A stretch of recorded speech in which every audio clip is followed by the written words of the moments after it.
Good morning, everyone. Let's go ahead and start the meeting.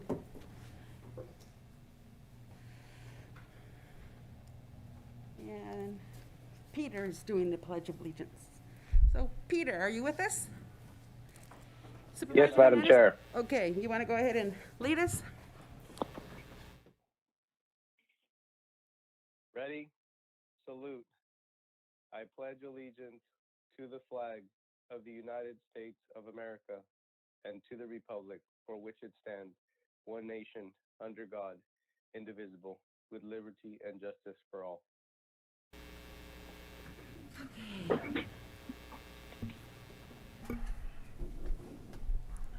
right. Can I get an acknowledgement of the certificate of posting? So moved. I'll second. Okay, we've got a first and a second. All in favor? Aye. Aye. Aye. Okay, 4-0. Let's go ahead and, this I have a question regarding. Given what Assembly Member Robert Rivas's notice, is there a change at this point in the notice of temporary procedures? Not at this point, Madam Chair. Okay. There will be. Post September 30th? That's correct. Okay. You're absolutely I right. just wanted to make sure, okay? So then, item D. Let's go ahead and do the presentation. Which one shall we do first?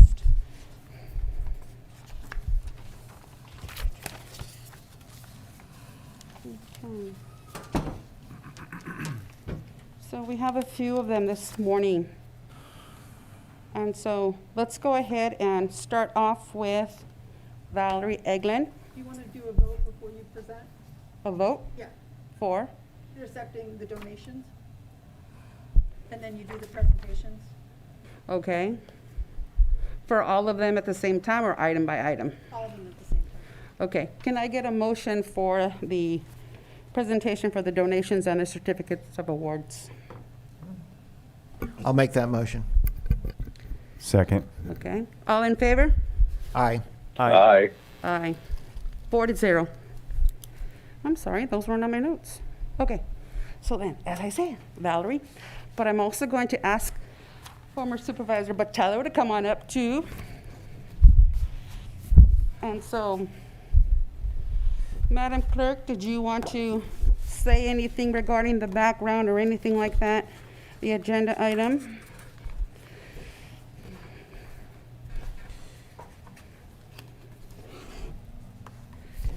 No? Yes? She's like, no. Okay. Hi, board. Is this on? I can't tell. Valerie's actually going to be giving the quick presentation because she's going to go into detail on the sale and the different aspects of it, the original ones, and then what she has added. Okay. So then it's all yours, Miss Valerie. Thank you, thank you. And it's an honor to be here.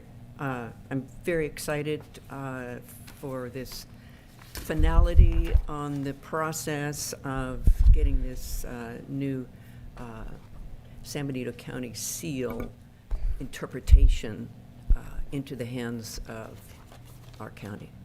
So, let's see, first of all, we've got Anthony Botello here, my co-presenter. And I would like to ask Jennifer Lane also to come up. Both Anthony and Jennifer were instrumental in accommodating the approval with the previous Board of Supervisors in accepting the idea of creating a seal that's inclusive of San Benito County during that period in which the county was created.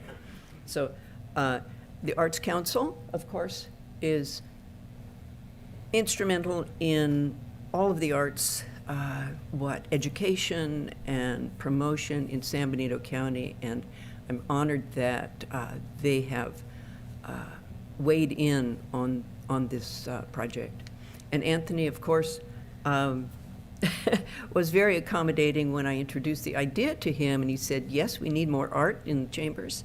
and he moved that through and has been very supportive during these years in which kind of the trauma of the times, as well as going through trying to get his seat, which Colin got, which is all worked out very well in the end. So Anthony? Yeah, thank you. First, I want to acknowledge Valerie. The countless of hours of engraving this beautiful seal that we have for our county is immeasurable, and thank you very much. If there's anybody that has done more for our county, it's time, dedication to our parks and trails and bike lanes. She was my planning commissioner for a couple of years.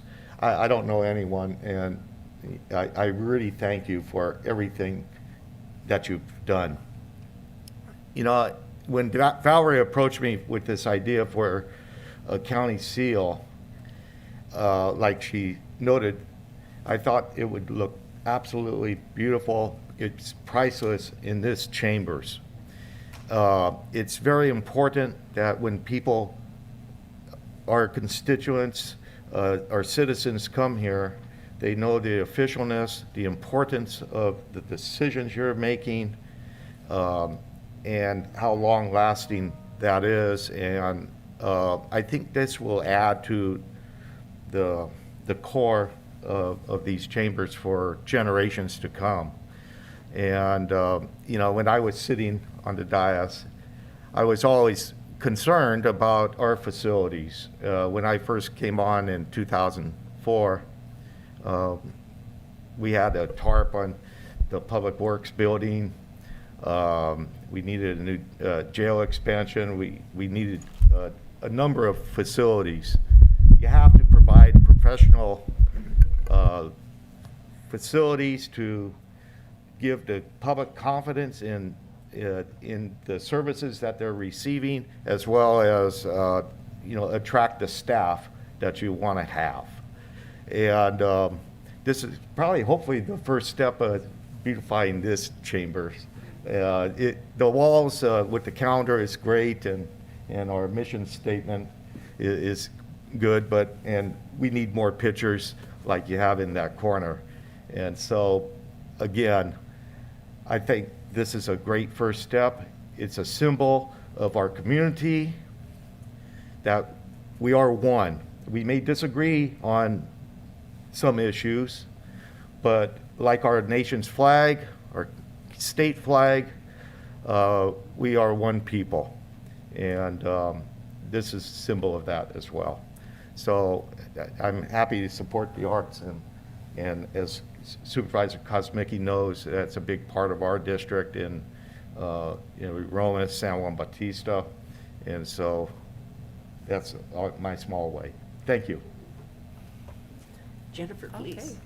Good morning. I'm Jennifer Lane, Executive Director of the San Benito County Arts Council. We're the state local partner to the California Arts Council for the county. And this really is about Valerie. So, you know, Valerie really is such a talented and skilled artist. And it's really the role of artists to interpret, reflect, and show back to us our values, our history, our culture. And that's what Valerie has done here with the emblem. It's also the role of artists to, more generally, to help us imagine a better future, to innovate. And you see that working really seamlessly with Valerie, with her work with the Reach Foundation, and where she helps develop parks and places for people to enjoy a better quality of life here in the county. So we need people like Valerie. This is a very generous donation that she's giving to the county.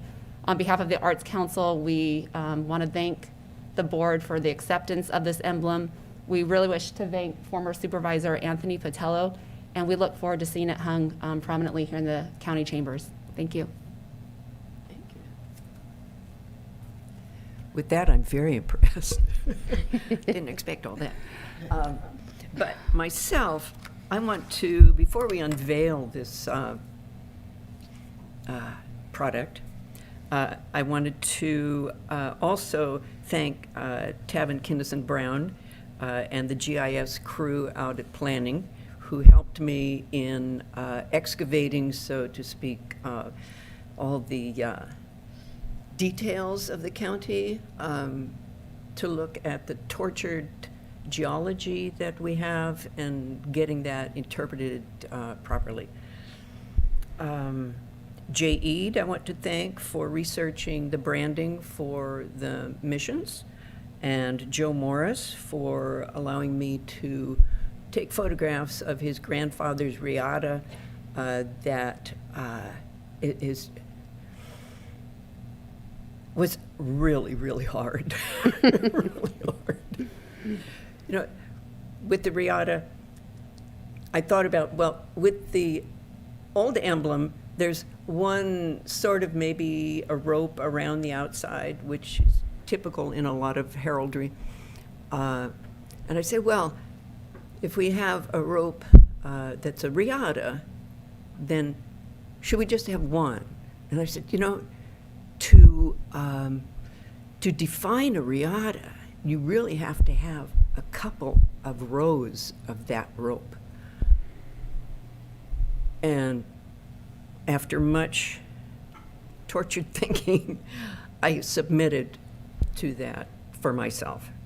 Anyway, so I also wanted to thank the rangers at the Pinnacles for their expertise on the high peaks, and Ray Espinoza for carrying through with getting this project onto the floor. So with that, Anthony and Jennifer, would you help me unveil this thing so I don't knock it over? Okay. We're pulling it towards this way? Yeah, we pull it this way. Okay. There it Oh, is. there you go.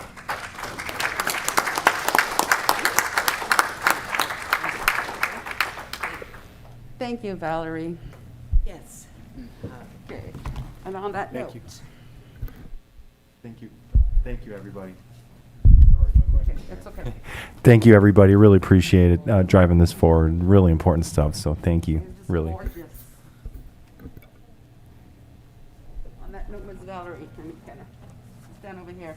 Here's your certificate of appreciation, but this document doesn't even begin to explain how grateful I am. Valerie brought this to my attention, that she had been working on this for quite some time. Valerie brought this to my attention, that she had been working on this for quite some time, and that it was finished and she was ready to present it to the county, and the county had failed to accept it.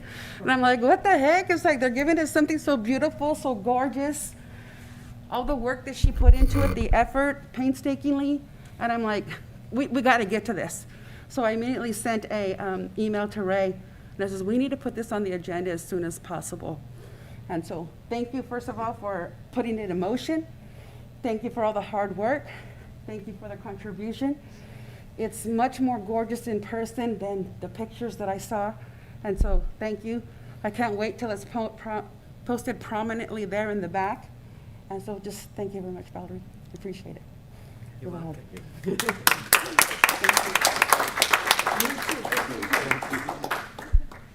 Yes, thank you. Thank you. I was going to ask if we could do that. Yes. Well, I don't want you behind you. Oh, I'll go on this side.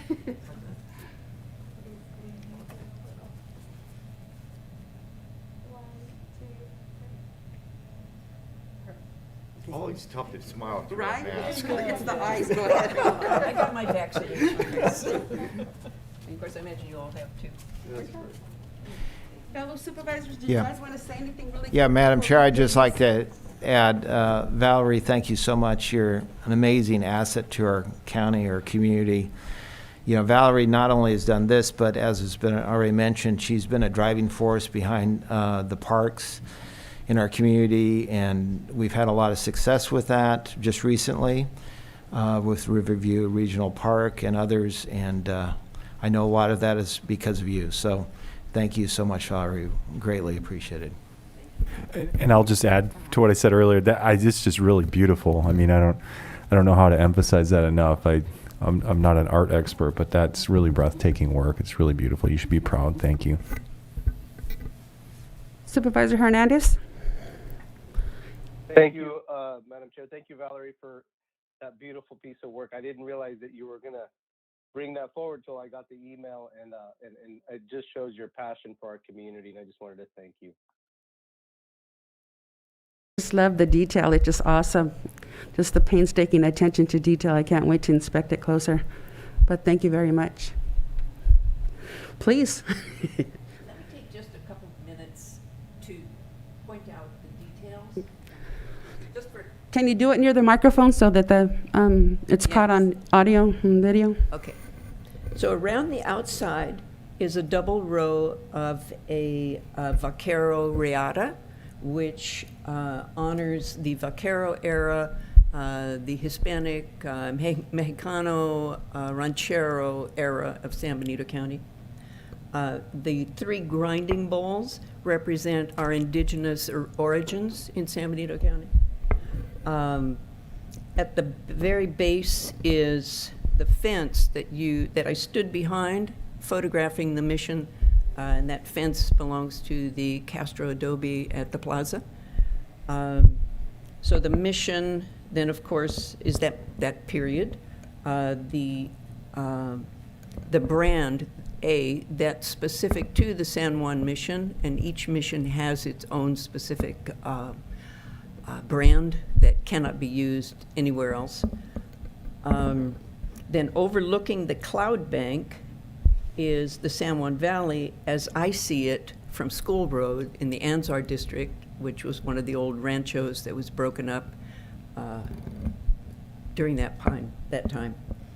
And then, of course, is the San Benito River, Fremont Peak, and you'll see when you inspect it a few of the rocks from the old Rancho Larios, and then, of course, the honored Santa Ana Peak. So then over another cloud bank is then, of course, our beloved Oaks and the high peaks of the Pinnacles. But then with the full carving of the San Benito County geology, you can see there's a little blue area right here, which is the Hernandez Dam.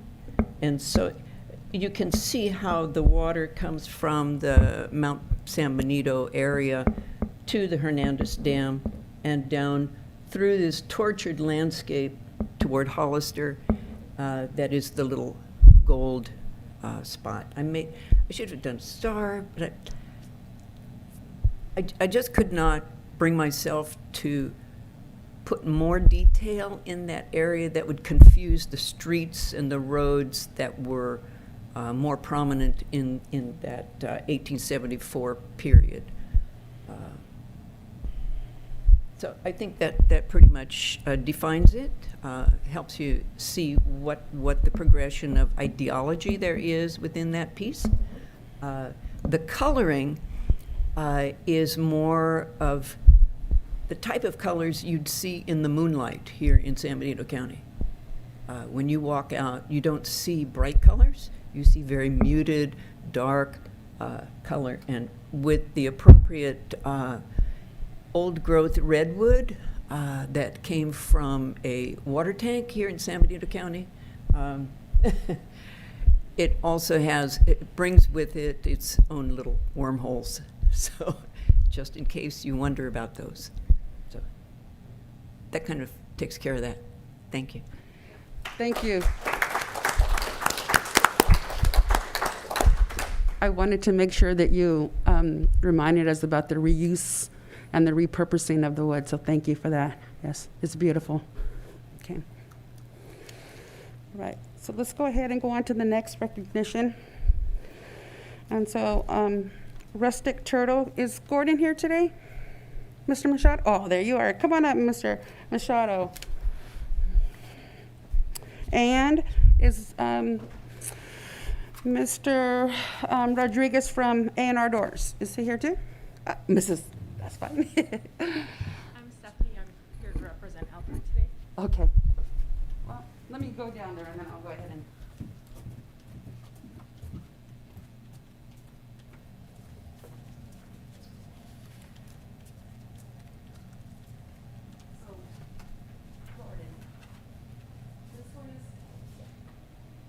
This one is it on? Yeah. This one is for you. Thank you, a certificate of appreciation recognition for embroidering all of the flags out there. Thank you very much. I will be seeing you because I have some names of other flags I wanted to put on that we couldn't because they weren't county members. And then for A&R Doors, I want to thank you also too for the donation of the flowers. We appreciate it. Last Friday was very momentous. It was very emotional. The entire week, I just felt the pain from all the individual families who had come forward and had their names put on there, and then those who were unnamed. But I appreciate what you did for the community so much. Thank you. And I will be doing business with you. I have a project.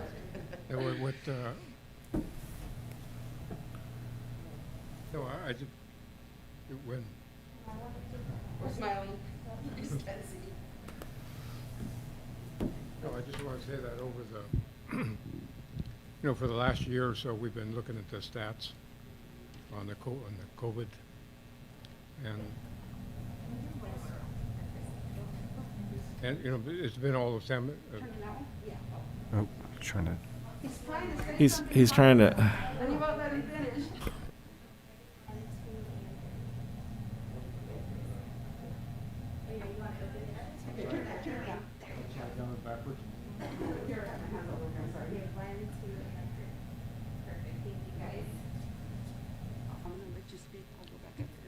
Oh, okay. You can speak into the mic. Thank you. Thank you very much. Okay. No, I just was saying that we've been looking at the stats on COVID for a year or so, and we understand San Benito County and that. But then when the young lady came for the flag program and asked me, the thing is, she brought me a list of names. And all of a sudden, those names became our community to me. And I knew some of those names on that list. So it was no more than right for me to do what I felt was right. And so I thank you for the certification and recognition for that, but it came from me, from my heart. Thank you. We thank you for that.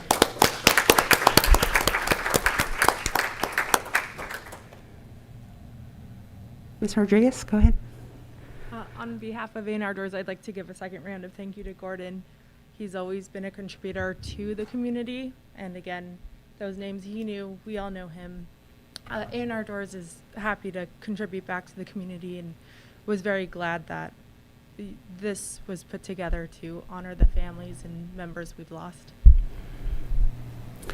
Thank you to both of you. All right. And the last one. Supervisor Tiffany is going to go ahead and make that presentation. Yeah, we have Amy and Elizabeth here. We should have them here. Good morning. I'm here via Zoom.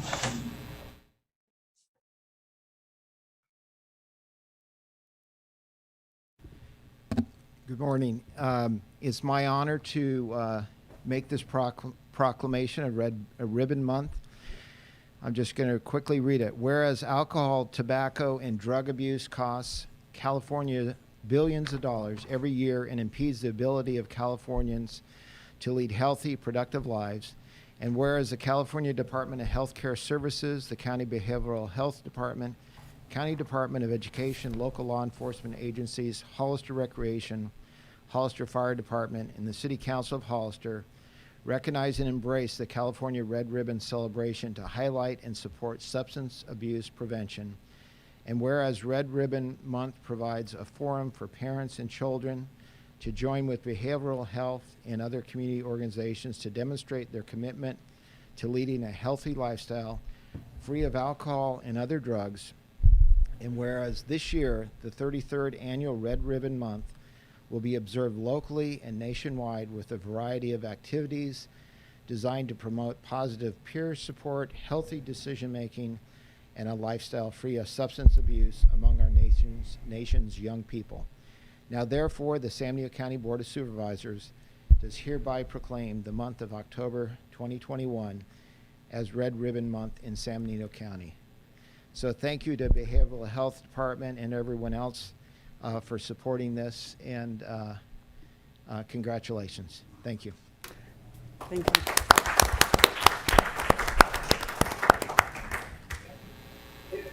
Thank you. Yes, as Mr. Tiffany mentioned, we are going to have a festival on October 23rd that is open for the whole community, and it's a drug-free community. So we will have a festival with informational booths, art by local youths. We currently have an art contest going on with our schools, and BMX freestylers.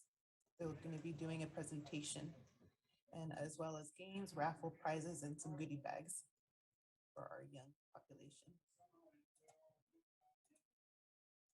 And we're also going to be having, in partnership with our city of Hollister, a run at 8:30, which will be a 5K, and everybody is welcome to run the 5K. And then at 9 a.m., we're going to have a fun run for our youth and anybody who wants to continue to run, but more like in a fun way.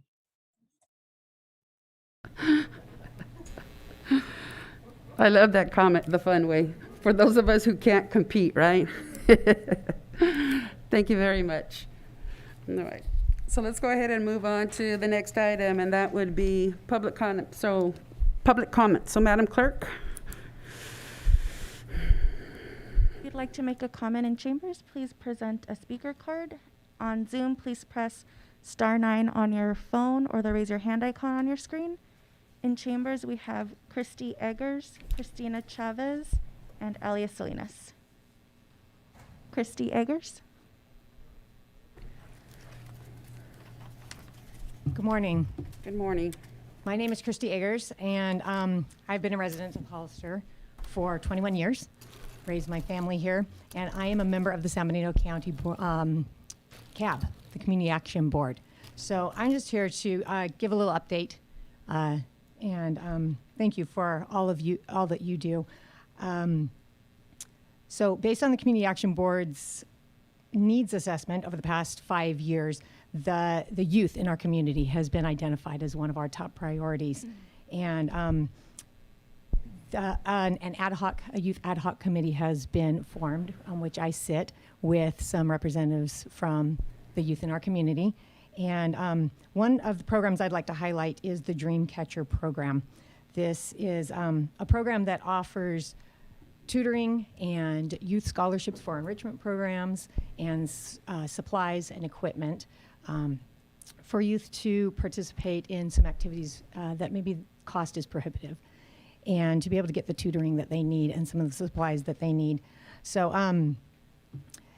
CAB approved $62,000 from the CARES Community Service Block Grant to go towards this Dreamcatcher program. And since receiving the first funds for the Dreamcatcher in 2014, we have provided 334 youth with scholarships totaling $95,788 and 135 youth with equipment and supplies totaling $13,313. So it is a privilege to be able to serve the youth of our community, and I look forward to partnering with so many of the just stellar agencies that we have, and I thank you. Thank you very much. So do we have your contact information? We do? Okay, good. Thank you. Next, we have Christina Chavez.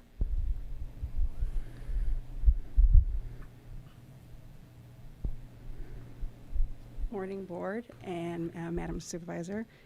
Just wanted to introduce myself. My name is Christina Chavez. I was actually born and raised here in Hollister, and I've been an employee for the past 5 years as an auditor appraiser at the assessor's office.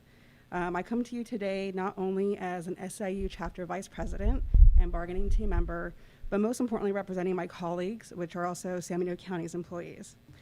I just wanted to say that the bargaining team has been working together with the county during the contract negotiations process and are looking forward to being able to help address the needs of our members who have been working tirelessly throughout the pandemic, serving this community despite putting their own health and safety at risk. Our members have proven their dedication and loyalty throughout this past year, as challenging as it may have been, and hope that is recognized and acknowledged as we move forward to reach an agreement. Thank you for your time. Thank you. Elia Salinas.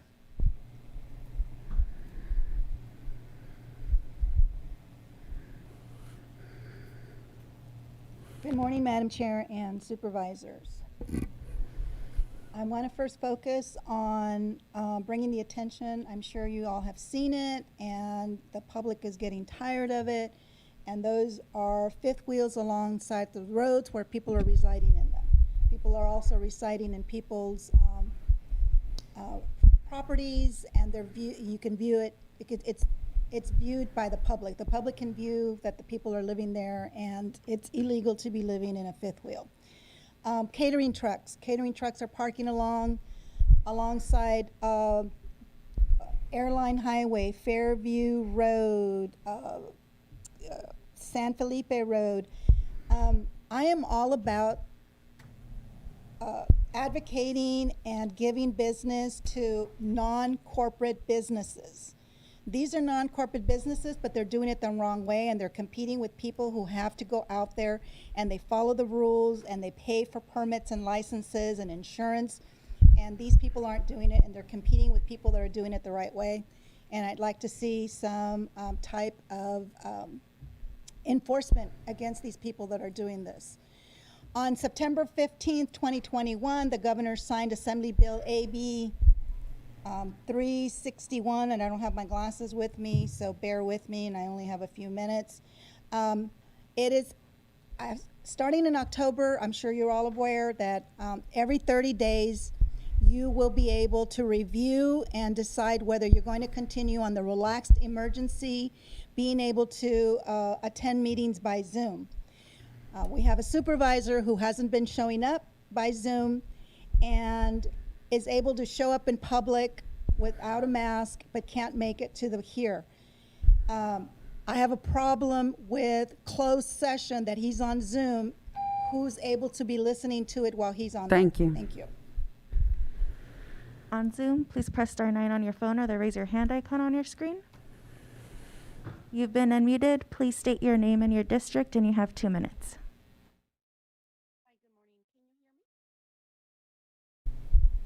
You've been unmuted.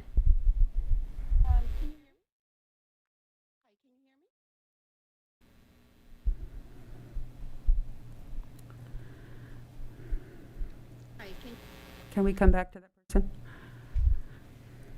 You've been unmuted. Please state your name and your district, and you have 2 minutes. Good morning. Can you all hear me? Yes, we can. Okay. Good morning, board and Madam Supervisors, and thank you for your time this morning. My name is Julie Rocha. I am a member of SEIU 2015. I am also an IHSS provider, and I joined today to speak on behalf of my daughter, who is my recipient, and my fellow colleagues who are also IHSS providers.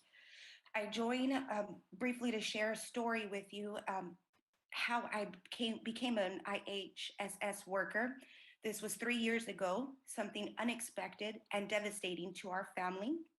1 month after my 18-year-old daughter's high school graduation, her vehicle was rear-ended by an underage drunk driver, leaving my daughter with a traumatic brain injury.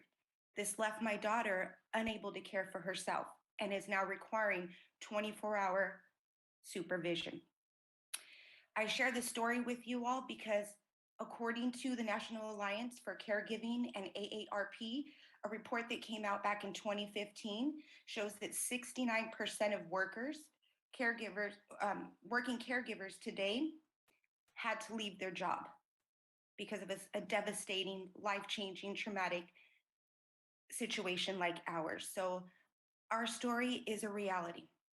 So as you all come to negotiations in regards to the contract for IHSS providers, I ask that you take that into consideration. What happened to my family can happen to anyone at any given time. And now I care for my daughter full time. I do it with pride. I speak on behalf of other providers because there may be a day where I may not be able to care for my daughter.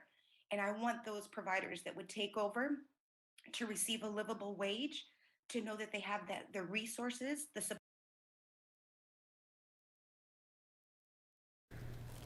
You've been unmuted. Please state your name and your district, and you have 2 minutes. Good morning. This is the Spanish interpreter. I have with me Oscar Maciel, Veronica Cortez, Belen Martinez, Edelgardo Blas. in the line. So they're gonna do their comments right now. It sounds like she has a number of individuals. So we make sure we have the allotted time for each individual she's speaking for? Okay, sorry about that. Go ahead, ma'am. Okay, one second, I'm waiting for that. Simultaneous interpretation, we need to double the time for the speaking as well. Okay. Señora Belén. Hello. My name is Belén Maciel Martinez, Belén Martinez. I have been taking care of for my daughter for 35 years. And also I'm a member from SEIU 2015. And what I wanted to say is that we are workers, essential workers, and we deserve respect, and we deserve these fair wages and benefits for our health. This is one of the counties that are paying the lowest in California.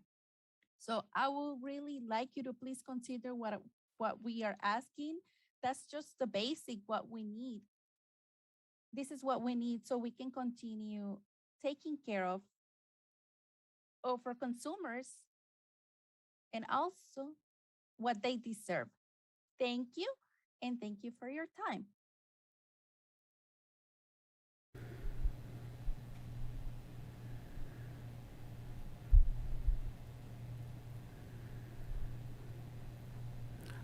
Just checking to see if someone else is giving a comment. Hold on one second. Sí. My name is Veronica Cortez, and I have been taking care of my father for 20 years. And I'm thankful for the program that you have because it had helped me. It has helped me a lot. And I have my son, and I'm also taking care of him because he was a victim of an accident and he lost one of his legs. So I'm taking care of him as well. So thank you very much for everything you do. And that's everything. Thank you.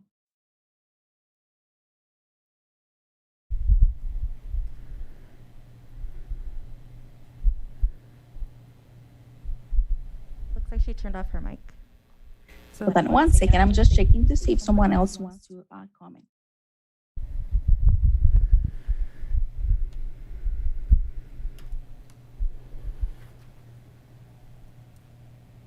Okay, it looks like we had everybody. Thank you very much. Okay. You've been unmuted. Please state your name and your district, and you have 2 minutes. You've been unmuted.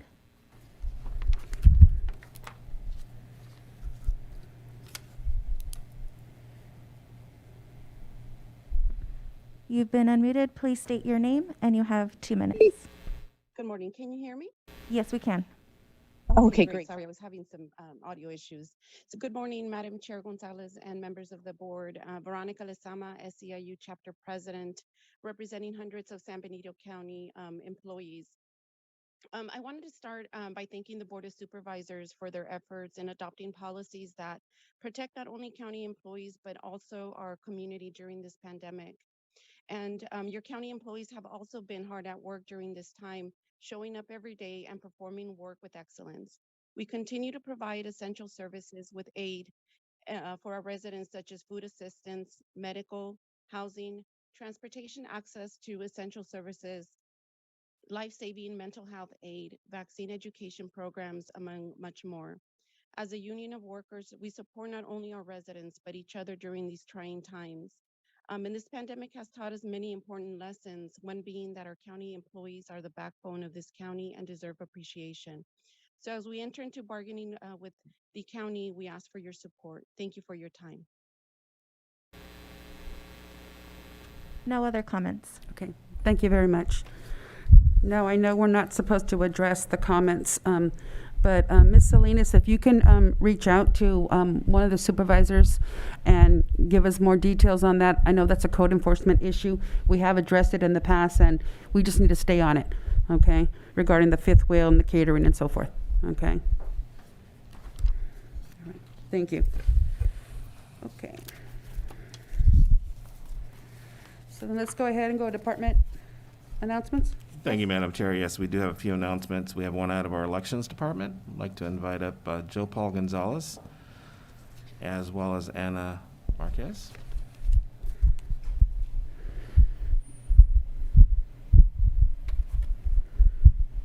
Good morning, Madam Chair. Good morning.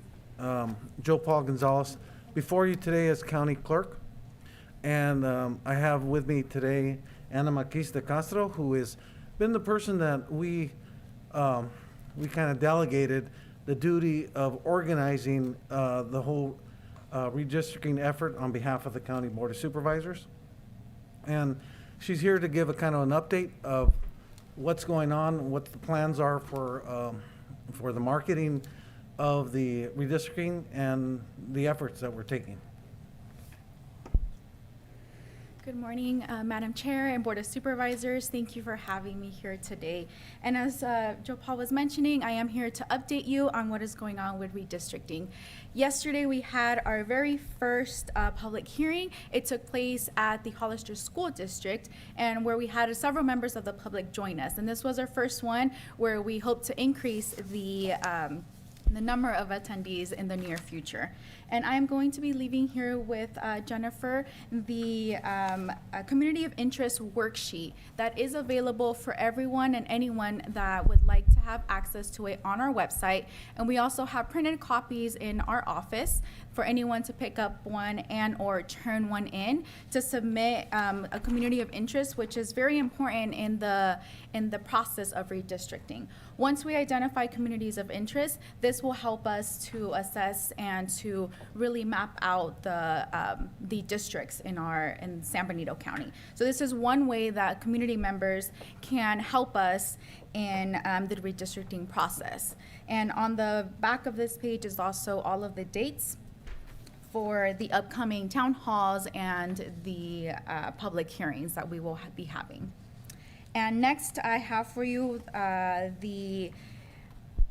a copy of what will be going up on our County Express bus stops. This is a copy of what will be presented on each bus stop. It has a clear advertisement as to what we're doing for redistricting and encouraging others to participate, with the dates, times, and location of the upcoming public hearings and town halls. So I will be leaving copies of that for you as well, so that you can take a look at it. And like I said, this will be going up in the County Express bus stops for community members to know.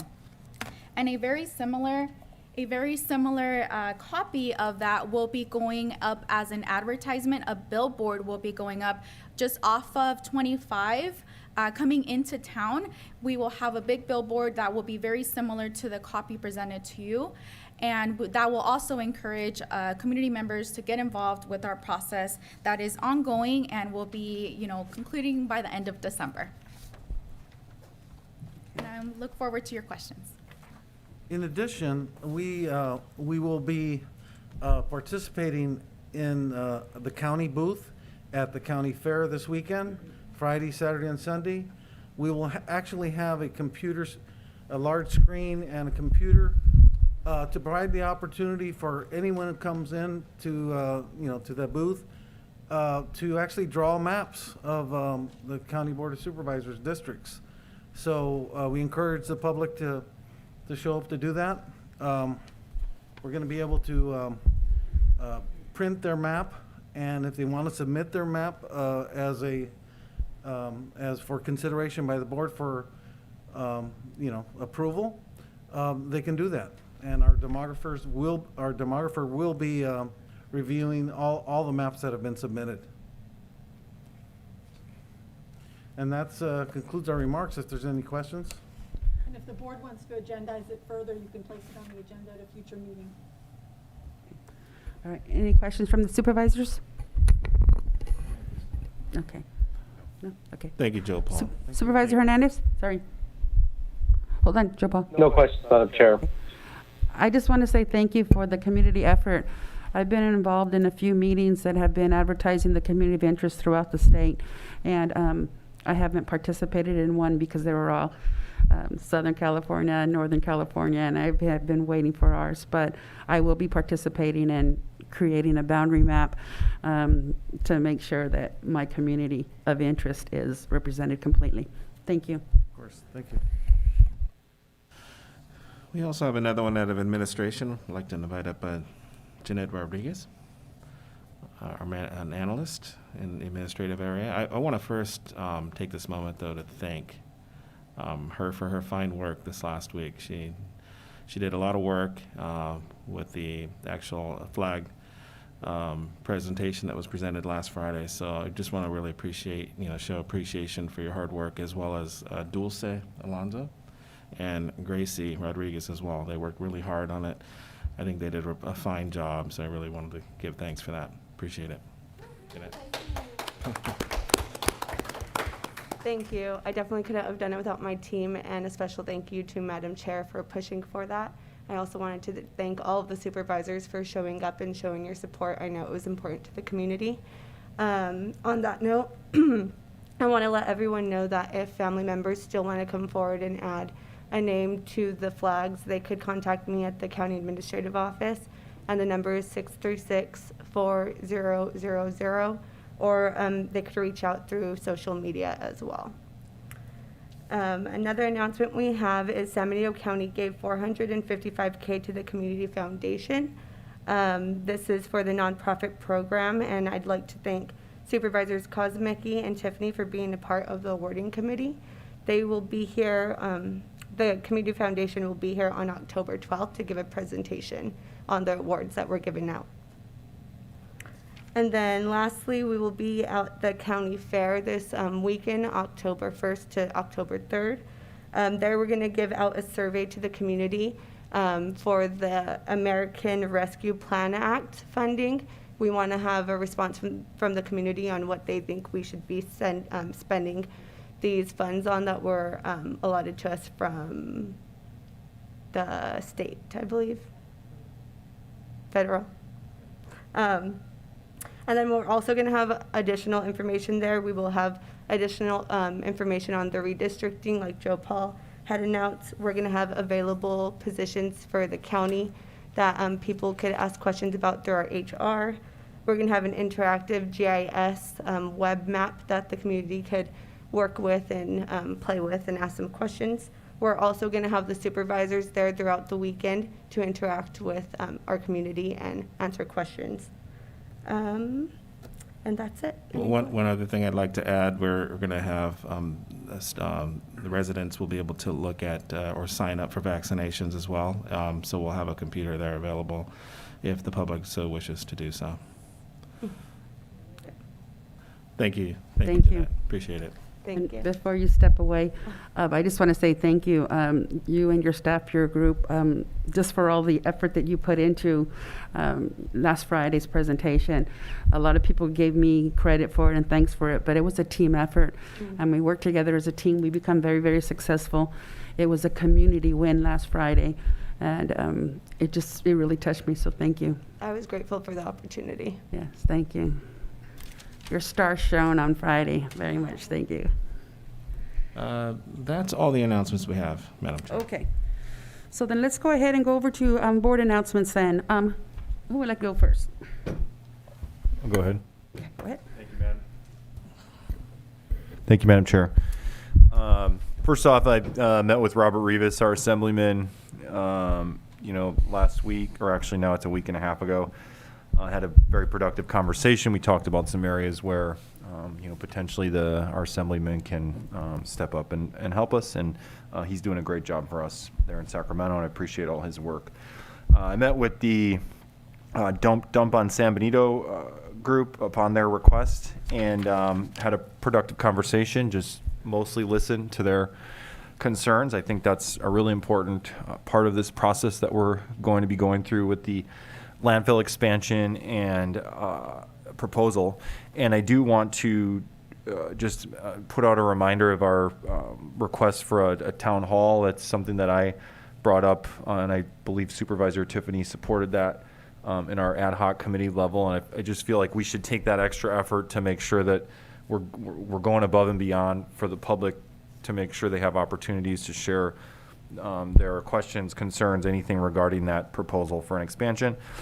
We've had issues in San Juan Bautista for the last, I would say, a couple months with loud noises going off. And if you live in the country, near farms especially, you know that it's typical around this time of year for the cannons to go off to scare off pests, I believe. I'm not a farmer, but that's what I think they're for. And but we had a lot of complaints this year that it was excessive, that there was something going on, and there was sort of a mystery of sorts of, you know, people being kept up and things like that, and gotten a lot of complaints on it. Never really had heard, you know, complaints or thought of that in the past. And just want to thank everybody from the county that helped out trying to figure that out. Everyone from the sheriff to the ag commissioner. And want to thank Karen for narrowing down what we believe was the issue and working with that business. And hopefully we figured that out. And just want to especially thank you, Karen, for doing that. It really means a lot to my district in particular. And then I'll be at the county fair this weekend. I think we're going to get the schedule in the next couple days. But I believe I'll be there Saturday if anybody wants to come up and say hi and talk about anything. Thank you. Thank you, Madam Chair. Many of the same activities as Supervisor Kosmicki, and I'm sure some of the other supervisors wanted to thank again. We were, all of us up here were at presentation, as well as Supervisor Hernandez, for the $750,000 that we received as a grant through the state, and which is going to help support our Riverview Regional Park. And certainly want to thank Assemblymember Rivas for his tremendous assistance in that. I also had the opportunity to meet with Robert as well, and that was it was very productive to getting a chance to sit down with him. Also, as of course has been spoken about quite a bit today, a wonderful event last Friday with the COVID tribute, and again want to thank county staff doing a wonderful job. And although she doesn't want to take credit, and Madam Chair, you know, it was great that you brought this to our county, and I think it was really a moving ceremony for those of you that were there, and it's just a reminder of the impact that COVID has had on our community and continues to have on our community, and just starkly points out the great need for all of us to get vaccinations.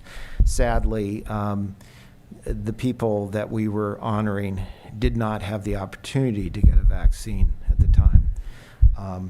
But anyway, that was a wonderful and heartfelt event. Also, some of the things that also been involved in, I'm going to, when we get into ad hocs, touch on it a little bit more, but with landfill and the expansion, also was asked to be on a Zoom meeting with the dump on San Benito County residents. And yes, that's the more information we get out, that the more education, the better.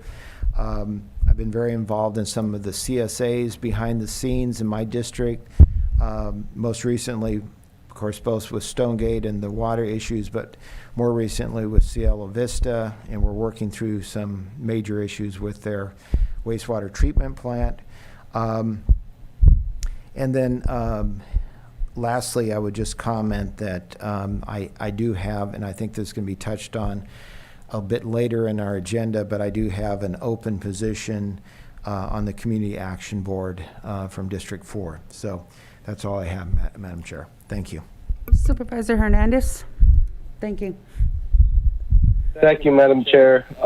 Without being redundant, I'll save a lot of my comments for the ad hocs, my committee appointments and stuff. But yes, I attended the Friday's event, and it was very heartfelt, and I was definitely glad to be there to support our community, especially in these trying times.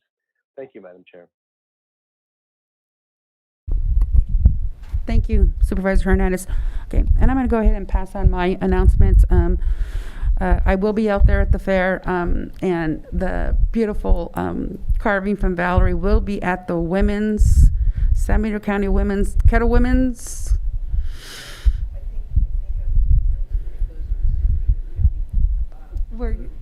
Okay, the booth, the county booth? Okay. Oh, well, we'll guard it with our lives, okay? But I just wanted to make sure that the public had the opportunity to come out and view that since, we're not having a lot of visitors here at the county board chambers, but at the fair, the public will have the opportunity to take a look at it, take pictures of it, and inspect it more closely. It's just a beautiful piece of artwork, and I just want to make sure everybody knows that it's there. And I too will be out at the fair. I work on Saturday, so I can't be there on Saturdays, but I will be there on Friday and Sunday. So on that note, let's go ahead and go to the next item. The public hearing for item number 1 with the RMA.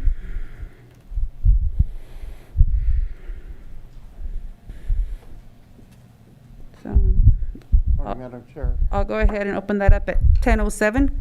Go ahead, Mr. Chambliss. Thank you. I'm sorry.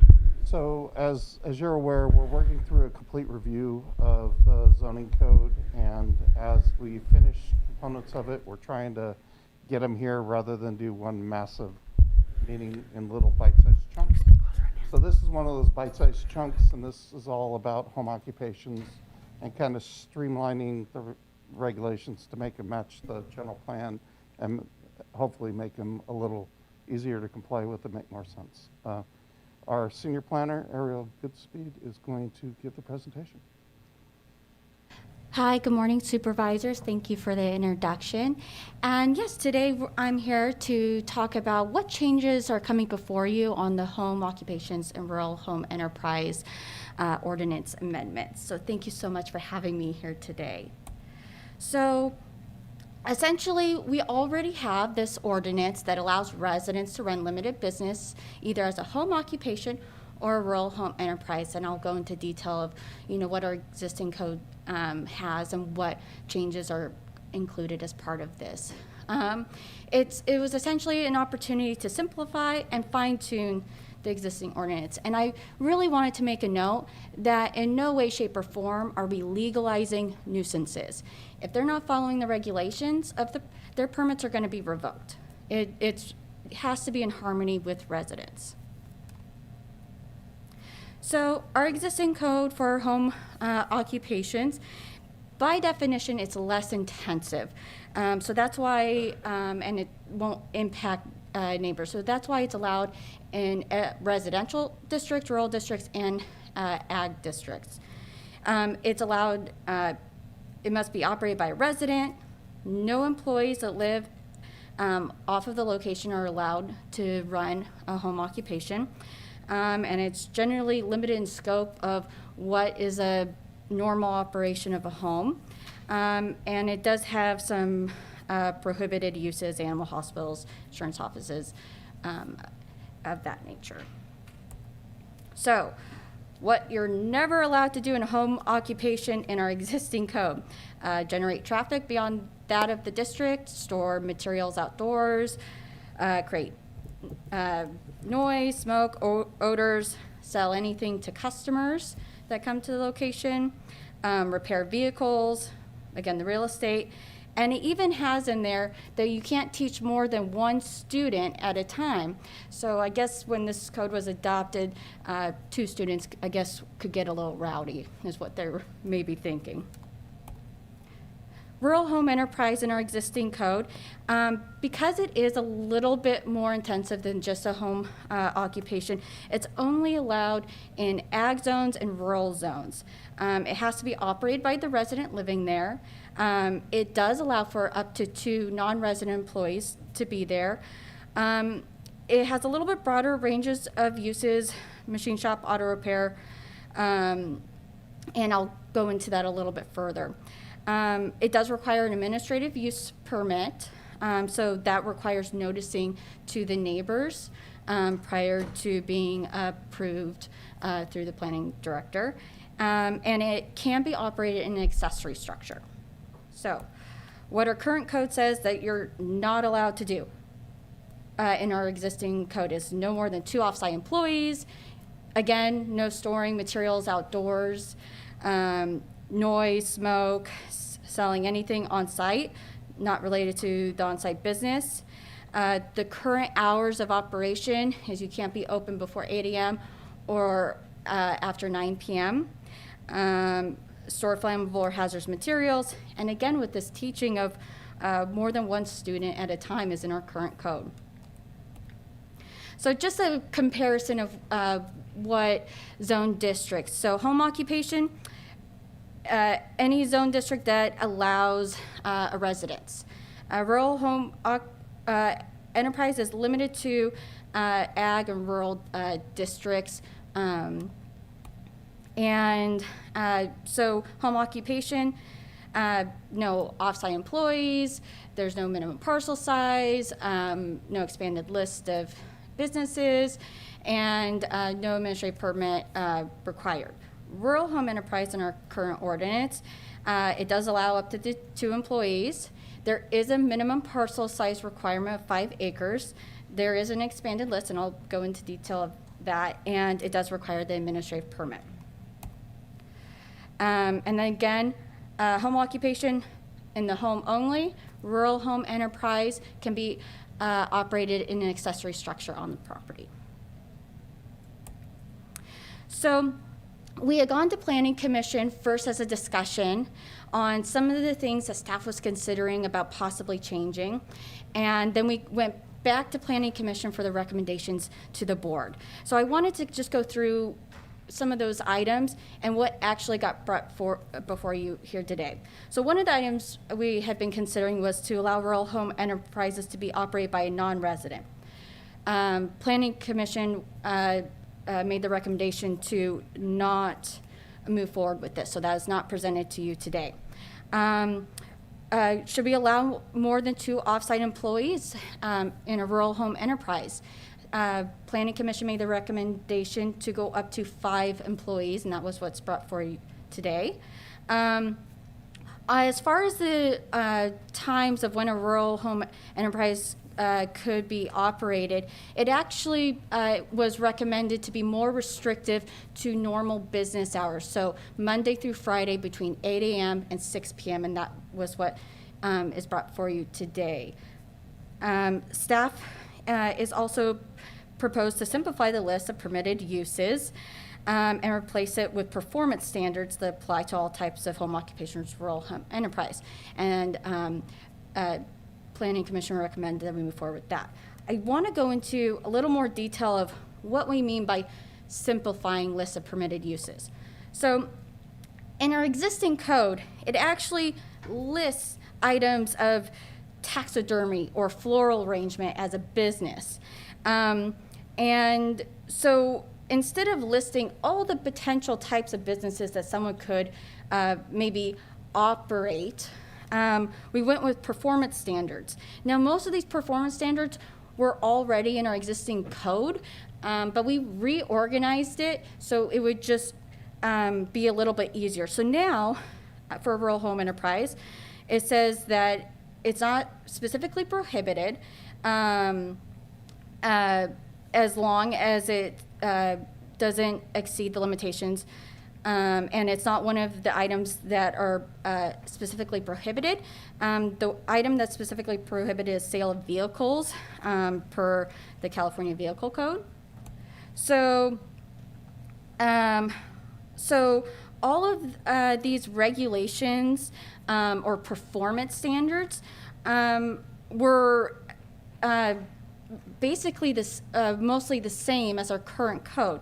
The 2 main changes that was going up to 5 non-residents that can operate, and also the hours of business between 8 to 6 p.m.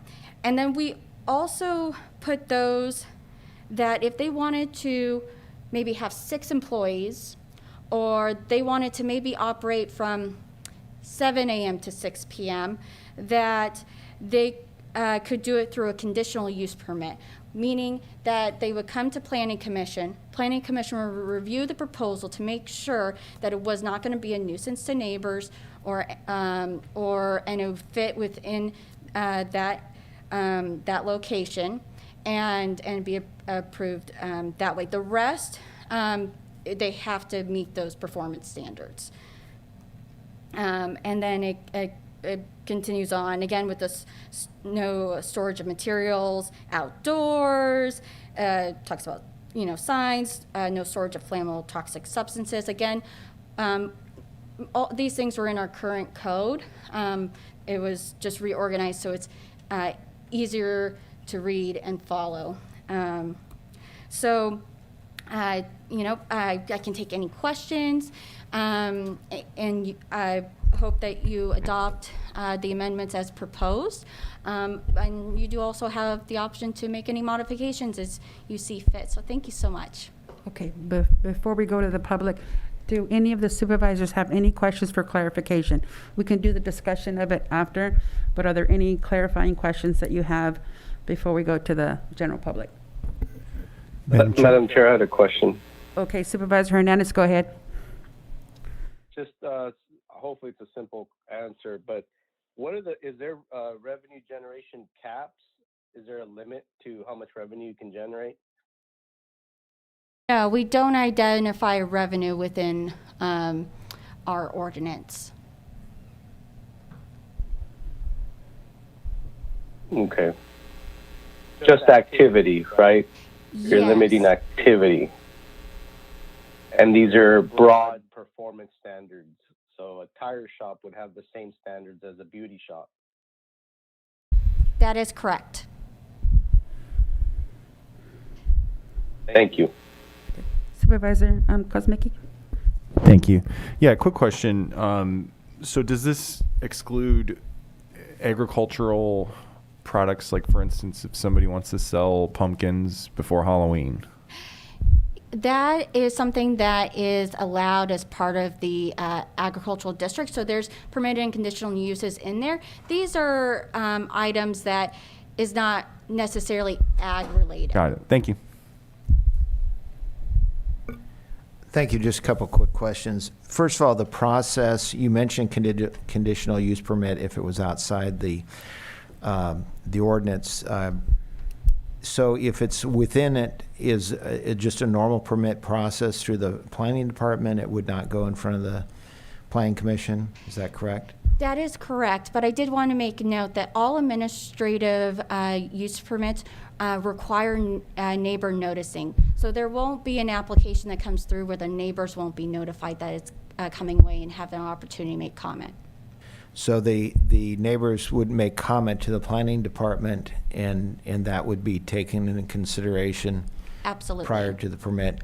And then also a question is, what is the process if there is a problem, neighbor feels there is a nuisance situation, noise or what have you? What is the process for that person to file a complaint? As part of the permit application, if they were making comments to the administrative permit, the goal would be to modify the project scope so it would not be a nuisance. Let's say an application was permitted and they are causing a nuisance. Neighbor can come into our office and speak with our code enforcement officer, file an anonymous complaint. It is followed up through code enforcement in unison with planning and any other departments that might be necessary to look into the particulars of that case. And if they are not following the permit requirements, then their permit would be revoked. And the planning has the ability to revoke the permit, or does it go to the planning commission? I believe planning director has that authority. Okay. And then just one specific question. I see where there's restrictions on signing for the rural, the home occupation, but I'm curious about signing for, I saw something about the show windows, et cetera, but what about signing for rural home enterprises? Is that going to be restricted? Yes. Can't have neon, signs flashing and, all that kind of a thing? Yes, it is restricted. I believe it's one sign in a window, and that it is limited. It's it's in the section, there's a specific section on signs. And then I believe the home businesses have the same. Okay, thank you. Okay, so if there aren't any further questions from the supervisors, let's go to the public for comment. If you'd like to make a comment in chambers, please provide a speaker card. And on Zoom, please press star 9 on your phone or the raise your hand icon on your screen. We have Alia Salinas. Thank you. So last month, I believe, I don't think it was, anyway, I don't think, it was last month sometime, the permit went through the Planning Commission, and it was where this business doesn't fall under this, but it was approved by the Planning Commission, where they had, I believe it was 5 drivers, and there was no access to the bathroom unless it was an emergency. And that the drivers were going to come to the premises, take their trucks and leave, but they don't have access to a bathroom unless it's an emergency. So I noticed that this doesn't have anything to do with employees having access to the ADA compliance. Because it's such a small business, will they have to abide by ADA compliance bathrooms? And my other question is, what is the distance between, the distance of neighbors that have to be notified? What is the radius of that? And if there's a barn and the barn has a big window, is that sign going to be allowed in that barn window size? I mean, so I think there's just a little bit more clarification that needs to be on this. Otherwise, I think it's a great idea. I'm all about people trying to go out there and make a living and doing it the right way. So thank you.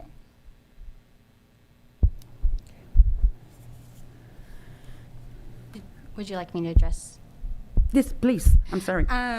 So our sign ordinance has additional size requirements. I don't have it in front of me, but there are size requirements. The concept of the signs specifically is that we're trying to keep in with the character of the neighborhood. So it has to be an appropriate sign that's not going to extend outside the character of that area. So that's what the kind of performance standard we're trying to regulate. As far as the business, building code specifies ADA requirements and modifications to an accessory structure for the business would still have to meet the 2019 building code regulations for employees that are working on site. This is more dealing with the type of uses, but when they came in for building modification, be going through the building department. And then I apologize. The third item was the distance. Yes, thank you so much. I appreciate that. It is required a 300-foot distance from the edge of every property line. So all the neighbors within 300 feet would be notified. Okay. If you'd like to make a comment on Zoom, please press star 9 on your phone or the raise your hand icon on your screen. No comments on Zoom. Okay, we'll bring it back to the supervisors. Go ahead, Supervisor Kazmicki. Yeah. Microphone's being worked. Thank you, Madam Chair. So just to start off, I did watch the Planning Commission discussion, so I was able to hear some of the folks that had concerns about this. First off, if we're going to go this route, I think it's only right that we also support the previously discussed consideration we had allowing the loosening restrictions of the micro enterprise kitchens. I just feel like there's a double standard to loosen restrictions for home enterprises, rural home enterprises, and then just to say we're not going to allow people to make food in their kitchen and sell it, elsewhere. So I feel like, for me, I would really like to see that come back to the board. I know that has to go through the county and the city, I believe. On the 8 a.m. to 6 p.m., it had been 9 o'clock. I guess I'm fine with the changes, considering what you mentioned about the conditional use permit aspect, because there might be some businesses where there just isn't the level of maybe a nuisance to a neighbor or the activity that maybe some others have. So I just want to make sure that we are leaving that flexibility for those businesses. The 5-acre parcel factor, I don't quite understand that. I know that was a change that the Planning Commission kept, or that was a stipulation that the Planning Commission kept. I believe the planning staff was requesting to change that. I don't believe we should necessarily restrict it to the 5-acre parcels. Again, I just come back to the, why are we allowing certain loosened restrictions for 5-acre parcels and then not others? And to me, there's an equity issue here, where people that live on 5-acre parcels tend to be of wealthier means. And I just have an issue with giving, I understand 5-acre parcels tend to have more space and all that, but just from an equity standpoint, I'd like to see the 5-acre parcel part taken out. And then the no sale provision, I'd like to hear from other supervisors on that. I guess I'm open to, I don't quite understand that. I get the idea of having people, again, the activity part, people coming to the door and all that, but I wonder if we could put some sort of additional stipulations in there about the amount, the volume of traffic perhaps. But to have a business and not be able to sell is a little contradictory to me. So I would like to hear from others. I'm not stuck on that one way or the other, but that's something I would like to hear for discussion. And then again, I would really like to see us bring back the micro enterprise kitchen. To me, I can't support loosening these restrictions if we're not going to consider the micro enterprise part. Thank you. Okay. Supervisor Tiffany? Thank you. As far as the sale, maybe I'm wrong, but I think what it was a home occupation did not allow sales. But I thought I saw where the rural home enterprises did allow sales if it was what the business they were doing was. Maybe I missed that. Could you clarify that, Ariel? Yes, they should.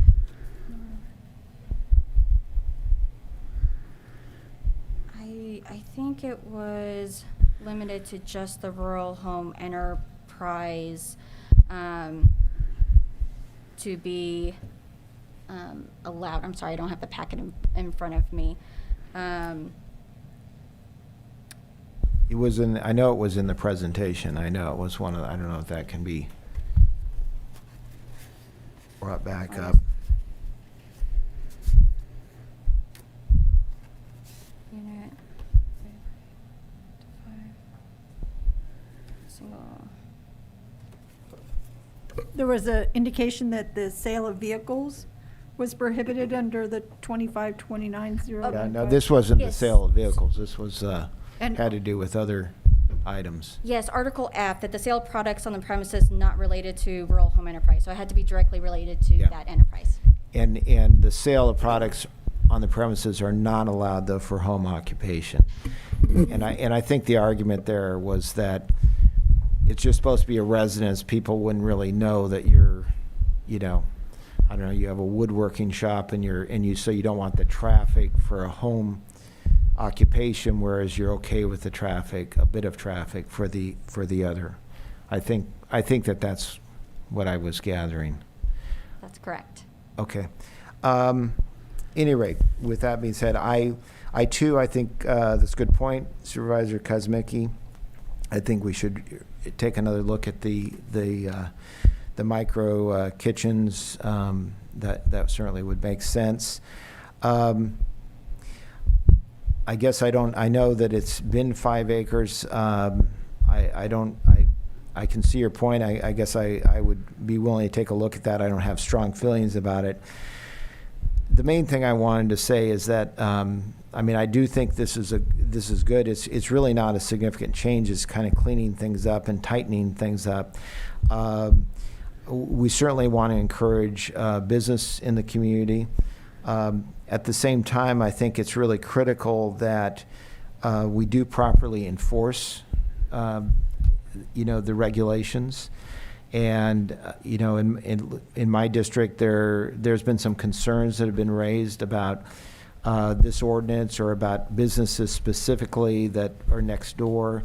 And I think the problem has been in the past that sometimes we really have not followed through with code enforcement, and so I think that's the key here, is that the regulations make sense, but if there is a nuisance, then neighbors they need to have the ability to see action taken, and if need be, permits revoked.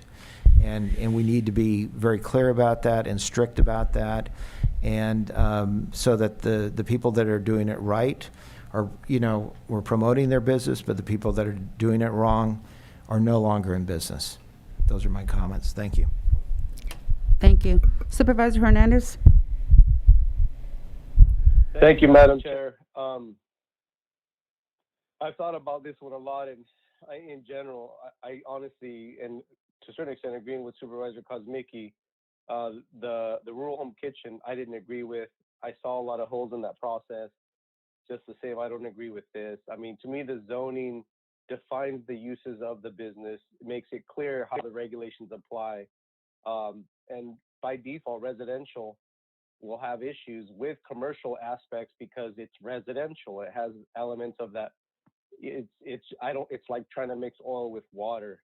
I don't see how, when Ariel mentioned the performance standards, that to me is probably the biggest deal killer, because you cannot have, there's no way you're going to have performance standards that are going to be able to address every issue, or even a majority of the issues, because industries are not interchangeable, right? That's why I mentioned the beauty shop versus the tire shop.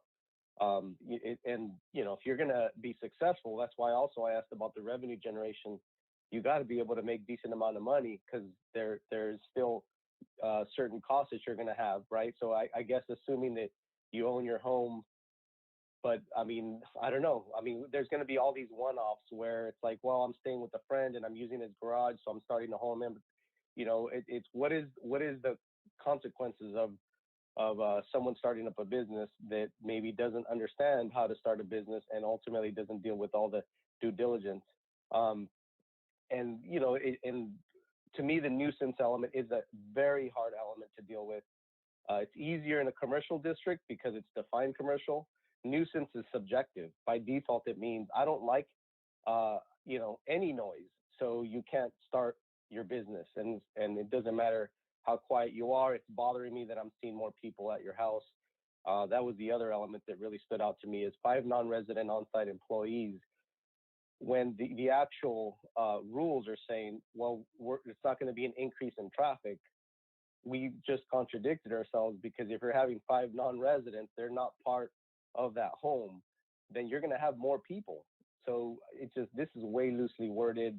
There's no, and I'm not big on regulations, but nonetheless, there's a level of rules that would create consistency. I don't see consistency in this process. I think it's going to be a bigger headache. And I think Supervisor Tiffany mentioned accurately that we already have a struggle with code enforcement. It's only going to be harder. I don't see how this is going to apply successfully in our county. Thank you, Madam Chair. Thank you, Supervisor Hernandez. I had a few questions. First of all, I want to compliment you on simplifying and the clarification. We needed that. And going from the 2 site employees to 5, it gives a little bit of leeway in terms of what can be permitted. I also like the aspect of the question that Supervisor Tiffany had raised about the enforcement. So how will it be enforced? Supervisor Hernandez raises an issue about nuisance. I would probably agree with them about the subjective nature of it. So at what point, how many complaints would define a nuisance? So I think that needs to be clearly stated so that way we just don't have a neighbor who's upset with their neighbor and they're calling constantly 20 times. That's still one neighbor making the complaint. So I would like some sort of clarification on the books regarding that. I also agree with Supervisor Kosmicki regarding the micro kitchens. And so the issues of the 5 acres, it is an issue of equity, so I agree with you there too. The time frame, it's not an issue for me in terms of changing it from 9 p.m. to 6 p.m. The volume of traffic concerns me. I don't want to ease up on that because if you are in a track where you have relatively little bit of traffic that you're used to, and then all of a sudden we have volumes coming in, that concerns me.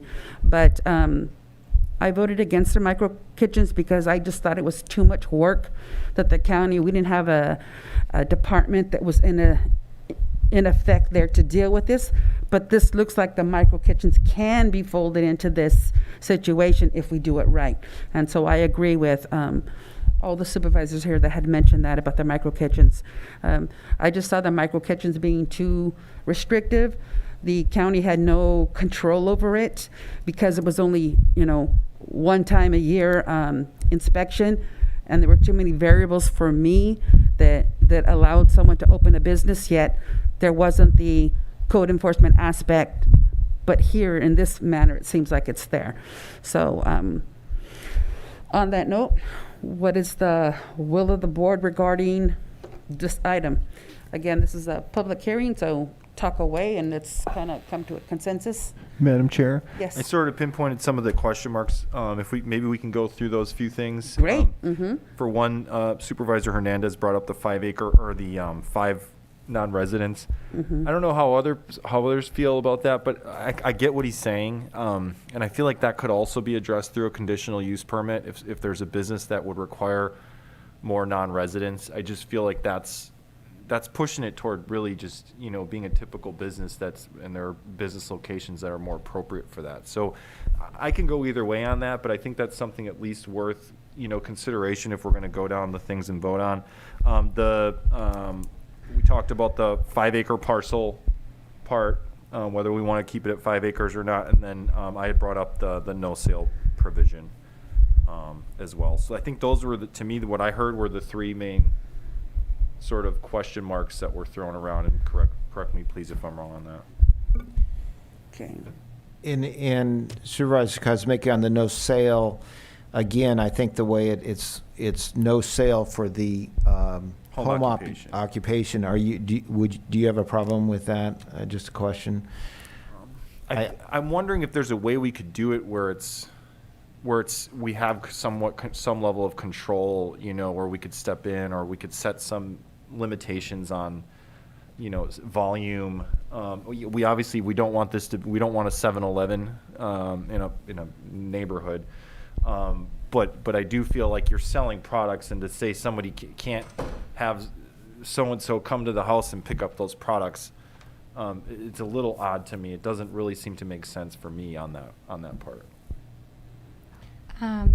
Would you like me to just address a couple of those things? Yes, please. So as far as the cottage food program or the micro kitchens, it is regulated by the state, and people do have to get a permit through environmental health department, and we are going to be adopting as part of our entire zoning code update that in there will be a portion relating to the cottage food program, and that will be adhering to state regulations because they do change.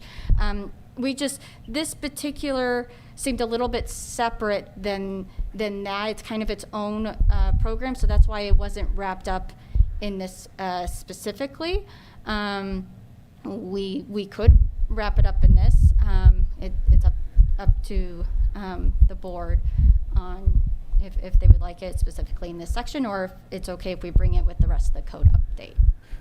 But the no sale provision, could we set, for instance, a limit, and maybe I'm off here, but a limit on number of visits per day We could. That for sales in particular? Yes, you absolutely could. And the goal with the home occupations was that no permit would be required. So the goal is to not have additional fees if someone's operating within their home. We're trying to reduce costs as long as it, fits within, a home. So we could fit in there a performance standard that someone could pick up and maybe limit it to only one at a time, or so many per hour. Those are some examples of different ways you can maybe, or so many per day. You could add that in there. Got it. I would prefer something, yeah, I would prefer allowing it, but having a limitation so that the neighbors are comfortable knowing that it's not going to become, too busy over there. Can you comment a little further about the 5 acre? I know that the planning came forward to the Planning Commission with removing the 5 acre, and obviously you had arguments why you wanted that, but I'm also curious about the arguments on the other side. So maybe you can touch on that a bit. Yes, I'd love to. Okay, so any rural home enterprise has to be operated completely within an enclosed accessory structure. And again, with those performance standards, that the idea was that if we're regulating to not, have noise and traffic beyond the, the 5 employees, or traffic beyond the people coming to pick up, that by incense you could operate on a 2 acre parcel because you're regulating it, through that mechanism. And in our first discussion with Planning Commission, it had been recommended to remove it. And when we brought it back, in hearing the concerns of the citizens who have some active disturbances in different areas of the county, the commissioners felt that adding in a little bit larger buffer and keeping that current code could also help with that.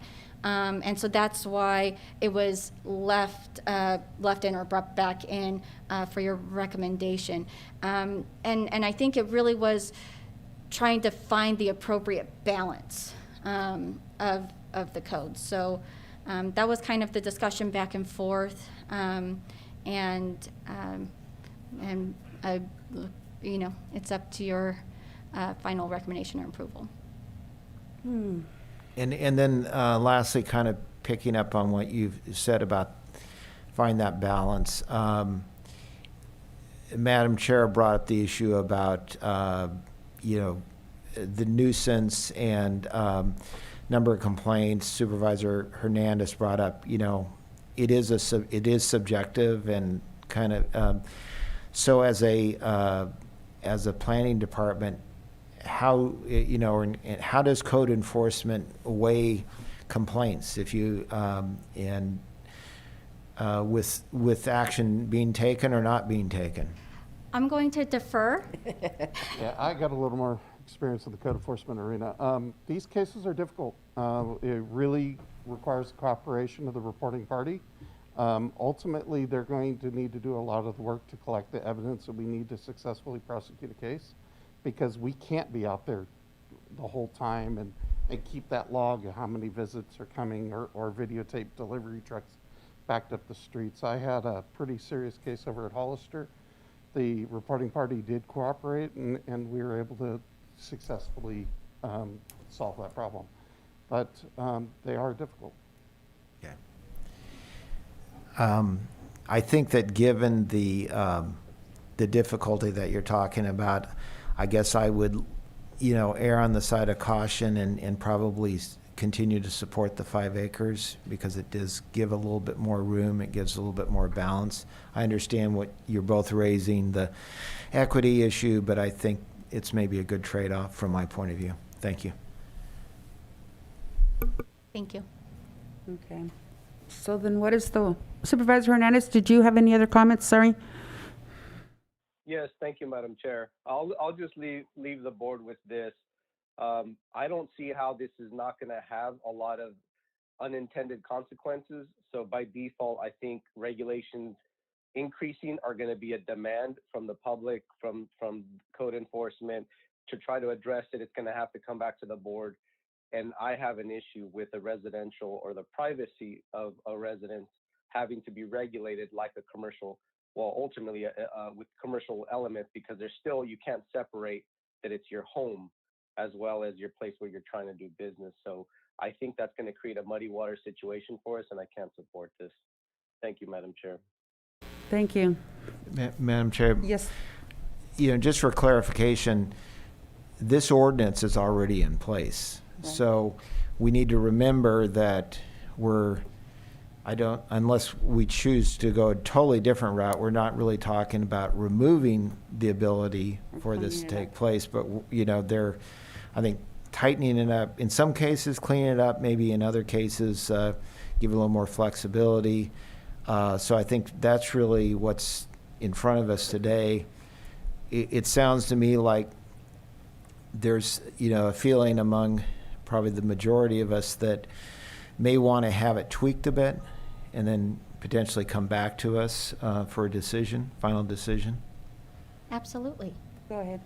Thank you, Madam Chair. And you know, thinking it over when you explain the rural versus the home occupation, I get it with the 5 acres because they still have the option for the home occupation part and the 5 you know, I'm not a huge fan of the 5 non-residents, to be honest, but I think the 5 acres goes hand in hand with the 5 non-residents. If you drop the 5 acres, I feel like we definitely need to drop the 5 non-residents. That's just, you know, seems to be a correlation that makes sense to me. But I'd be willing to support the 5 acres with the 5 non-residents, or drop the 5 acres and go back to the 2 non-residents. But I still would ask that we include a sale provision with some limitations and a commitment to bring back the micro enterprise kitchen consideration. I definitely would like to have that option to revoke if we see anyone who's been in violation. I do want to see some sort of enforcement aspect parameters in there defined. And so would then the board be willing to direct staff to go back and rewrite it and bring it back to us consistent with some of the recommendations that we have expressed already? Yeah, maybe just let me sum up and then you can. Go ahead. Mm-hmm. If you could come back with I'd like to see remain the 5 acres to 5 people. As Supervisor Kuzmicki said, come back with some restrictive but allowable options for the home occupation for a little bit of sale activity, but it's got to be limited. And then maybe, as Madam Chair said, there could be, I know this is a tough one, but maybe some more specifics about enforcement.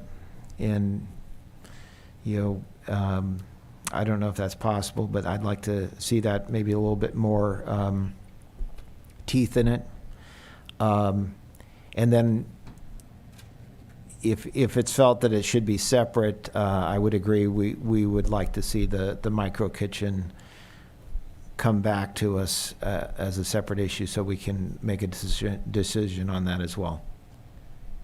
For the micro kitchen, would you like it as part of this ordinance, or would you, because it is coming as part of the entire zoning code update, which is looking to get you anywhere between the end of this year to beginning of 2022?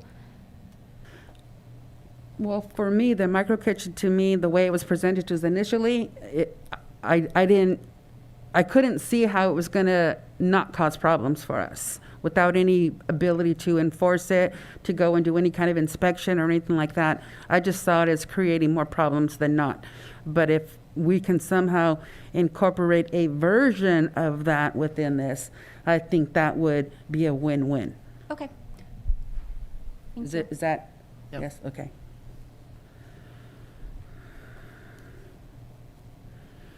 Okay, so then we're good with that one? Okay. All right, so then can we call this hearing closed and open up the next one? Or You want to? Probably have to go back to the planning commission, so there's probably update So, Okay. no, go ahead, please.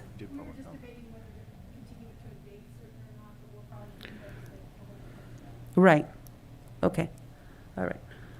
So then we'll conclude this one at 10:51 officially and go into the next one. Thank you so much.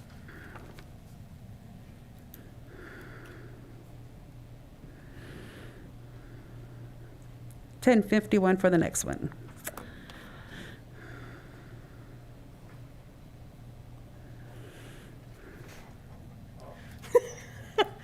Waiting for my introduction. It's kind of hurt. I was Just a still little thinking hurt by about home that. It's all right.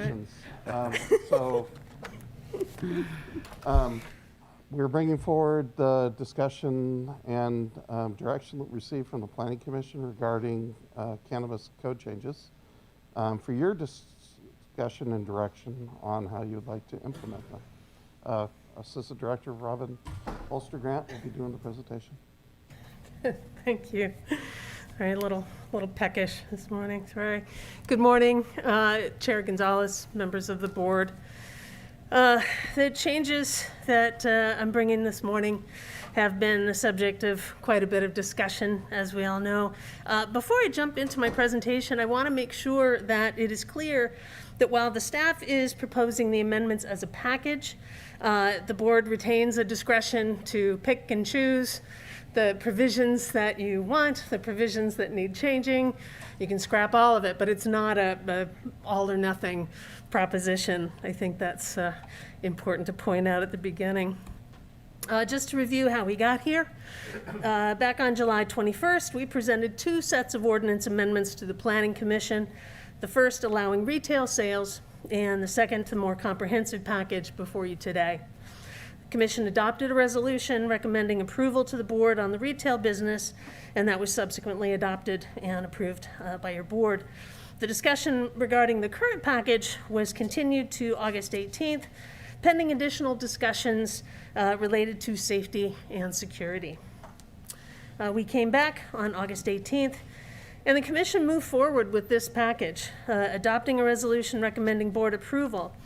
The public comments that we received on August 18th included concerns specifically regarding outdoor cultivation, again based primarily on issues of security and also issues with odor. These concerns notwithstanding, the Commission elected to move forward with a recommendation for approval.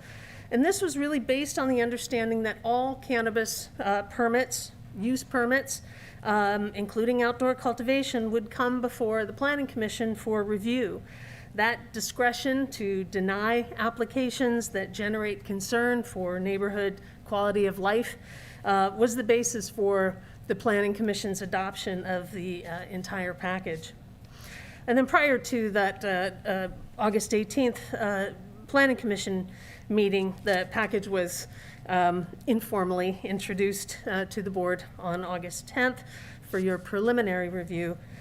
Similar concerns were voiced at that hearing, again, more targeted toward outdoor cultivation. To review, the basis for the proposed amendment package really has to do with the very low number of permits, applications received by the RMA to date, although I will say that we have one scheduled to go to the Planning Commission on October 20th. Small victory there. Again, the need for economic development, the lack of competitive advantage compared to surrounding jurisdictions, and a streamlined application review process. These all provide the basis for the amendments here. In discussion with potential cannabis business applicants, the feedback has been that the pre-application evaluation process and the time constraints are just really cumbersome. The limited submittal timeframes drag this process on for months and even years. And it's important to know that, or keep in mind that the carrying costs of leasing property can be enormous, particularly for smaller farmers. The construction and utility costs make indoor cultivation prohibitive. So again, the package of revisions includes eliminating the evaluation process and the submittal time limits. We would accept conditional use permit applications at any time in the RMA. We would like to remove the employee permit provision. We think that many of those elements are duplicative with state law. Employers always also have to comply with the state in terms of keeping records of all their employees, and a portion of this has to do with ensuring that the employees are legally allowed to work in this country. We are suggesting that we replace the variance requirement with an exception process, and I'll get into that a little bit more. We'd like to add distribution as an allowed cannabis business. It makes sense for licensed cultivators, for instance, to be able to distribute their own products to manufacturers or to retailers. That is not currently allowed. We are proposing to eliminate the permit limits on non-cannabis or non-retail cannabis businesses. The thinking there is that we don't have very many folks coming to us, so if and when we get overrun, we can certainly revisit that. I think right now there's a limit of 50 non-retail permits. We're proposing to allow cannabis business in the airport safety district, and I'll provide a graphic that shows why we think that makes sense. And then, of course, the proposal includes allowing outdoor cultivation in areas where hemp is currently allowed, meaning outside the hemp exclusion areas. And then just a little bit more explanation of each of these. I think I've already gone into the pre-development vetting process. The employee permitting is duplicative. The variance piece is really based on the very strict findings that have to be made in order to approve variances. And in many cases, we would not be able to use that mechanism to reduce a setback where it really just makes sense. And I've got a really, really bad drawing to show how that might work. Let's see, I already discussed the rest of these. Well, here's my stick figure on the variance piece. So the way that the setbacks are laid out in the ordinance currently, you need 300 feet between a cannabis operation and the property line of an adjacent residential zone district. But here you can see that the actual residence is 600 feet. So in order to reduce the 300 feet to 200, you would need a variance. In this case, there's nothing unusual about the property here, and a variance would not, we would not be able to make the findings. But an exception might make sense given the distance of the house. It's just one example. There are many others that I've come across in my work in Santa Cruz. We're not proposing to sacrifice, anybody's sort of peace and issues that they might have with cannabis. We just want a little bit more flexibility when it comes to how those buffers are applied. And then here's the airport safety district, and it's a little hard to see on the screen, but the brighter yellow is actually the limit of the airport safety district, and that extends almost a mile from the actual runway, the takeoff and landing area. That would encompass where the Amazon facility is, where the jail is, and many other businesses. So we think that restricting cannabis business in the airport safety district is overly restrictive. There are some portions of that we think would be should be permissible for cannabis business. And so before you change Oh, that, sure. Can you go back? Yeah. Sorry. So the yellow zone is right now what is excluded, but the pink zones versus the orange zones, can you explain those? The airport expert has arisen Yes. to my defense. Thank you. So there are 6 different airport safety zones. They're all based on danger of an airplane crashing. Path, yes, the flight path. The pink zones are your most dangerous. That's where most crashes occur. The orange zones are where the second most crashes occur. But the light yellow zone is an area around the airport that is reserved for safety. So, and this just shows you Hollister's Airport Safety District. There's also one around Fraser Lake. Fraser Lake and Christian Ranch. So there are 3 airport safety districts in the county. So for clarification, the exclusion zone, are we looking to breach All of it. those? We're looking to encroach on those areas, or are we looking to stay away? Because that, From an airport point of view, you want things that don't have a lot of people in small Right. areas. So growing crops is a good use of land around airports. I understand that. So again, looking at this map, and in case anybody's listening in Zoom land, Right. if they're looking to possibly We're submit an asking- application, you are asking us to consider allow- which colors, All which, all. all of the them, colors. Really, the outer, the portions of the yellow oblong piece that we're not asking anybody to be next to the runway, but there are some areas, for instance, at the end of Flynn and 25. There's some decent property out there that is far enough away, and we would look at the number of employees that are potentially exposed. I just think there are opportunities there. Well, I agree with you, but I okay. just want individuals listening to hear where I'm sitting from, because they're asking me and I'm confused and I'm looking at all the colors. You want us as supervisors to consider all of that area. Yeah, Okay, yeah, the that's only color up there that they wouldn't be allowed to do is within the airport property itself, so you don't have to worry about it. Okay.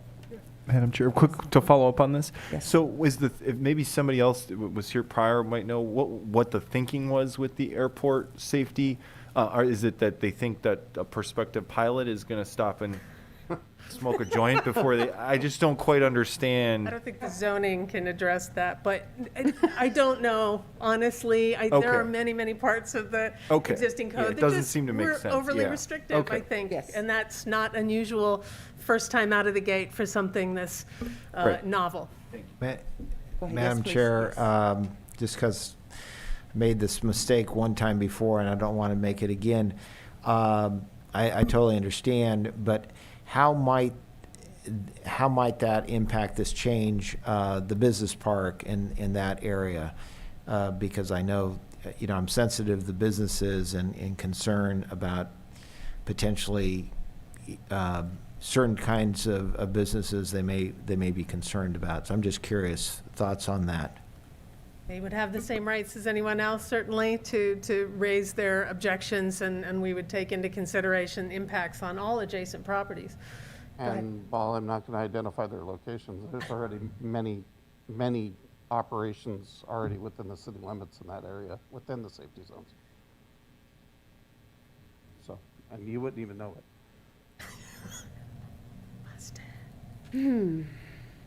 Okay. Continue, sorry. No, not at all. So, of course, as you all know at this point, the package includes a provision that would allow for outdoor cultivation. I've listed some of the reasons for considering approval of this provision. Restrictions having to do with security and safety already exist at the state level. While odor seems to be one of the more significant concerns, it is important to keep in mind that industrial hemp smells exactly the same as THC-bearing cannabis. And while not 100% effective, there are some mitigation measures in addition to buffers that can help to alleviate issues associated with odor. People always snicker when I tell them this, but I know of farms in Santa Cruz where they planted lavender or cilantro around the perimeter, masking, not getting rid of the odor, but there are some measures, but it's never gonna be 100%. We're really relying on distance and buffers. Other considerations have to do with the impacts of indoor grows on cost, energy, and water consumption, as well as conversion of prime ag land if folks have to build new structures. There's also the issue of terroir. Just as you have Napa and Sonoma wines, There are folks that consider the climate here to be unmatched for purposes of growing outdoor cannabis. And they have the potential, if it was allowed, to actually label their cannabis as San Benito grown. But it has to be grown in the ground. It can't be grown in a greenhouse to be able to put that on the label. Just another consideration. Outdoor cannabis would be subject to the hemp exclusion zone, meaning a mile from city spheres. And here's the list that applies to the hemp exclusion zone. Again, this would apply to outdoor cannabis. A mile buffer from CSAs, Tres Pinos Water District, hospitality sites, and then buffers from public roads. And so this, I'll show you the map. I think we've seen this before. This is the exclusion zone. No outdoor cannabis up in this area. And then there's a little bit of a closer look, if you can see, toward the northern part of the county. And so I presented a bit of a side-by-side comparison because a lot of the concerns and complaints that we have heard have to do with hemp that is already here and already being grown. So I just wanted to go through and compare and contrast, because I don't think that the complaints that have been targeting hemp really apply or should be applied to outdoor cannabis. Odor, again, there's no containment, there's no setback buffering requirements other than what we just saw in the exclusion zone. Outdoor cannabis, setbacks are required, mitigations may be available. Hemp does not require secured fencing, access, no security guards are required, and there's little or no inventory control on the part of the state, and no state licenses. There's the Ag Commission that gives them their registration, but it is rare. In fact, I've not ever heard of the state Department of Ag coming to visit hemp farms. Now that may be, I'm not an expert, so that may be changing. So contrasted with outdoor cannabis, again, setbacks, fencing required, locked and security cameras, licensed security guard 24/7. The cameras have to be running 24/7. Track and trace, everything from baby plant to final product gets a tag, and that is tracked. Everybody who comes onto a licensed premises has to have their shipping manifest logging where it went and where it came from. We don't know necessarily the same information when it comes to industrial hemp. And there are multiple inspections by 3 state agencies in addition to our county inspections. And there's a state license. So the state recently consolidated. It used to have 3 different agencies overseeing manufacturing versus cultivation versus retail. It was mind-boggling and a mess. They have consolidated into the Department of Cannabis Control. They are also stepping up their enforcement arm. They do their own, the state, under the state licensing provision, background checks are conducted. Again, the track and trace and the State Water Board and the Fish and Wildlife both have developed their own enforcement units. And I can tell you, again, coming from Santa Cruz County, that they're very active, and their penalties are swift and severe. And then these are regulations that are already on the books. I think I talked about these a little bit already. Security measures required by both the state and under our existing ordinance. 24-hour surveillance, motion sensors, panic buttons, alarm systems, secured access, 24-hour security presence. The record keeping is to be made available, and that includes training logs, that includes your employee records, who's working, and when you fire somebody, you have to keep track of that. We protect visibility from public and private roads. Water, energy conservation measures. These folks have to submit pest plans, pest management plans, the list of things required by the state would definitely not fit into 1 or 2 slides. It is lengthy. And in our ordinance already, any violation results in immediate suspension of the cannabis business permit, and we notify the state, and you're done. Now, there are gradations of violations. Not everybody is going to have their permit yanked for minor infractions, which is how we deal with code compliance now.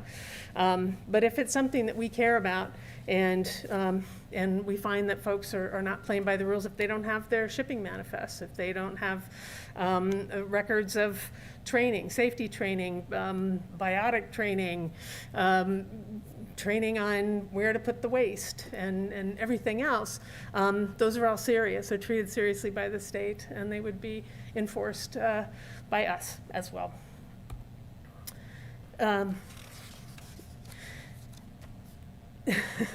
Having said all of that, I understand that this is still sort of new, and there is stigma, there is justifiable concern, but this is all still a new area of policy, and it's quite likely that we will be back making further changes at some point.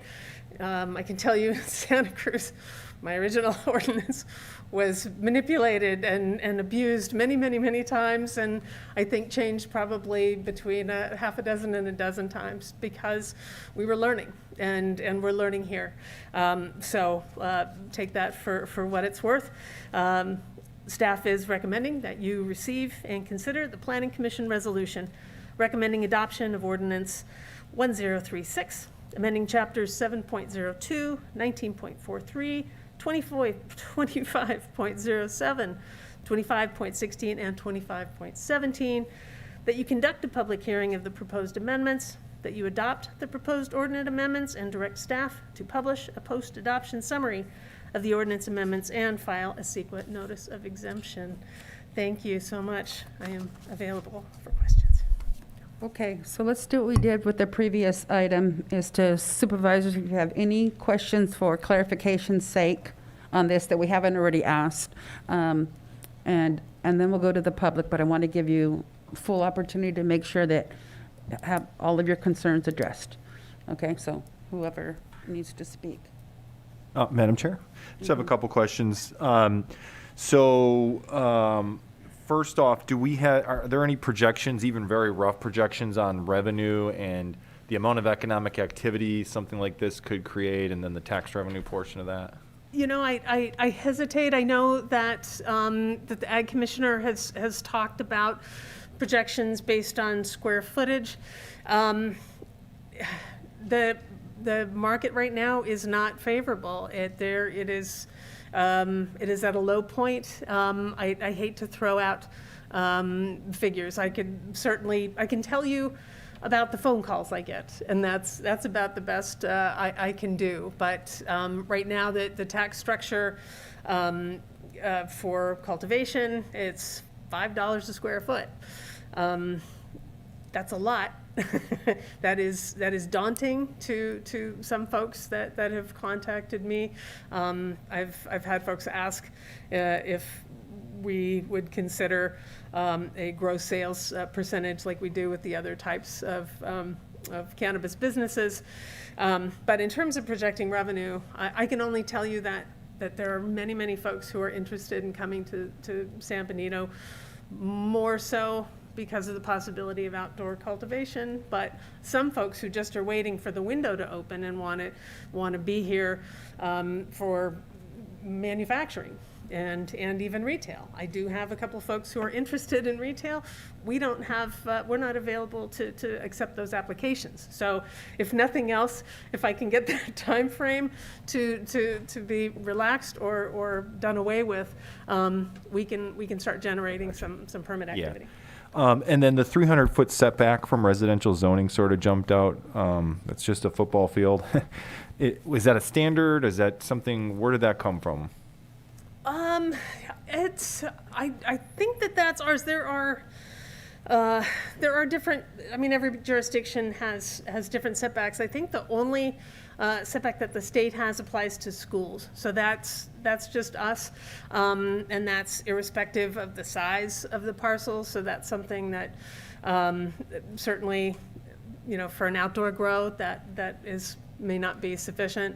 Is it residential zoning or just a residence with even within an agricultural? There's different, both. We have setbacks just for the residentially zoned parcel. That's the 300 feet from the structure where the cannabis or field or whatever to the property line, not necessarily the residence. And then I think there's also a 100-foot setback from all property lines from the cannabis business. And then the structure itself, I have to look again. I'm more familiar with fine. measuring to the That's property fine. line. Sorry. And then last question, if we did theoretically approve this, when, timing-wise, when would plants go in the ground? When would this, you know, industry be able to start functioning? Well, it depends.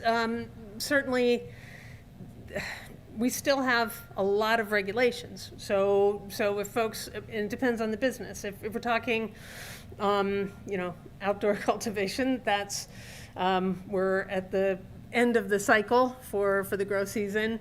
But, you know, early 2022, you know, Got it. March. Okay. Ish. Thank you. Sure. Okay. Thank you, Madam Chair.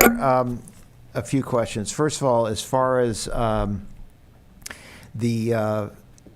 if we do run into a problem, if there is a so-called bad actor or someone that's not following the regulations, I know that in the past with hemp there were some fines divvied out and ultimately permits were revoked. But I'm just curious, how does that weigh? Because you know, in talking to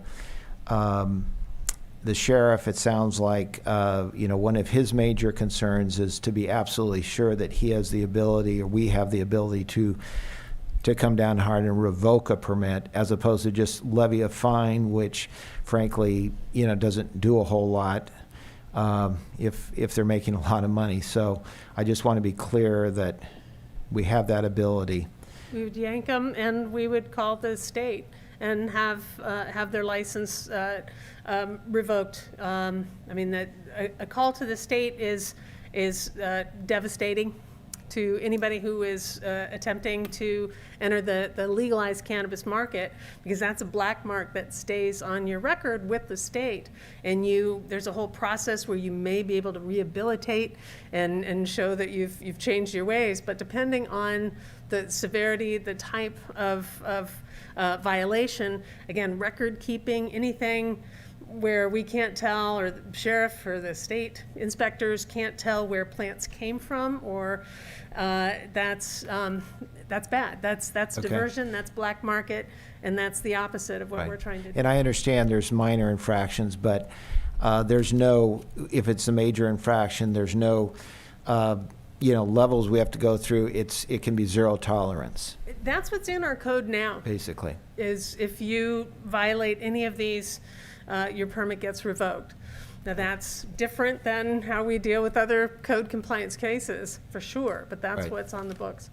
And then I don't believe there's anything in there, but I'm just curious, and you and I have talked a little bit about this, but any restrictions at all or limitations on the size of the potential acreage, or if I'm talking about outdoor cultivation, or the number of permits or that type of thing? And I know in talking to you, as you said, so far we haven't really had anything, so it might be a little bit premature to suddenly assume that we're going to get this explosion, and maybe we can deal with it as we go. But I'm just curious how other counties like Santa Cruz may have dealt with that, and how we might approach that as Yeah. necessary and if necessary. I think so. Santa Cruz definitely much smaller parcels. You know, anything over 40, 50 acres is considered ginormous in Santa Cruz.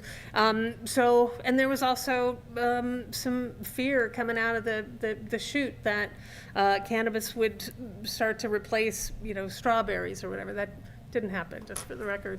But, so they put limitations on the percentage of a parcel. So I think the maximum for commercial agriculture, and there's some other sort of subtleties where the cap is lifted if you're indoors. But for outdoors, I think that it's 2.5% of the total acreage can be devoted to outdoor cannabis. Now, indoor, again, is different if you're moving into old cut flower greenhouses or something. There may be no limit, but that is a limitation that Santa Cruz put on there out of, again, sort of fear that cannabis was going to take over the county. We don't have a cap in our ordinance. We certainly could.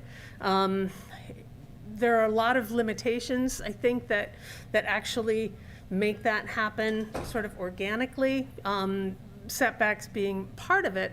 But also, unless there has been cultivation in the past, one of the most restrictive measures that we have on the books has to do with water conservation. Right now, it's a 1-to-1 water offset. If there's no history of irrigation, you have to find a way, and I'm working with our water district to maybe come up with a mitigation bank to pay into, but you have to offset your water use so that it's a net zero. So that's going to be limiting for different parts of the county for sure. But other than that, no. I mean, I think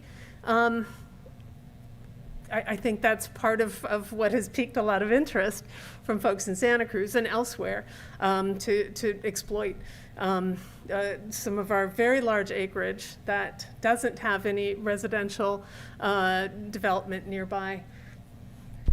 Just I don't know what I just point out that currently the state, the largest state outdoor cultivation license is 1 acre. Okay. And you can have multiple licenses on a particular parcel. Right. So that 1 acre cap is scheduled to be reviewed and considered whether or not it would be lifted. But the reality is, in part, there's an artisanal element to cannabis cultivation. It requires a lot of, it's not a field crop that could be machine harvested or that sort of thing. So the reality is that cannabis cultivation acreage is, and the other part of it is that the market is saturated. Right. Even for legal cannabis, there's more product than there is demand in the legal marketplace. So that the notion that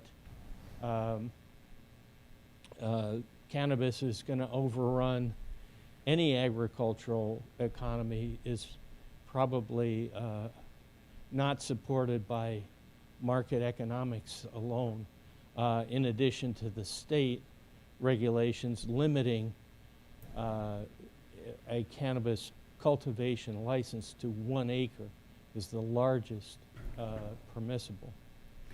You can have multiple licenses on one parcel, but your point about, I mean, economies of scale, yeah, at a certain point, it doesn't pay for itself. Okay. Last question.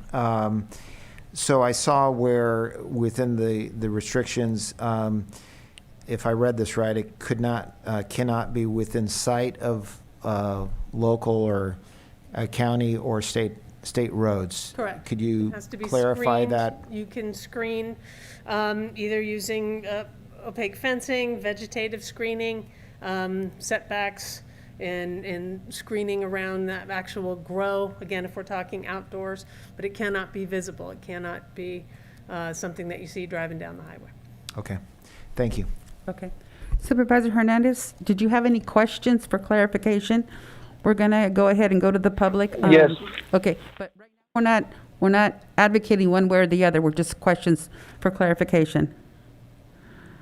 Yeah, so piggybacking, thank you, Madam Chair, piggybacking off of Supervisor Kozmicki's question, he mentioned revenue projections. The lady didn't have an idea. I think it needs to go a step further, is what is the net revenue projections? Because all this is futile if we don't have clarity on the net benefit, right? Because there's going to be, you can raise $10 million, but if you have $8 million in cost or $9 million, right, then it minimizes what your net revenue is. So I'd like to know what is the net revenue? I think that's the number that we need to really hone in on. So what is, if I can get that clarification? Thank you. I'm afraid I don't have that information, Supervisor. I haven't done those calculations. I can look to see what the Ag Commissioner presented, I think, a couple months ago. But those aren't our numbers. Okay. So, Okay. Sorry, Supervisor Hernandez, she can't address that. Okay, so let's go ahead and go to the public, please. If you'd like to make a comment in chambers, please provide a speaker card. And on Zoom, you can press *9 on your phone or the raise your hand icon on your screen.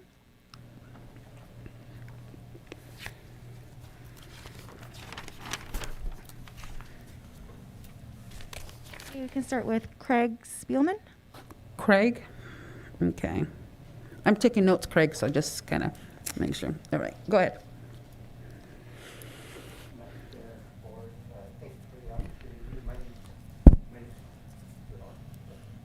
My name is Craig Spillman. I live in District 4. I was not born in the community, however, I've been here the last 5 years. Recently developed 60 acres of tenure all those on the board of directors with the Farm Bureau. And I've been working in hemp the last 3 seasons.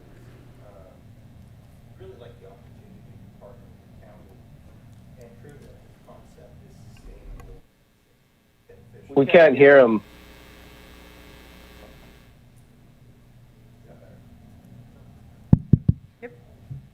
Sorry, you want me to repeat, or? My name's Craig Spillman. I was not born in the community. However, I've been here the last 5 years. Recently developed a 60-acre orchard on the Farm Bureau Board of Directors, and I'd really like the opportunity to partner with the county and prove that this is both safe and beneficial to the community. And it's a sustainable business with tax revenue.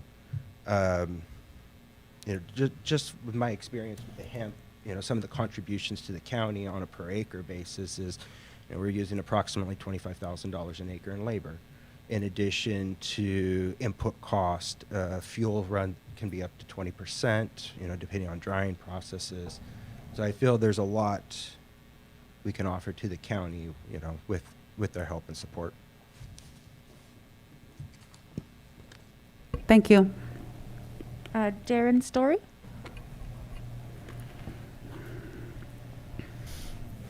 Hey, good morning, everybody. My name's Darren. I was born and raised in Watsonville. I'm currently a cultivator there. We grow organic blueberries, and we transitioned to adding cannabis in as a diversified crop. In 2015, I was one of the first licensees in Santa Cruz County. I know Robin very well, and I want to offer myself as a resource on my business. We have a working farm. We actually have 2 now. And we've done all the steps that are required to make it legal. We've also worked hand in hand with the County of Santa Cruz as we've developed these parcels. I feel like we have a lot of knowledge of what to do and what doesn't work. And also, as Robin mentioned, the climate's very difficult right now in legalized cannabis. So I think actually being a little bit hesitant, this county has an opportunity now to really acquire some really scaled growers that know what they're doing, because to survive the next 12 to 18 months in California cannabis is going to be extremely challenging. And I don't think there's no more green rush, so you guys have kind of missed that nonsense like Lake County and Santa Barbara. And hopefully you can avoid some of the clashes that have taken place in those areas and really, step into this and do it right and work with the community and all the stakeholders involved. I'd be happy to offer myself as a resource. As I mentioned, One of you asked a question about the economic value added. UC Santa Barbara did a study, granted it's preliminary and it was based on last year's numbers, but each acre of cannabis brought about $700,000 worth of economic vitality to the community. It's probably lower this year, but you're talking about jobs. Those people go spend money at local restaurants and everywhere else. And we'd love to work with you guys on this opportunity. Sorry, my time's running short, but Robin can get you my contact if anybody would like to reach out further. Thanks. George Workman. Hello. Thank you for taking the time to hear me out. I am a operator, farmer in Monterey County, and we've been operating cannabis there successfully, legally, compliantly for the last year. And there's cloud cover and there's certain elements that make San Benito County very, very favorable for cannabis products. And that's why I think that this will be a very attractive region, like Darren said, for growers that know what they're doing. One thing I would advise the Board of Supervisors to consider when thinking of revenue is to work with the growers and work with the businesses and treat them as partners instead of working against them, because there's the short-term gains and then there's long-term gains. And this county really has an opportunity to work, like Darren said, with knowledgeable, scaled farmers that operate professionally. And they have an opportunity to bring revenue into this county in a very smart and stable way, not just a big pile of cash, a green rush style where you have to go spend tons of money on enforcement and your net revenue shrinks. There's a real solid opportunity here for a large gross and net revenue for the county, and a lot of opportunity for the residents in terms of labor and other things. And I'm I have a degree in agronomy. I've grown other crops, and it's very challenging, climate and agriculture in general at this time. And I would say that the cannabis is an opportunity for the younger generation like myself to enter and to be an entrepreneur and to provide other opportunities for people around me. I appreciate your consideration. Thank you. Sorry, I didn't get your name. George Workman. George. Sorry. Thank you, George. Thank you. Elias Linas.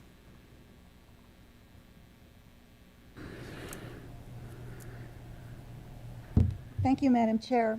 So currently in the city of Hollister, there are over 40 acres for cultivation.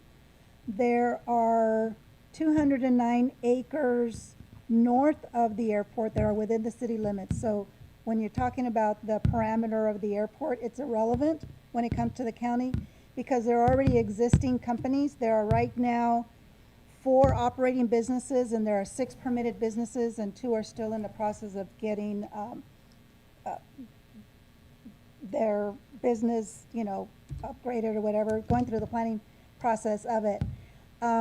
We have been in San Benito County since 2019. We have had 0 economic development because of the process that that these applicants have had to go through, are still going through, and some dropped out. Some are now talking about, because of this outdoor grow, economically, they are able to afford it instead of having to build a facility for indoor grow. So obviously, one of my biggest concerns here is the tax revenue. It is high. I think we should bring it back and speak about it a little bit more. But that being said, I really would like to advocate for a large percentage of the funds go directly to the law enforcement fund and not to the general fund. I think that's something that needs to be brought back on a different agenda, because one of the biggest issues is enforcement. And we know that the Sheriff's Department does not have staff, and this would really help the staff because he's already told you he's going to come back and he's going to ask for money so that he can have staff for enforcement. So it's something that you all should be talking about. Let's see. With regards to, Robin said about being able to grow and say that it's roots on the ground for San Benito County. It should be a certified program, which an additional fee would be revenue to the county. Thank you. On Zoom, if you'd like to make a comment, press *9 on your phone or the raise your hand icon on your screen. You've been unmuted. Please state your name, your district, and you have 2 minutes. Yes, thank you. Good morning. My name is Jackie Morris Lopez, District 2, San Juan Batista. And just listening to the presenter talk about this ordinance, some things kind of perked up my ears. And one of them was no CEQA California Environmental Quality Act exemption. They're exempt. But when I look this up, I feel that the speakers misspoke. And actually, that's only been extended till July of 2021. So that needs to be addressed or corrected. So I interpret that as meaning that they are no longer exempt from CEQA. That deadline passed July of this few months back. Also, she also used the terminology that this is the right time, and I see that there's 3 growers that do not live in our county that are represented there, speaking on behalf of their operations. But what the speaker said also that perked up my ears was the exploitation. She used the exact verbiage, exploit the vast acreage in our county for cultivation.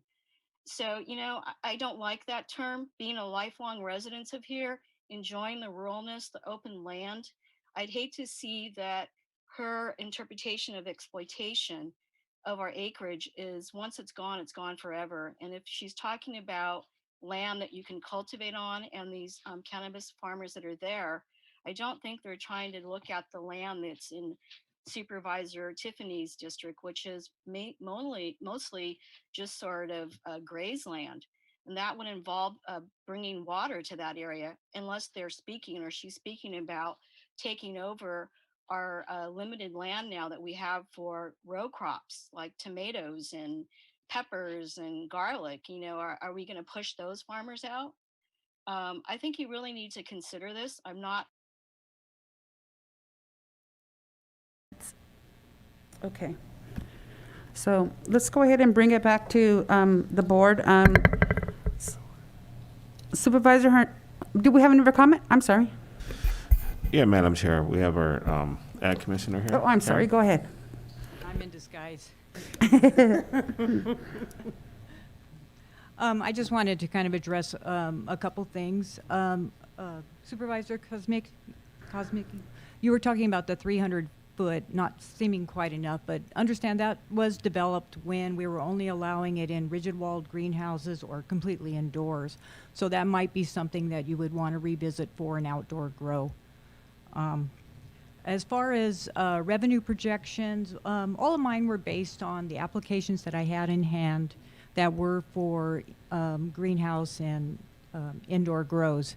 And we were projecting, if all came into fruition, approximately $15 million a year. I had not done projections on outdoor because we weren't allowing it at the time. But if you just take it kind of simply, at the $5 a square foot, that would be a little over $200,000 per acre of licensed cultivation. You $3, then $130,000. So it'd be easy to kind of make some projections, and depending on how many licenses you issue, if you want to look at it at a per acre projection. And I can answer any other questions. Any further questions? No? Okay. Madam Chair? Yes, Supervisor Hernandez. Yes. Can you mention what that means as far as the net benefit with the cost of public safety, or even any oversight, Karen? Your question to the Ag Commissioner? Yes, to the Ag Commissioner. Can you repeat your question? So, since I know, when this all first rolled out, it all went through the Ag Department, especially with hemp, because it was considered a right to grow product. So, bottom line is everything has gone through the Ag Department, and I'd like to know, since now there was even oversight with hemp, and maybe that would be a rough projection, but still there's a measurement there, and that is what is the net, right? So there's a certain level of revenue, but what was the cost associated with ultimately mitigation or public safety? Well, as far as going through the Ag Department, I am the CAO's designee to process the applications. And it was really done separately from hemp. Hemp really came along a lot later as far as the cannabis requirements. When we established the original ordinance, the cannabis tax was supposed to be used as the board wishes to benefit the community. What there was supposed to be is, once we had him in operation, was an annual license fee, and then that was to help cover the costs of just managing the program and for law enforcement as well. And if the board wished to provide some of the money from the tax revenue in that direction, that would be up to their discretion. So the idea was that this would bring in revenue and not be a burden on our resources.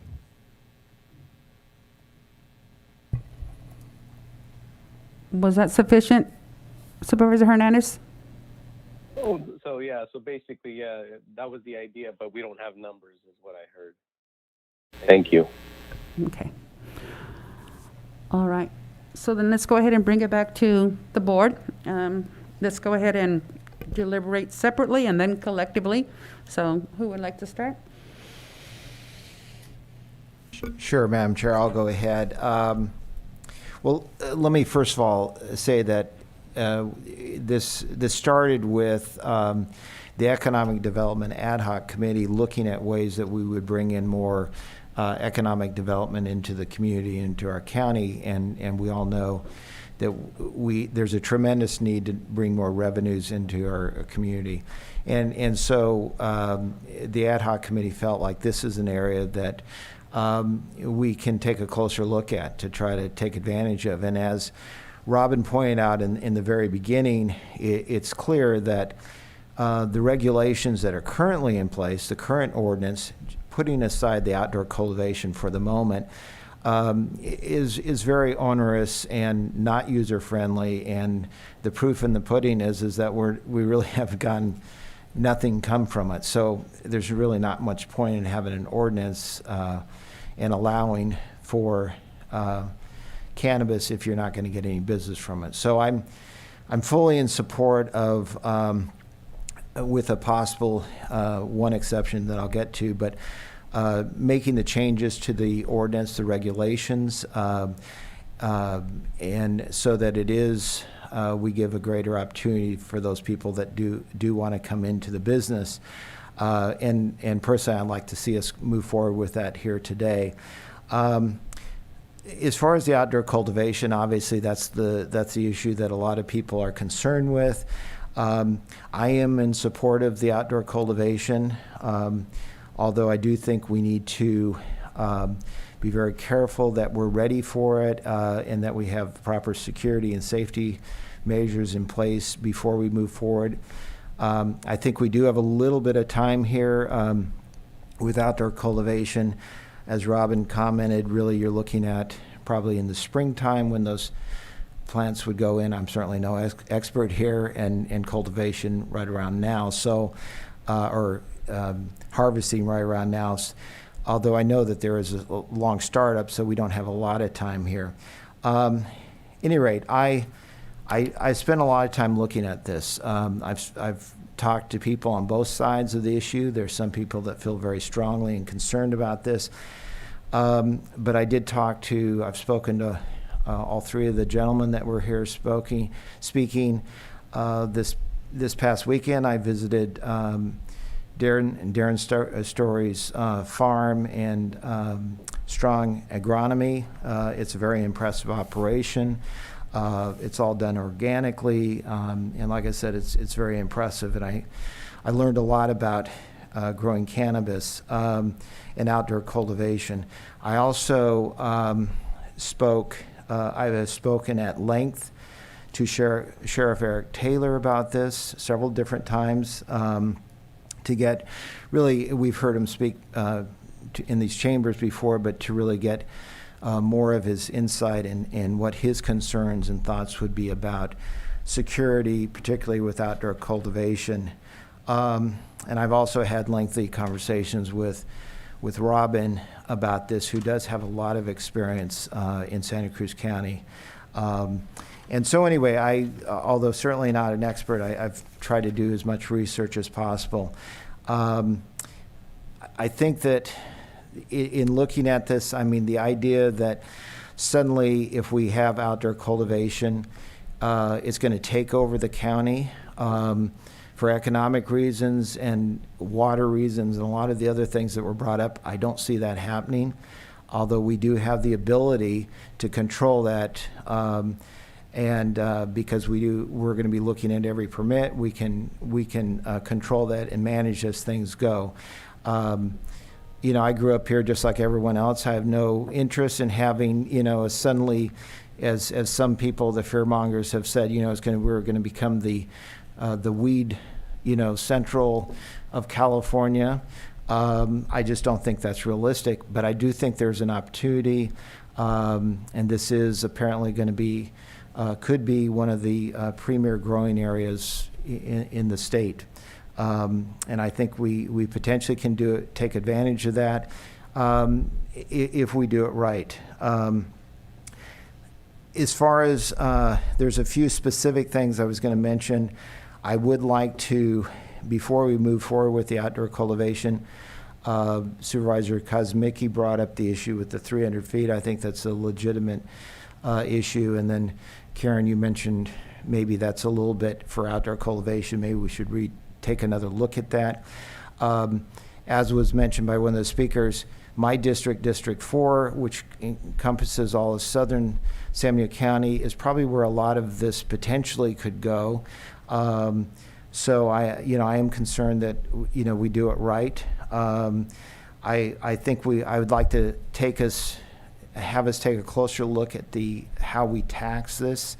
Doing it on a per square foot basis is maybe not the right way to do it. From what I hear, might make a lot more sense to do it on a gross revenue kind of a thing. Benefits both the county as well as the grower, and it promotes more better farming techniques from what I hear. So I'd like to take a look at that. I'd also like, the one thing about the regulations, I would like to take a closer look at this airport area. I'm not concerned about the smaller airports, but I am a little bit concerned about the existing airport, just because, again, the business park, and I want to just be sure that we look at that. There may not be issues, but I want to just look at that before we go ahead. And then the last comment I'll make is that, again, I'm in support of the outdoor cultivation, but my feeling is for today, I would argue that we set that aside just temporarily until we get a couple of things clarified and addressed. And most importantly, we heard the Sheriff Taylor talk about he would be coming back to us if we move forward with this. And again, I spoke to him just recently. I think we should be proactive in the area of security. I would like to, if we're going to move forward with outdoor cultivation, I would like to see this board approve 2 additional deputy sheriffs. Sheriff Taylor has told me that he feels like 2 is probably the right number initially. That can grow if need be. Obviously, if the outdoor cultivation doesn't take off like we want, I mean, there's a great need in those additional deputies anyway. Right now, there's just, not even one full-time deputy sheriff that covers South County. And if a lot of it's down there and it's, a ways away, we need to make sure that we have proper security and control from enforcement measures. So, like I said, I would like to see us address that, at the same time that we move forward with the outdoor cultivation. Those are my comments. Thank you. Go ahead. Thank you, Madam Chair. So I'm going to echo a lot of what Supervisor Tiffany just said. Significant streamlining of the prior rules. The current ordinance just doesn't work. You stole my phrase, proof in the pudding. Thank you, Bob, for that. There are pros and cons to this, and I get it from, even the people on the concern side. To me, the pros are economic activity, giving farmers an opportunity to earn money, tax revenue, and we're a big county and have the land, and the production requires less overhead than indoors. The cons, I think, smell, potential security issues, staffing issues, and costs. I feel like we can mitigate the cons. I am going to support outdoor cultivation with some of the same issues that Supervisor Tiffany brought up that I'd like us to look at and bring back. For one, definitely the 300-foot setback from residential zoning. The tax structure, the $5 seems like it's, we might be going down the same rabbit hole of setting up a system that is overly restrictive. And so I'd like us to look at what makes more sense there. And then I agree about the sheriff's office. I don't know what that number is, whether it's 2 deputies, 1 deputy, or what it might be, but I would like to make sure that we are funneling a significant portion of the revenues to the sheriff's office on this. We need more sheriffs, law enforcement there anyhow. So just to give us a little bit of context, some examples of counties that permit outdoor cultivation: Monterey, Santa Cruz, San Francisco, San Luis Obispo, Santa Barbara, Alameda, Contra Costa, Humboldt, Stanislaus, Los Angeles, Riverside. Some examples of counties that prohibit: Merced, Fresno, Madera, Tulare, San Diego, Orange, Kings, Mariposa, Tuolumne. You can kind of see that this tends to fall on partisan lines, you can tell here in California. And then if we're going to allow it, I think, we definitely have to have this strict mitigation in place, the measures. We can learn from a lot of other counties. We don't have to go through the green rush, so to speak, and all the complications. I think we should really look at what's the good things that other counties have done and incorporate that into our ordinance. I think you've done that to a certain extent, but let's clean up some of these few other issues. I mentioned the sheriff, and let me see here. Yeah, I don't have to go any further on that. I talked about residential zoning, and then that's really all I have to say. I think just, I support it, but let's put it off, clean up these few issues, and maybe if we can get this, we'll see what Chair Gonzalez has to say, but let's clean up these issues and bring it back. Thank you. Supervisor Hernandez? Thank you, Madam Chair. Yeah, I definitely want to go over the outdoor cultivation. I think there's huge risks with that. I don't see how mitigating outdoors is going to be able to be possible. That's got to be a thorough process. But ultimately, I can reference for sure a conversation I had with folks from the wine industry, and they're not happy about this. It took them a while for them to be at a place where they were finally at peace with the hemp ordinance. Now all of a sudden you're dealing with cannabis, which is a whole different element. And I'll just reference one example. When we first started with hemp, you had folks coming out to our county stealing plants because they thought it was cannabis, and there was even high-speed chase because of that. So I'm not trying to paint this industry in a bad light. I just know that there are things that we have to consider whether we like it or not. The sheriff sent us a report, which I appreciate, that basically gives us reference to why we need increased security. And in that report, it mentions, so it's called the legalization of marijuana in Colorado. The impact, it was a 2020 report, so it's just recent. And there was increased fatalities by 138%. And it's not just for folks who tested positive. Majority of those folks were obviously marijuana and alcohol. So it's just, there's certain elements that we have to address whether we like it or not. And that happened. So the fatalities were, I think, 38% or something to that effect, increased normally, but ever since legalization, it jumped to 138%. So again, just talking about the impacts, and then the black market, that's one element that I think we haven't even talked about. I guess we assume that it's just going to absorb and go away. I had these conversations way before the board was elected, with not just relating to cannabis, but hemp. Visited facilities, and the bottom line is yes, there are folks that do a good job of establishing a business that's clean, that's very transparent. But there are, by default, anytime you have an increase in regulations, you're going to have higher costs, which means it makes it harder to compete compared to the person that doesn't go through the regulatory process. So just as a reference point, there was 294 investigations, 168 felony arrests, 5.5 tons of marijuana illegal seized and 86,000 plants. So 21 different states received that illegal black market activity. So my point is a safety plan needs to be the first thing that's addressed if this board wants to go down this route. And the outdoor issue, because I just don't see how outdoor, it's like oil and water. I don't think outdoors is going to work.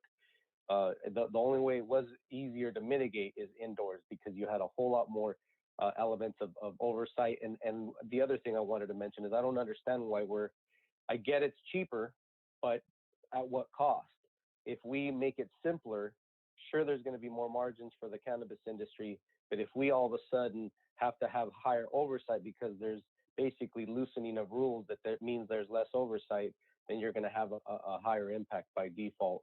And this is all just talking about the impacts, right? I mean, if there was very little to know, then this wouldn't even be a conversation.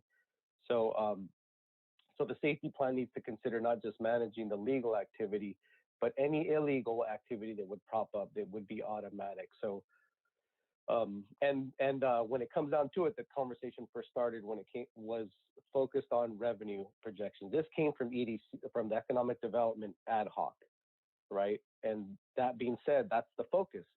How do you move forward with a business plan, implementing an industry with a level of regulations, not knowing what the revenue is going to be?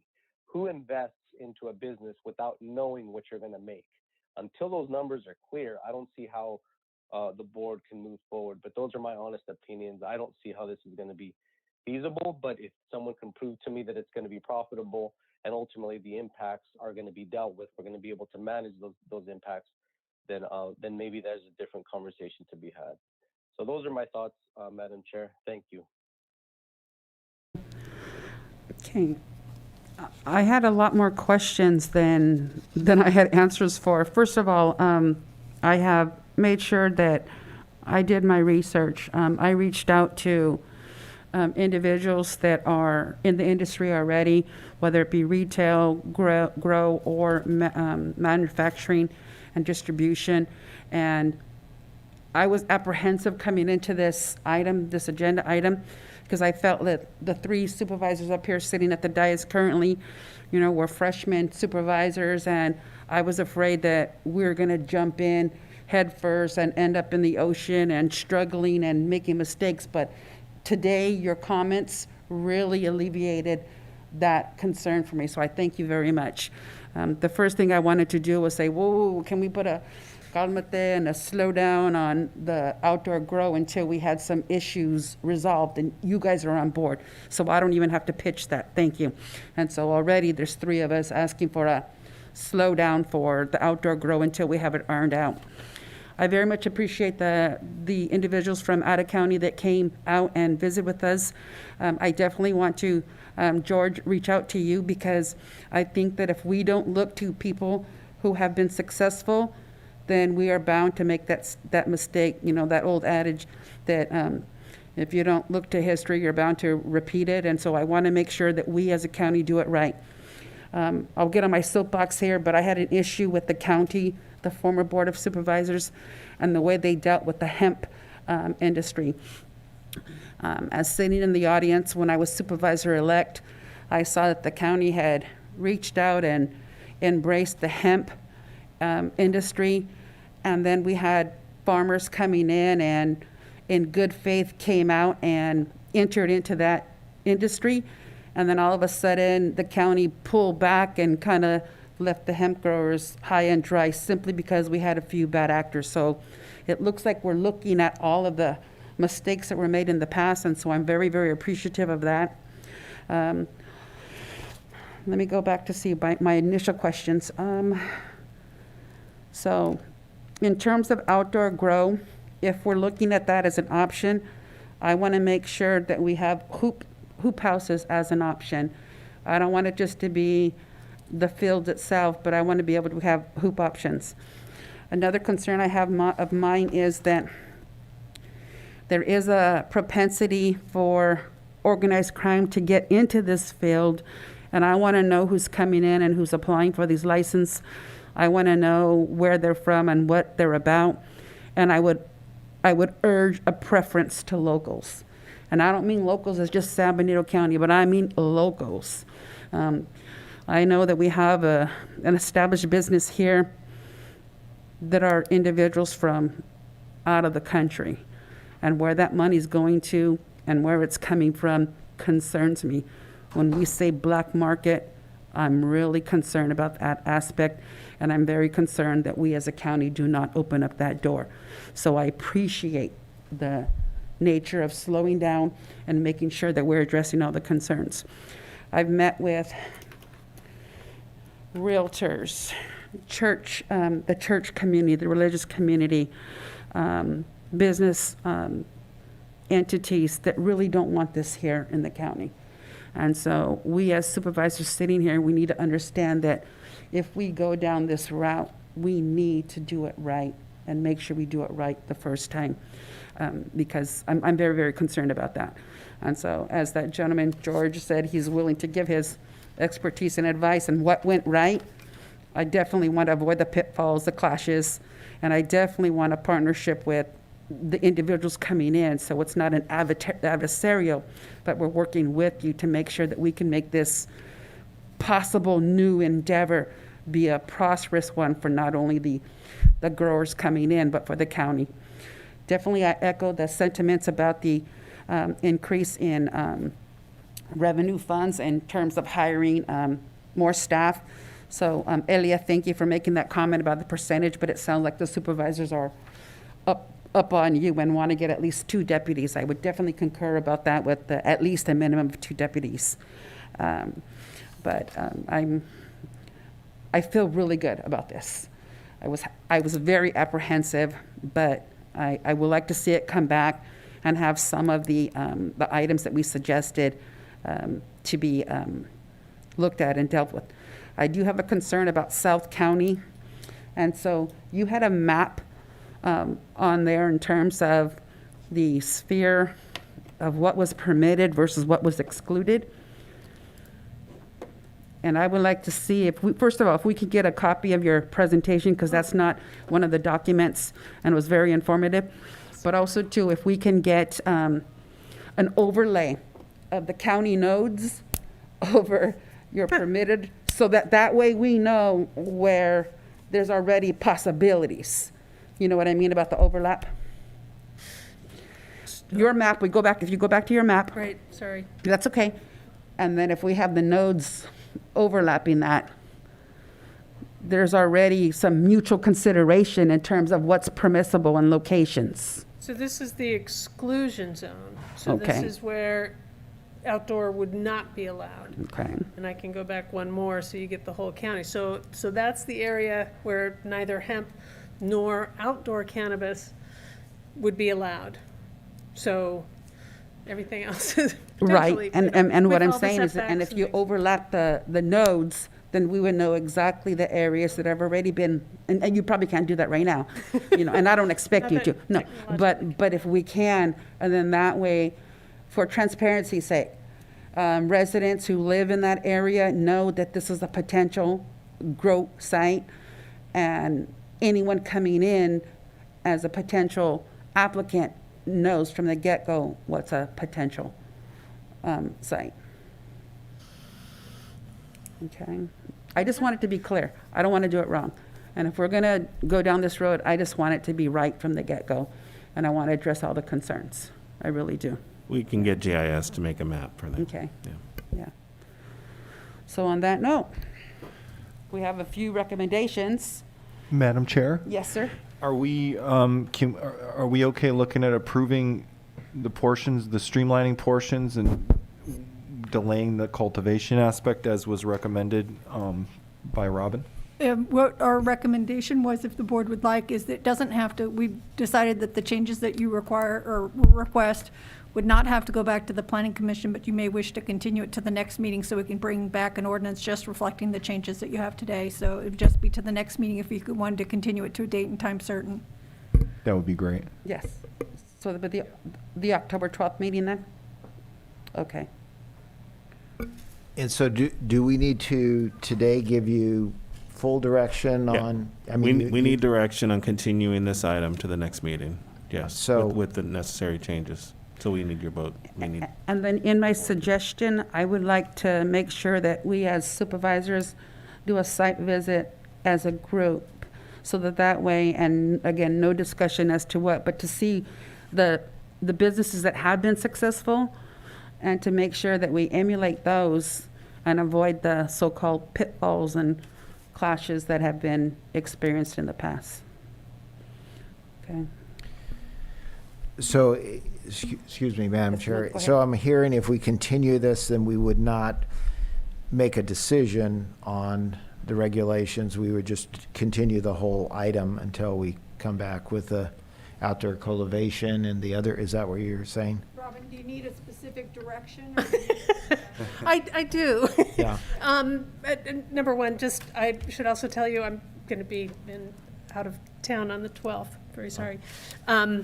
It doesn't have to be me. We've got other folks. But right, so you wanted some feedback or ideas about increasing setbacks, and so I'm not sure if you want to see those. That seems like a separate thing than just bringing everything back. But I could be. Please. We can come back with proposal for increased setbacks. Well, what was offered already was a 300-foot setback consideration, the $5 tax structure, and then of course, the sheriff's office, 2 deputies. I want to include the hoop houses in there. Okay. Supervisor Tiffany mentioned he wanted to see an further analysis of the airport, I believe. Yeah, I wanted to take a yes. closer look at that piece. And then I had just a concern when we talk about South County. I know that portions of South County have water issues, so. Again, this is again, if it's, number one, if it's done right, and what I saw, the visit that I saw, and I would recommend that everyone get a chance to see it. It's very high tech in terms of sensors, and it's very efficient water use. But just to reiterate what Robin already touched on, it's the 1-to-1 offset. So really, relative to other crops, the way I see it is it would be addressing water concerns, which is a very valid concern. Yes. And particularly if they're going to be using grazed lands, and that currently are not crops. But it seems like it is being addressed. And then to add to that certified also, I really like that suggestion from Ms. Salinas about being able to make sure that it's certified through grown in San Benito County, and possibly taking advantage of that extra labeling to be able to tax it somehow, some way. I don't know if is that something we could labeling is put actually in? more of a state piece, but we have to be consistent with the state regulations as well, so nobody can slap a label on that says something that the state.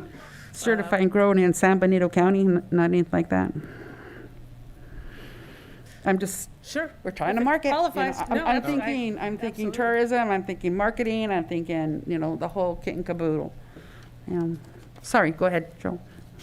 Well, as far as a way forward, it seems to me, based on the comments that I've heard, is that there's concern about moving forward with the streamlining aspects of it, but leaving the outdoor cultivation for future action. And so we could return with an ordinance that doesn't include outdoor cultivation at the next meeting for adoption. Okay. And then put together a refined outdoor cultivation that addresses a number of these concerns. I'd also point out that the tax structure was not part of this analysis. It's not a land use ordinance. It doesn't have to go through the planning commission. If the county wants to reconsider the tax that applies to cannabis, that would be an entirely separate thing, and we haven't addressed that at all. I don't have any comments or reactions on that issue, whether or not the tax is set too high or too low, or whether it should be modified to net revenue or gross revenue or some other taxing scheme.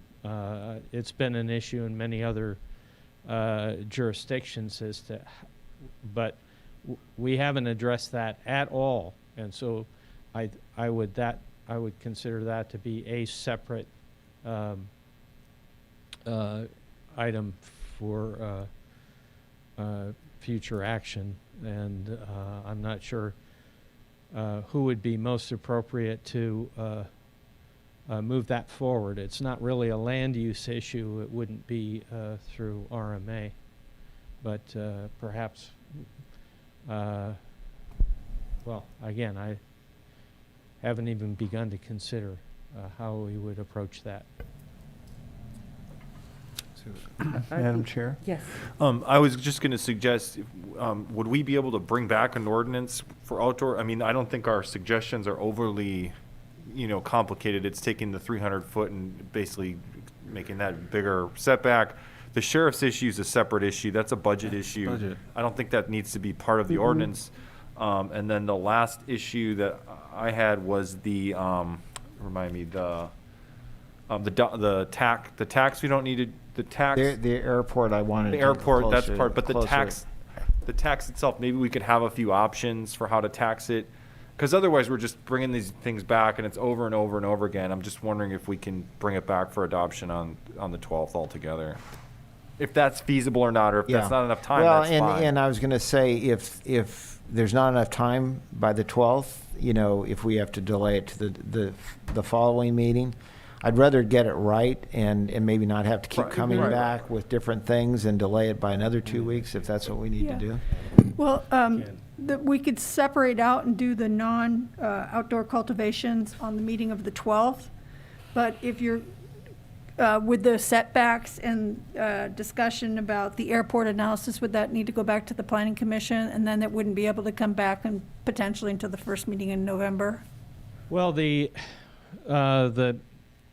statute concerning reference back to the planning commission says if the board wants to make modifications to the ordinance in some aspect that was not considered by the planning commission, then that would have to be referred for their consideration and report. And that's really a judgment call. I mean, I didn't hear anything in the discussion about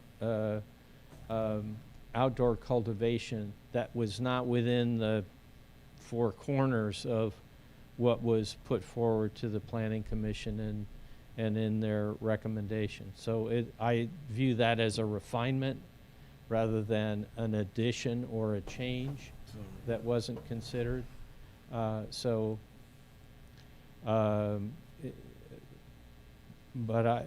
I was hearing that the board wanted to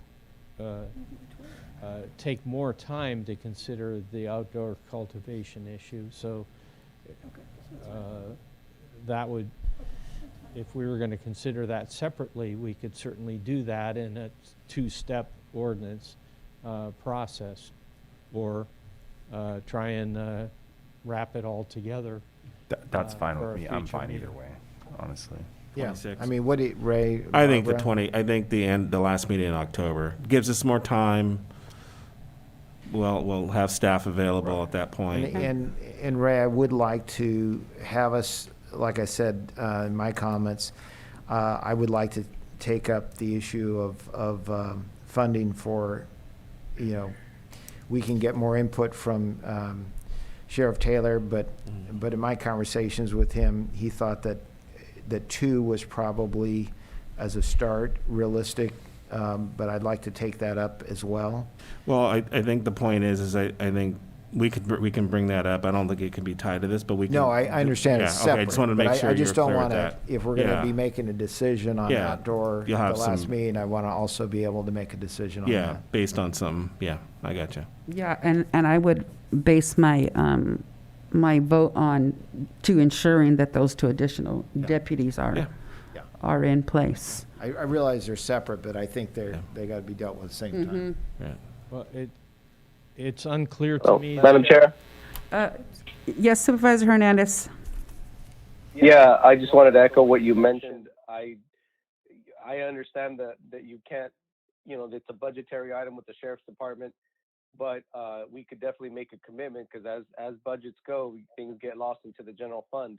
So my recommendation is that we earmark at least by way of the ordinance itself, expecting a safety plan that includes the sheriff's deputies in that plan. And, excuse me, Madam Chair, I might add that Supervisor Hernandez brought up revenue and net revenue, and I understand that. I think it's a good point. I mean, it's hard to know, let's face it, and I think we're doing this somewhat, there's just like with any business, there's some risk. We know that we're going to have some additional expenses with the 2 deputy sheriffs if we approve that. But I do think we could have staff take a closer look as part of when you come back to us at, some different scenarios of revenue relative to potential expenses of the, 2 additional deputies. I think that's certainly reasonable to do. Yeah, and just to make sure that the board is aware of this, we rolled this out with hemp, and we really haven't seen a lot of revenue come in yet with hemp. So we're going to have to put a plan together that kind of smooths this into operation, because we're not going to get like some of the speakers are talking about. We're not going to have bags of money in the beginning. It'll be a smooth process with regards to how we're receiving the revenue. So I think I just want to make sure the board's aware of that. We'll have to probably plan this and kind of have to work with the sheriff on this, right. And we'll make sure we bring something back to you. And I think this was mentioned earlier. Frankly, we could use the 2 additional deputies with or without the outdoor cultivation anyway. So it's not as though we're throwing money away. And we're working on yes, we're working with the sheriff on staffing. Actually, as we speak, we've been working with him on the correction side, but we definitely could do this on the op side. Okay. So then, do you have enough direction?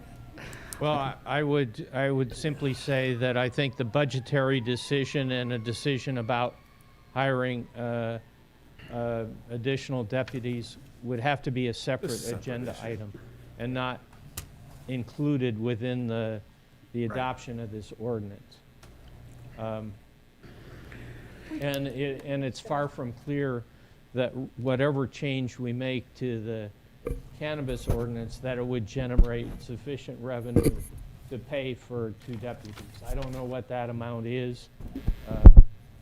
Yeah, staff can work that item out before the next meeting. So Madam Chair.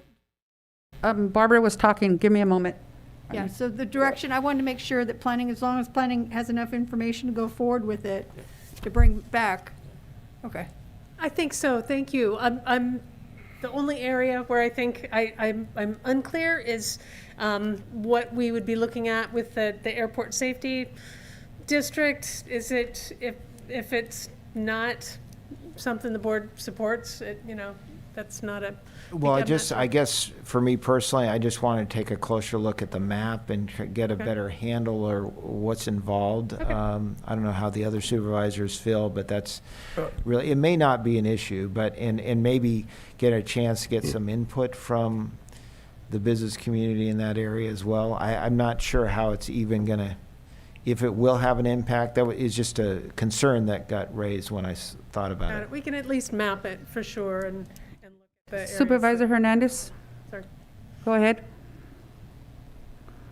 Thank you, Madam Chair. Yeah, it seems like we keep wanting to separate the sentiment of a safety plan. And that's my biggest point is, do we want to address public safety or not? And if we do, then I think it needs to be included in the ordinance. And somehow Joel, piggybacked on it and said the same thing, which to a certain extent disagrees with what I'm saying. And my point is if we want safety, it needs to be in the plan, period.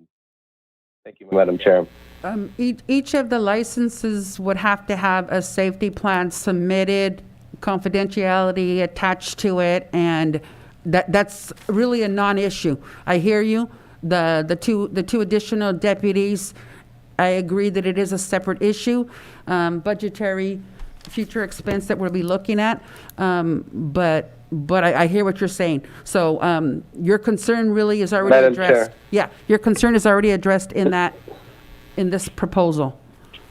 Madam Chair, and maybe that's where we're not seeing eye to eye because I disagree. It's one thing for the business to have a plan. It's a whole nother thing for the county to have its own plan to address and mitigate these risks. I know that I have to have a safety plan for my business, but the fire department doesn't forego their plan, and how they're going to inspect me when it comes down to my business. That's what I mean. I So think it's two different things. I think we're saying the same thing because Supervisor Tiffany had said 2 additional deputies. Did you also repeat that?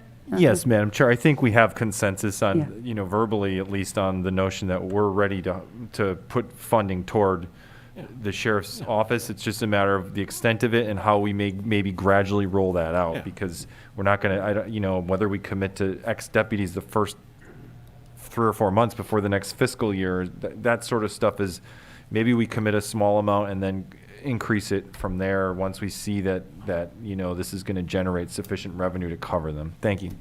Does that address your concern, Supervisor Hernandez?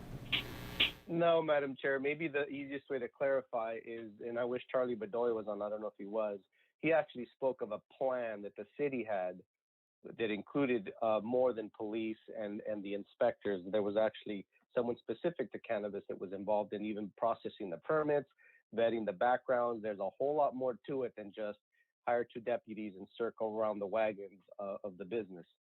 There's a lot more involvement, and that's what I mean. Could we continue that conversation for the October 26th meeting? Because that's kind of what we're discussing at this point. Yes, Madam Chair. And make sure we invite Mr. Bedoya, Chief Bedoya, to the meeting. That sounds good. Thank you, Madam Chair. Okay, thank you. Madam Chair, was there direction from the board about the hoop houses?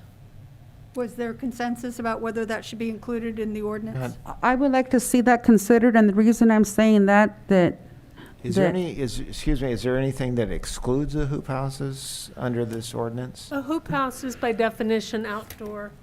The traditional hoop house, if it's not enclosed on all sides, then that is defined as outdoor cultivation. So a hoop house falls into. I think it's really a matter of the farmer, whether he or she feels that the hoop houses are a more effective way of growing or less effective. There's, I know, expense involved. There's other issues involved. Well, my concern was the outdoor grow would have been nixed if we don't have the hoop house as an option, and so I just want to make sure that's included, that's all. Okay. From a site standpoint or something like that. I think I understand what you're saying. I think the trade-off is the cannabis likes light, so I think, in some cases the growers may not want to use hoop. I wouldn't be supportive of requiring hoop houses. No. That's what I would say. Agreed. And one last comment, getting back to security. I think we can certainly get input from the sheriff, obviously. I know you're already talking to him, but get input from him as far as how we would ramp up and the timing, as you're saying, Supervisor Kuzmicki. The point I wanted to make is I don't want to, and in conversation with the sheriff, you don't want to have this take off and then kind of after the fact come in with the additional law enforcement. We want to be proactive and have it in place at the time when potentially it starts coming in. So, thank you. Yes. Madam Chair, I'd like to make a motion that we continue this item to the second meeting in October with all the discussion points addressed today. That would be, for the record, October 26th at 9 a.m. Yes. I'll make a second to that motion. Okay. All in favor? Aye. Aye. Aye. Those opposed? Aye. Oh, thank you. So 4-0. Thank you. I think it's 3-1, right? Can you? He said aye. Was that an opposing or were you eyeing there, Supervisor Hernandez? I said aye. Yeah, I'd Yes, like to continue the conversation. Thank you. Thank you. My apologies. All right, 4-0. Thank you. Obviously, we did not get a morning break, so we're going to go ahead and take our working lunch and closed session. So, County Council, you want to go ahead and report out what's on, or not report out, but Yes. read for the record what's on the close. Yes. 25, closed session, conference with labor negotiators as agency designated representatives, Danya Torres Wong, Michael McDougall, Ray Espinoza, Edgar Nolasco, Gabriel Orozco, Barbara Thompson, and Elvia Barocio. Employee organizations, institutions, association, law enforcement, management employee group, SEIU Local 521, the General Employees Unit Employees, Deputy Sheriff's Association, confidential employees, confidential management, appointed department heads, and unrepresented employees, SEIU Local 2015, Government Code Section 54957.6. And number 26, closed session, conference with legal counsel, anticipated litigation, significant exposure to litigation pursuant to subdivision D2 and E5 of Government Code Section 54956.9, number of cases 1. Potential litigation as a result of the oral threat of legal action regarding public health guidance for fire department as memorialized by the email of September 20th, 2021. And I know that we have people waiting to hear when are we returning. So how long is our working lunch and closed session? Half hour. No, it's an hour. Let's put it for an hour. Okay, so then at 1:30 then, let's resume at 1:30, or as close as possible to that. Public comment as well, Madam Chair. Are there any public comments for closed session? Yes. If you'd like to make a comment in chambers, please provide a speaker card or on Zoom. Press *9 or the raise your hand icon on your screen. No comments. Okay, thank you.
I gotta scroll back to the beginning of the agenda.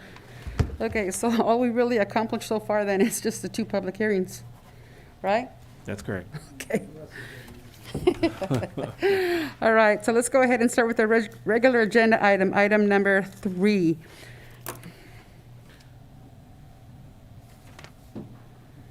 Thank you, Madam Chair. We'll go ahead and get this going. We have Gracie Rodriguez here. She's going to be presenting this item. This item is a request from your board to put this on. So she's been kind enough to work on this and to work with the auditing department. I want to thank the auditing department and Joe Paul on assisting us with this. So, Gracie?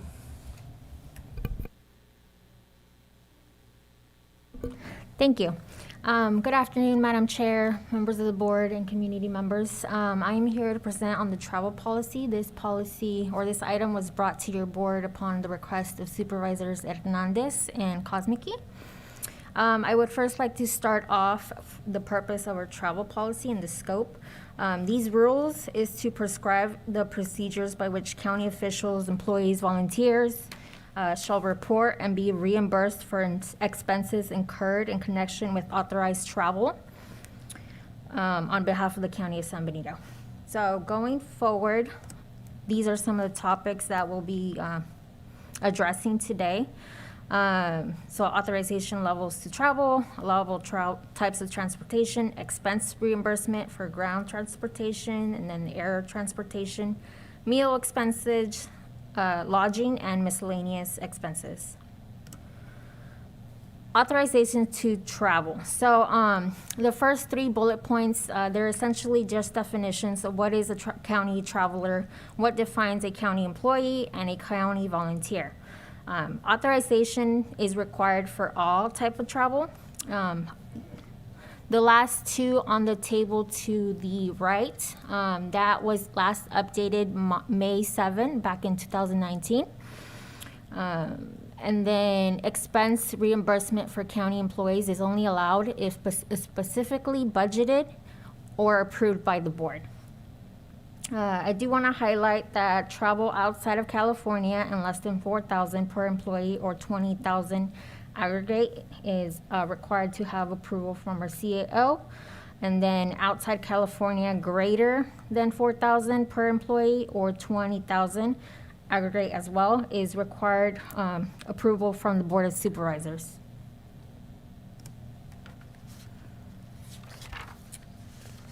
On this slide, we see the types of transportation. County employees are always encouraged to utilize the least expensive and the most appropriate mode of transportation that is consistent with the job duties and the requirements, as well as the work schedules of employees. Claims for air travel should be limited to the cost of travel at coach rates. I do want to emphasize on that. Air travel, the county usually covers coach rates. Anything, if the traveler wants to upgrade their seats, the difference in expense, what we cover, the county covers, and what the difference for any upgrade, the traveler has to pay that difference. And as always, travelers should make a good faith effort to take advantage of flight arrangements that minimize county costs. For example, like I mentioned, this purchasing either a round trip if it is less expensive, instead of a one-way trip if it turns out to be a little bit more expensive. Here we are covering ground transportation expenses. At this table, we have examples of what are covered costs versus what are not covered costs. Some of them include for non-covered costs, traffic and parking violations, repairs on private vehicles, etc. And then covered costs includes private vehicle mileage, car rentals, taxi, shuttle, public transit charges, and so on. Travel by private vehicle will be reimbursed at the IRS mileage rate. And travel by rental vehicle will be reimbursed when the cost is less than any other reasonable available mode of transportation. And then actual receipts are required for a reimbursement. On this slide, it essentially highlights the process of air transportation. Referring back to the previous slides, this goes more in detail. Reservations for any air flights do need pre-authorization. Just something to highlight on there, and reservations should be made as far as in advance as possible to take advantage of any available discounts and special offers. Cancellations. If cancellations occur due to direction by a county traveler's department head or their designee, the traveler is available to be reimbursed, or actually the traveler doesn't need to pay any penalty fees. They would need to pay penalty fees if the traveler is canceling for personal reasons. However, there are minor exceptions. That is due to either hospitalization or death of an immediate family member, or when the county administrative officer certifies that the reason for the employee's cancellation or absence was a legitimate and authorized reason.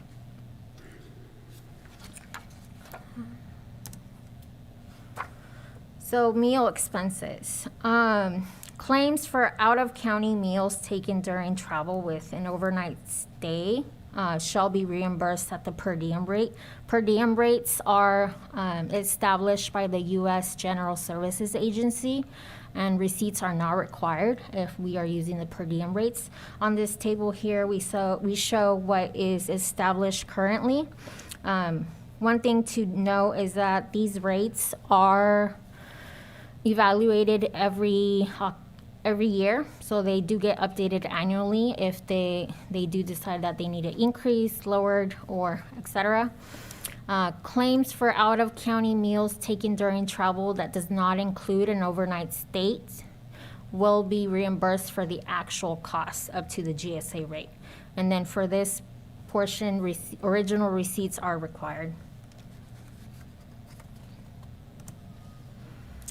Continuing on meal expenses, a county traveler may not claim reimbursement for any meal which is provided or otherwise available to the county traveler with the function, whether there is an actual cost for the meal or not. For example, if lunch is provided at the function, the traveler may not request reimbursement for eating elsewhere. And then on the little chart to the side, you see the time requirements where generally these items get reimbursed under. Lodging expenses. Typically, it is recommended that individuals stay within the lodging or stay in that same hotel where the conference is being held. And this is due to save time and local transportation. If they do decide to locate somewhere else, for example, within a few miles out, they do get reimbursed for certain parking costs, and then reimbursement for personal expenses such as laundry or valet services. Those are not allowed. And then as well, actual expense for lodging for authorized travel will be reimbursed up to the maximum as established by the U.S. GIS or GSA per diem.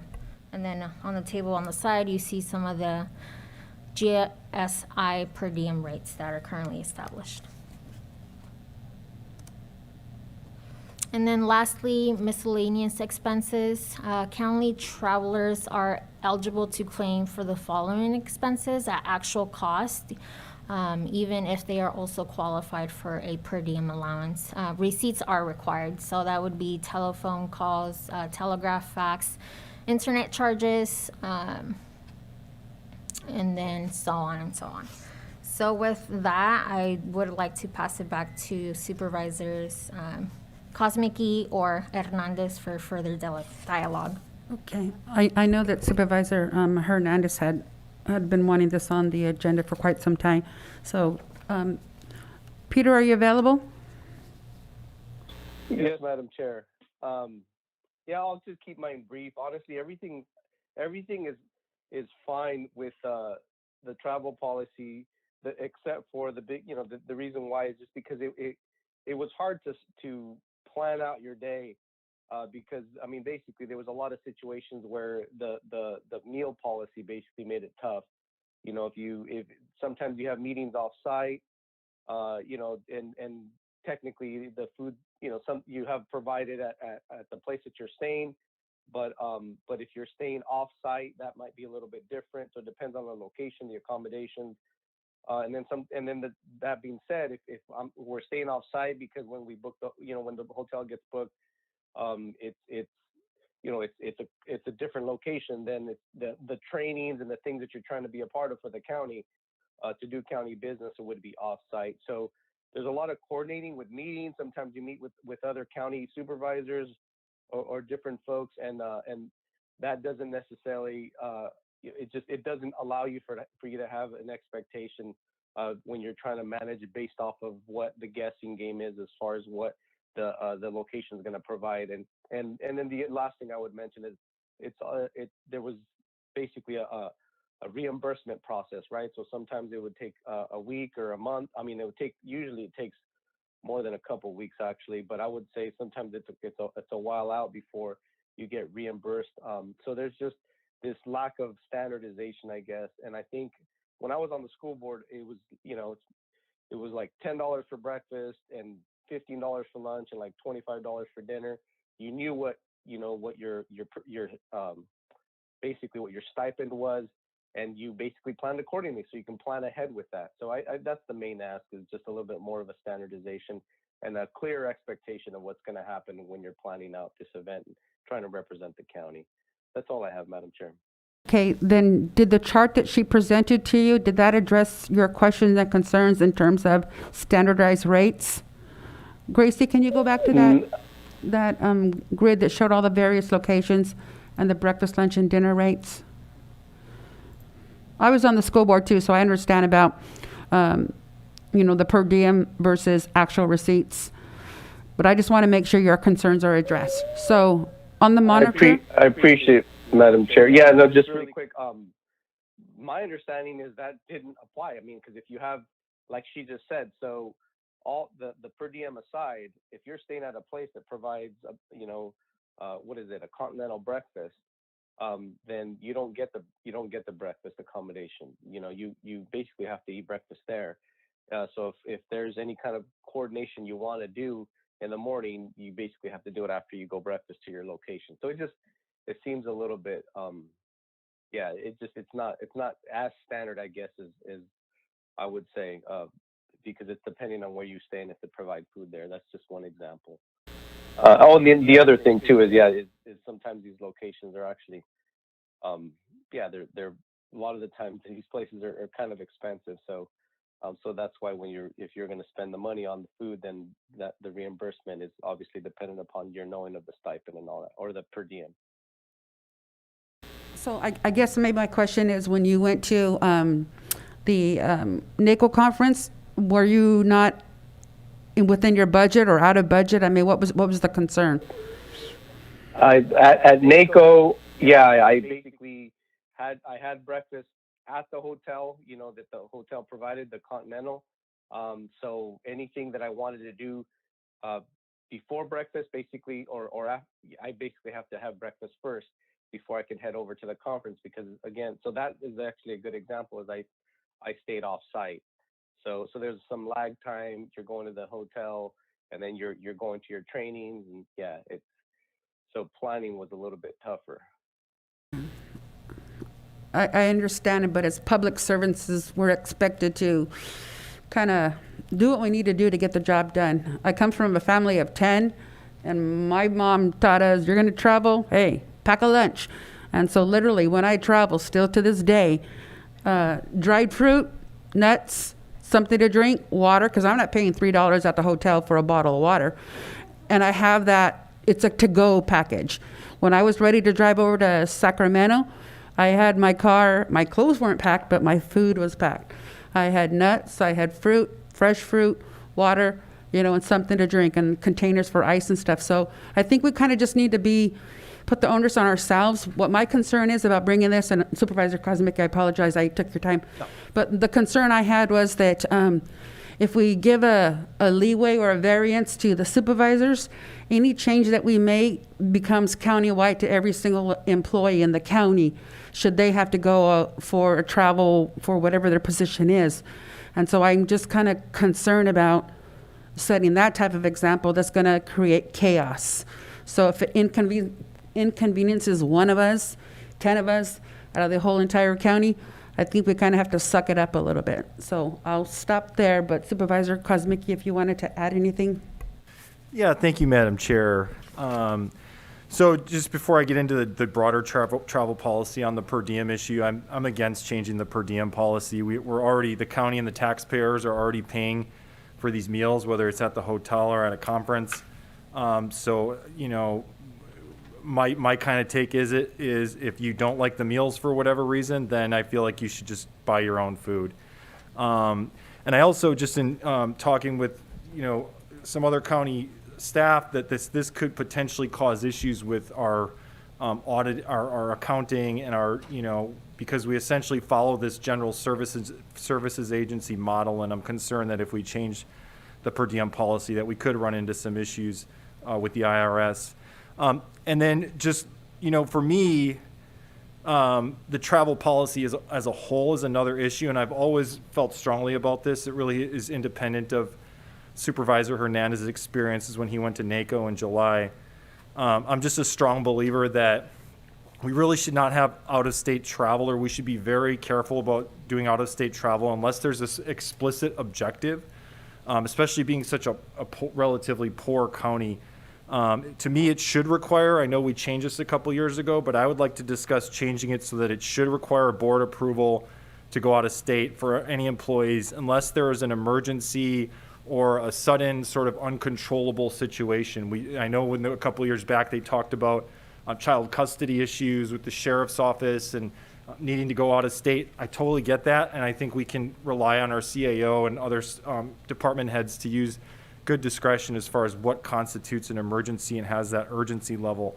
But I'm just in general, you know, these trips aren't that common, so there's no logical reason to not have this as an open discussion or at least an approval at the board level. You know, otherwise we're essentially hiding this stuff from the public. I'm a strong believer that any money wasted, even if it's $3,000, $4,000, whatever it might be, and those dollars obviously add up. It's not just one trip. It could be multiple trips. It could be departments going to things. Is any money spent on these issues that maybe aren't necessary is less money that we have for critical needs and other essential needs, whether it's the roads or whether it's our staff and our employees. You know, we're in the middle of negotiations right now with our employees.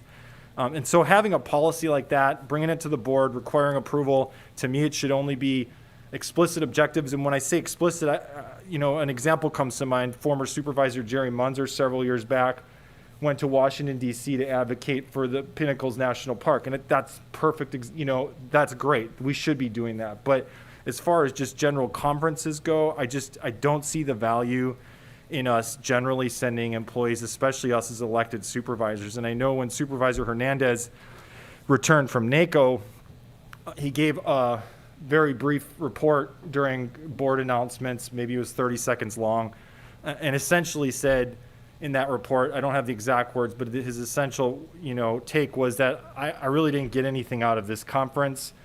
He spent a week there, said he didn't really get, it really wasn't a benefit to going, and that you know, the only thing that really came out of it was talking about how counties are going to spend COVID dollars. So I think this is a good case of, you know, in hindsight, looking back, that this was not worth the money that the county spent on it, and that's why I think these items should be coming before the board beforehand. So the NACO type stuff for me, we're a poor county. That's more of a luxury. I just think it should be out of the question. Every time there's a downturn, this type of issue comes up. You know, why are we doing this? And we've tended to go toward the direction of requiring board approval and really shying away from these things. I feel like we should be looking at our dollars closely all the time, not just during downturns. We should be saving every penny we can so that we have more money to spend, again, on those essential needs. And then A couple other few things that, I feel like we should bring it to the board. I don't think families should be going along on these trips. These are supposed to be business trips. They're not supposed to be family vacations. If the family's there, you have to wonder how much time is being spent on county business versus maybe looking at landmarks. And then if we do send somebody out of state, the other thing I would really strongly, absolutely believe we should do is we should be requiring a presentation upon that person's return, at least especially if it's the county supervisors or other elected officials, as to what was specifically gained from that trip. What did you push for? Who did you speak with? Did you lobby for Clear Creek or San Justo opening again? What did you learn from that trip? I feel like that should be absolutely an essential thing. And as far as, it makes me think of a phrase with this situation where, we just sent a supervisor to Washington, D.C. and didn't get anything out of it. I come back to the once bitten, twice shy slogan, and I'm just not going to, I'm not going to support these sorts of things going forward. And then lastly, this particular conference was offered as an in-person or a virtual conference. I just, why are we paying thousands of dollars to do this in person when it's offered virtually? And last time I checked, masks are required on airplanes, just like they're required for unvaccinated residents in our board chambers. Thank you very much. Basically, I would agree with both Supervisors Gonzalez and Kosmicki. I don't think we need to make any changes to our how we handle per diem, et cetera. I would agree. We've got to watch. We should be watching every dime. If the meals are included in the conference that one's going to or the hotel, you should take advantage of it. If you can't take advantage of it, then it's kind of on you. So that's how I would feel. I think I would agree that at least if you're going to go out of state, and it requires, air travel and a significant expense, it seems like, and maybe we should have an expense limit where it has to be decided approved by the board before that person can go. I would agree with that as well. Thank you. Supervisor Hernandez, did you want to respond to that? Yeah, just to. Yes, I did too, but I'll let you go first. Yeah, I just wanted to clarify. I'm not asking to change the per diem. If anything, the only flexibility the ask and the simple ask was that it be basically instead if the hotel provides it, then from what I'm hearing from Supervisor Tiffany, and that's the will of the board, that's fine. Then I have to make sure that I basically go to a hotel before I attend the conference, because sometimes the conference is a lot earlier. I mean, flexibility it provides for a better opportunity. If you think about a conference, your whole goal is to make sure that you use that time to the county's benefit when you're out there, basically not only going to trainings and getting. I mean, so the NACO conference is a national conference. So there's a lot going on there. You're dealing with meeting supervisors from across the country. You're meeting with staff. You're understanding the inner workings of how their government works, and basically the how they've dealt with issues and how that creates an opportunity. We've had plenty of instances where we've gone to conferences and we basically brought back some really good meat to the county. So,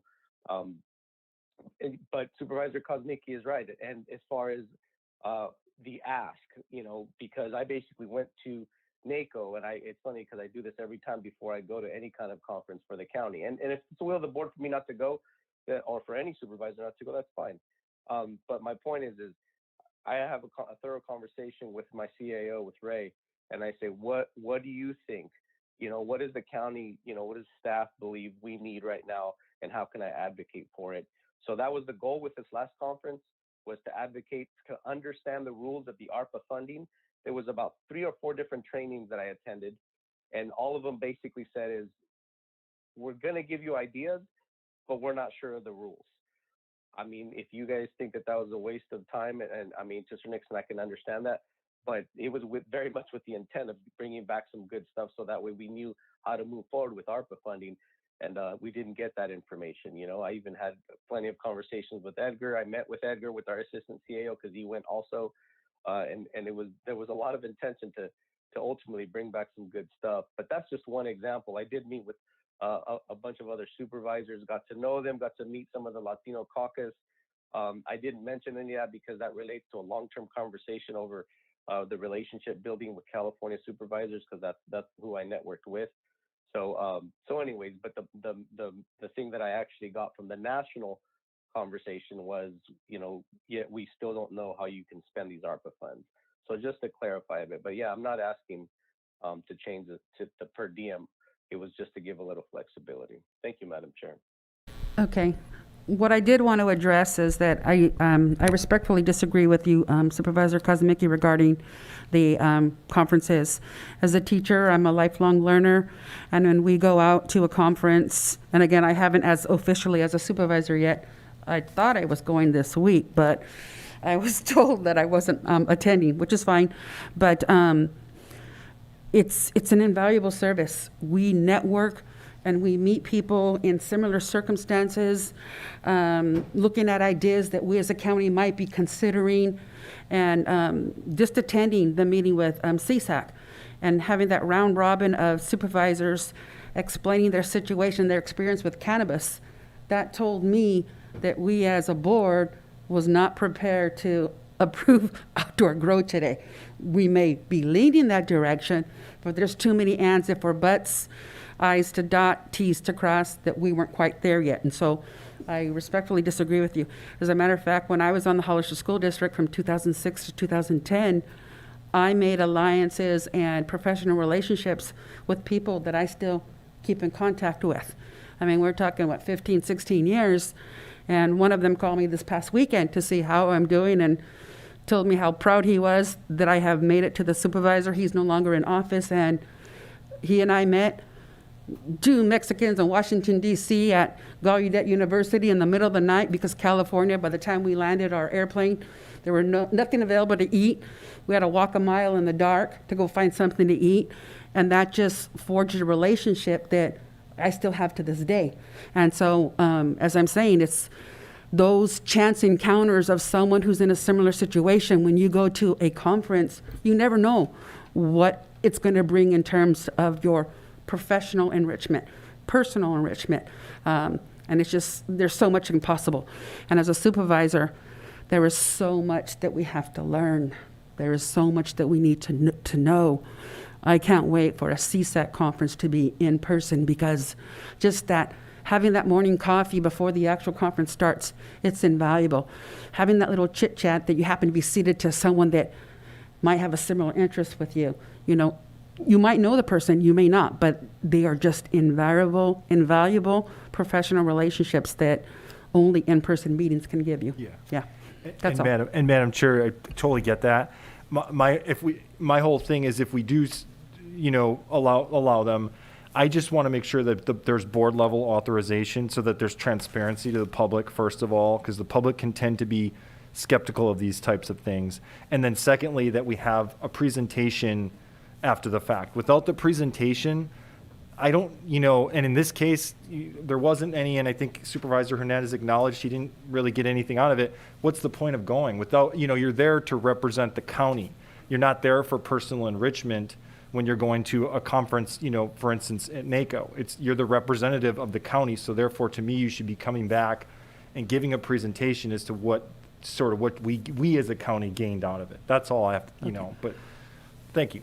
Okay, Edgar, can you go to the mic and tell us what you picked up out of NACO? Because again, whatever you picked up might be a different experience that has been beneficial to us as a county versus what Supervisor Hernandez experienced firsthand.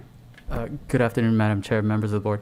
Yeah, I did go with Supervisor Hernandez to NACO, and it's a really good training mechanism.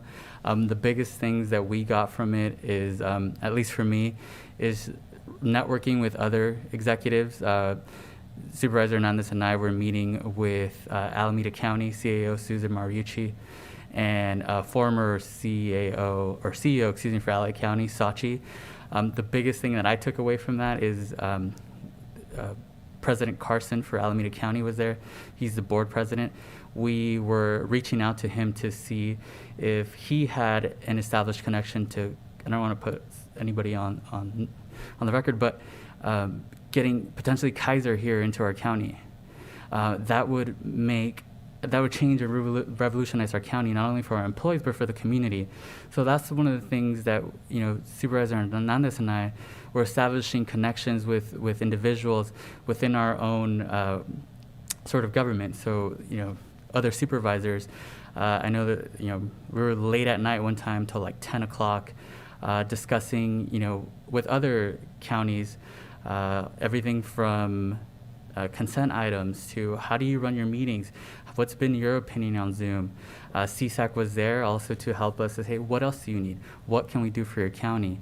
And the training during the day was great. A lot of it was ARPA funding training. There was other things on leadership that I went to. Other trainings that I attended to was, top of my head, it's been a while. It's just new things that are sort of hot and pressing in government. But it was mostly geared towards ARPA and what can you do with that funding. But to me, the biggest thing, and I agree with you, Madam Chair, is the in-person networking. You can't do that over Zoom. And if I can take anything away, if one day we're hopeful and fruitful, and I don't want to promise anything, in order to get Kaiser there, the team and I and Ray has been a real advocate of that, of how do we improve the lives of our employees, but also our community here. We only have a single provider here. If we had two providers here, it would make a world of a difference. So that in and of itself, for me, from a medical perspective, was worth it. Yeah. Okay. So I personally am not interested in requiring authorization for travel. I think there's enough already guidelines in place, and I don't think anyone's going to be doing that, just capriciously and arbitrarily. Let's see. We have to go to public comment. Receive a presentation, discuss, which we have. Make a motion, though, at some point after that? Yeah, no, I'm just sorry. Yeah, just so we can hear from the public. No, I kind of deviated from the procedure, and I apologize, but I knew it was a hot topic for some of us. Okay. If you'd like to make a comment in chambers, please provide a speaker card. On Zoom, please press *9 on your phone or the raise your hand icon on your screen. Thank you. Yes, my speaker card is up. I'm Valerie Eglund, San Juan Bautista, but I wanted to advocate for going to conferences, the breadth of experience that you get, especially with Parks and Rec. And I know that every RMA director that when I was in the Parks and Rec Commission, going to these things, and then afterward I would sneak in years later with a press card from Mission Village Voice. So, because these things are expensive, and you drive up to Sacramento or wherever, and you're parking and you're staying overnight, and but the people you meet, the perspectives you see of other places, other commissions, other boards, you bring back that experience with you, and it enriches every day and every decision that you make. And so even if you feel like you haven't brought back something concrete, you've brought back an enriched person who is going to make better decisions for your county. So that's my advocacy. Thank you.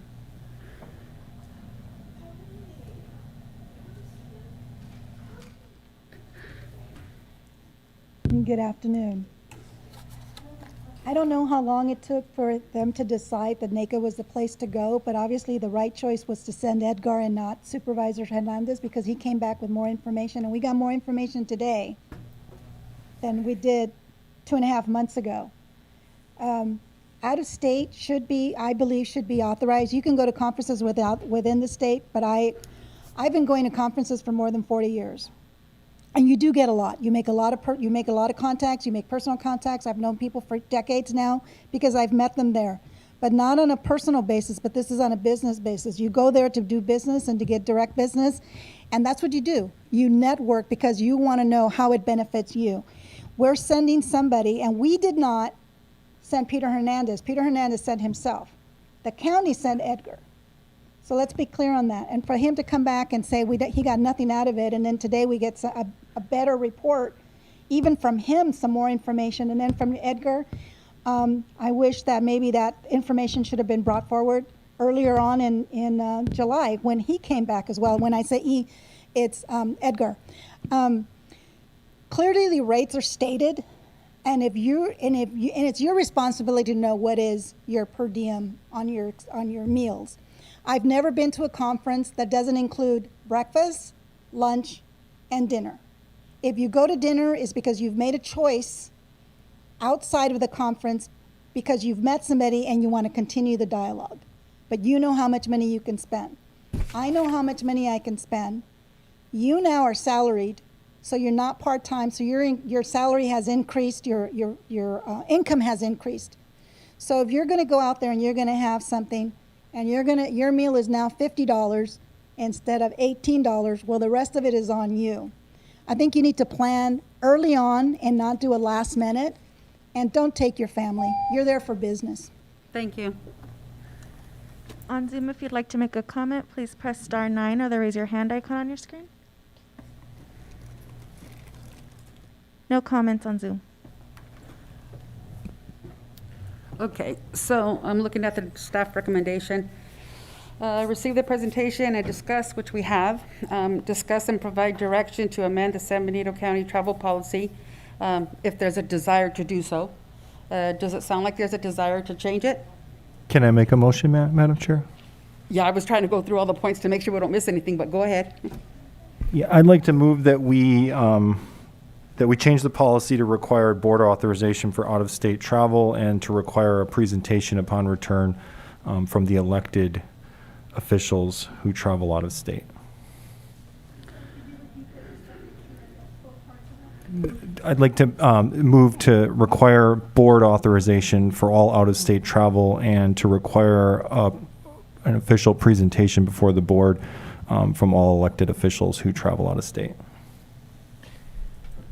I'll second that. Okay, so we have a first and a second. Before we take a vote, can we have further discussion on that or clarification? County Council and CAO, you guys are writing, so I just want to make sure. Yeah, I'm just looking at the title of. We have a first and a second. Under the agenda, I'll defer to the board on this about whether you believe that it should come back at a separate next meeting versus the meeting today. Well, I think we're still talking about it to get to that, so can I then add a discussion to the amendment, the motion and the second? Okay, so I would agree to not changing the travel policy. I do not want to input the requirement approval of the board. We sit on commissions and so forth, and there's some responsibilities outside of that. So none of us are going to take advantage of it. So I just don't want to add another level of bureaucracy to it. So that's my concern. Supervisor Hernandez, do you have any comment on that before we take a vote? I would agree with you, Madam Chair. We could keep it as is. Okay. So we have a first and a second. Any further conversation? Yes, real brief, Madam Chair.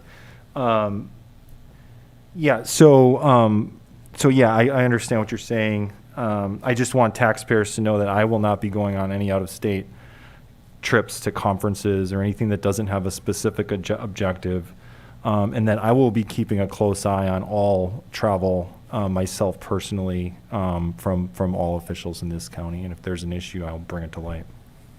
That's fair. Mm-hmm. Okay, so we have a motion, we have a second. So the motion is to require board approval for out-of-state travel, correct? Yeah. And it's to not change the policy, other than to add that. Right, Okay. right, yeah. All right. So all in favor, say aye. Aye. Those opposed? Nay. No. Okay, so you have a 2-2. So then as a 2-2, it stands as is, doesn't change, it's a moot point. Okay. All right, so the other item on there to discuss and fulfill confer requirements with bargaining groups, so would that then be what we had already mentioned about it being applicable to them if we made a change? Or is that a button that's in the wrong place? It's only if you made a change. That's only if there was a change, Okay. Madam Chair. Only. So the rest is then a moot point then at this point? Okay. Yeah. So then let's move on to item number 4. And after your presentation, we will go straight to public comment, okay? Okay. I was talking to myself, so I can, Got it. yeah. Well, good afternoon. We were asked to prepare a presentation regarding the commercial nodes and kind of asked to predict, which ones are most likely to go in what order. So I asked Robin to get out her crystal ball, and she's been trying to figure it all out, so she has a presentation for everyone. I do. Thank you, Mike. Madam Chair, members of the board, good afternoon. This is a relatively brief update on the development of the commercial nodes. As you may recall, in May, I came before you to provide an overview of the general plan update, the process, how we got here, the process that created the 16 commercial nodes, as well as a synopsis of the Election Code 9111 report that outlaid the fiscal impact of the development of the nodes. So again, in May we talked, and then direction was to come back with an inventory of parcels and then an update on development activities. The other piece of the direction was a ranking. I will admit that it has been hard to actually rank the nodes, so I'm gonna tell you where we're at, what development potential we have, and then again crystal balling a little bit to see where we may have some opportunities. Again, the nodes are broken down into 3 general categories: commercial thoroughfare, basically serving motorists primarily, vehicle fueling, convenience stores, commercial neighborhood, as it sounds, serving local communities and limiting unnecessary trips, and then the commercial regional shopping centers, things that have a more kind of regional appeal. So of the 16 nodes, 4 were designated as regional, 9 thoroughfare, and then 3 neighborhood nodes. And then I'm going to show you pictures of each of the 16 a little close up, and we'll look at the locations, the zoning, and a little bit more information.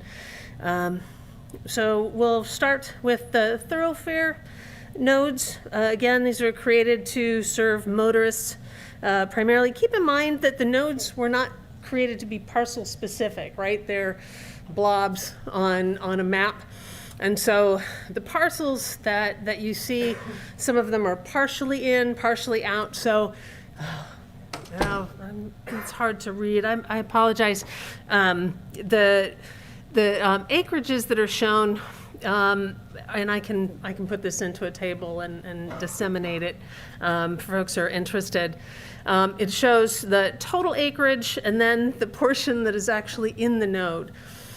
I don't know how significant that is. I'm looking at parcels and not parts of parcels. So anyway, so this is Highway 156 in Union. You can see there are 4 different parcels associated, all currently farmland and or grazing land. The second thoroughfare, 156 and 4th Street, and just 2 parcels here. And I won't go through all of the details unless you want me. I'm happy to go back. But since I'm showing you all 16, I'm going to sort of kick through them, and then we can go back again if you have questions. You don't have to give us a great deal, but just by scrolling them, for those people who don't have access to the PowerPoint because they don't have access to the hyperlinks, this is great. I shared the agenda with a few individuals simply because you had this on here, and I just want to thank you. That's the first time I've seen it broken up in such a way. I mean, little dots on the map really don't, tell you enough. but at least you see the impact, so I can see the concern that some people have had. Ooh, really, a development at that place, you know? And so thank you for this. So Makes it sort of more real, and I yeah, can't- so continue on Okay, for the benefit sure. of the community, okay? Please. And I can't claim credit. I actually, this was produced by the consultant, EMC, and. Oh, yay for them. Yeah, this is good work, absolutely. So this is Highway 156 and Highway 25.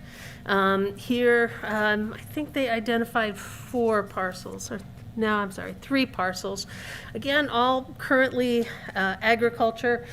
Going back and forth to my notes. 156 and San Felipe Road. There are actually 7 different parcels.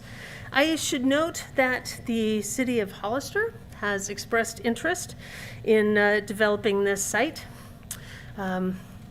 We would like it. Highway 156 and Fairview, 3 parcels here as well. It doesn't look like it, but those are all ag, currently ag. And that's kind of the trend. You know, we'll get to the number of parcels that are actually zoned commercial or industrial. Sneak peek, it's very small. It's a super small number. So the vast majority of these sites would have to be rezoned, as we've discussed before, and some require a general plan update as well. Another thoroughfare, this is Highway 25 and Shore Road. 1 parcel currently grazing. And then Shore Road and San Felipe, Dunville, this is 2 parcels, including the market and the cafe. So additional development would either expand on what's already there, but those are potentially opportunities. And all of these thoroughfares, again, are just reflect the intersections of highways, as kind of makes sense. Union Road and San Benito Street is another of these thoroughfares, 5 parcels. The Union Bridge and realignment of the intersection will probably end up reconfiguring these parcels, so that's a little bit up in the air. And then Tres Pinos, 19 parcels altogether. 7 of those are vacant, and the remaining are developed with the combination of commercial and residential development. So the next category, these are the neighborhood commercial nodes, again, near communities. Here's Fallon and Fairview, 5 parcels here, and these are developed with the combination of residential and some heavy industrial uses. Highway 25 and Fairview. This is near the Gavilan Community College campus, so definitely some opportunities there. And then Piscinas, including the general store and a winery, 5 different parcels touching on the node down there. And then the last category, these are the regional commercial nodes. And so these 2 should be familiar to folks. Betabel, on the left, and on the right, 129 and Searle. And I'm going to talk a bit more about these 2 sites because we do have development either existing or proposed. The second to last of these regional, this is Cole Road, and this is where the livestock auction house, retail and boarding facilities exist. And then the last of these regional nodes, a couple of parcels. This is Rocks Ranch, and these are vacant. So of the 16 nodes, we have received and are currently processing a conditional use permit for the site at Highway 129 and Searle Road. That's known as Traveler Station. They've actually been in for a bit and submitted an initial study. The proposed development there includes a fuel station, convenience store, and small amount of office space. And as I said, the initial study, or as it shows here, CEQA is underway. Initial study has been submitted and is currently under review. So we expect that to go to the Planning Commission. Did you have a question, Chair? I was looking at the map, and I see that you have the gas station at 129 in Cerro. I was under the understanding that Bettabel had a gas station proposal. That's not to you yet, or that? I remember seeing a rendering is why, and I could have swore there was Nothing has been submitted Okay. yet, Chair.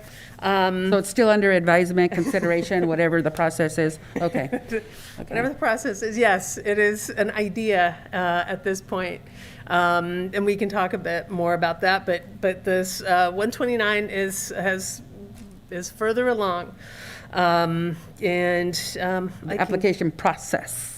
In the application process, Okay. exactly. So that is the one node that we have, where we have a use permit, and again, that will go to the Planning Commission within the next few months, potentially, if there's no issues with the initial study. And then Bettabel, we expect an application to come in, if not by the end of the year, the beginning of next year. We know generally what the plans are, but they have a lot of work to do before they're anywhere near, being in front of a decision-making body. Now, both of these sites do have the requisite zoning already, so they don't have to go through rezoning.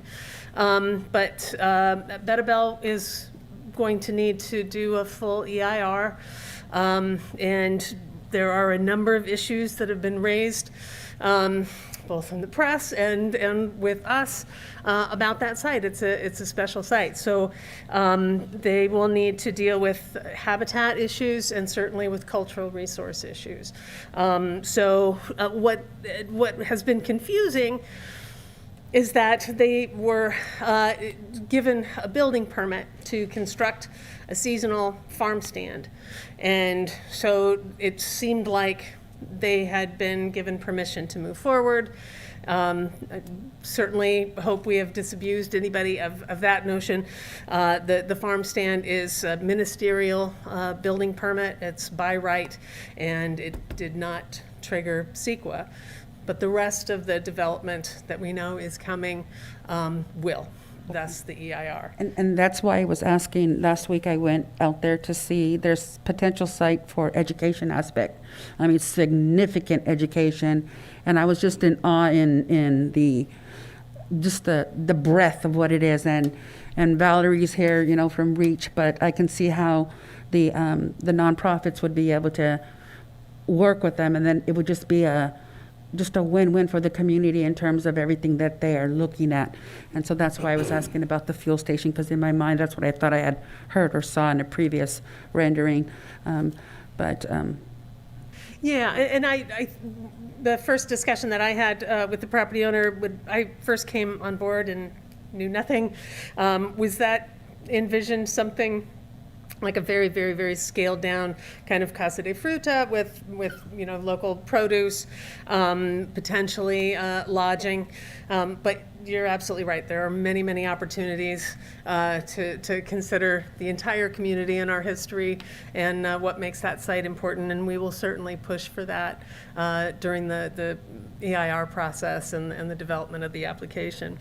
And then I heard from folks at the EDC that there continues to be interest, the intersection of 156 and 4th Street. I think that site has actually been on the market for some period of time, but like many of these other nodes, they require sewer connection. So that is the holdup there, but there's definitely interest. That would probably be down the line, but definitely on the list. And then in terms of future development potential, again, I already mentioned Highway 156 in San Felipe. There's some interest on the part of the city. That takes a whole separate process I won't get into. 156 Fairview Shore Road and San Felipe Road, all three of these, that sort of general area, we've had proposals including a solar facility, tourist spots, hotel, but the lack of sewer infrastructure and the very shallow groundwater that exists out there would hamper any commercial development. So I will just toss it out there. A wastewater treatment facility has been under discussion that would allow development at these 3 locations and deal with some issues that residences have been having to handle out there with septic issues. And then just, this is my brief inventory. I didn't break it down by parcel number, but out of the thousands of parcels in the county, we have a total of 7 that are zoned C1, 20 that are zoned C2, 7 zoned M1, and 13 zoned M2. We have some opportunities out there, but this is part of the reason that we don't have a lot of economic development. We have zoning that's largely ag, and there are reasons for that. But it does mean, and now that doesn't mean that a lot of these parcels that we were looking at, we looked at 73 parcels total of all of those 16 sites, and because of their proximity to transportation and hopefully infrastructure, those would be eligible potentially for rezoning, so we can add to these numbers as needed. And that is all I have. Thank Okay. you. Questions? Before we go to the public, your presentation had a couple of pages before thank you, where ours didn't, because my page stops at the map, the regional commercial at San Juan. So we don't have any of those that have all the text on it. Can we get some of that, because that's the I crucial apologize. information. I work on these things up until the very Right, end. and I understand that you have to, apologize. no, I don't will give apologize. you- No, the more information you give us, the better.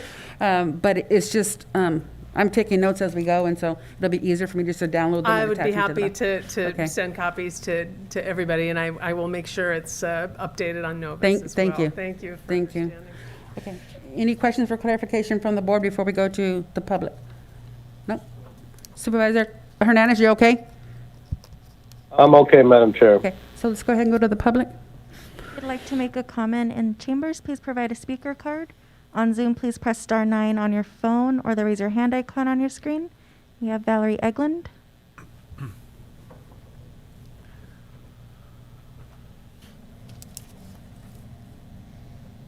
Yes, thank you. I'm Valerie Eglund, San Juan Bautista.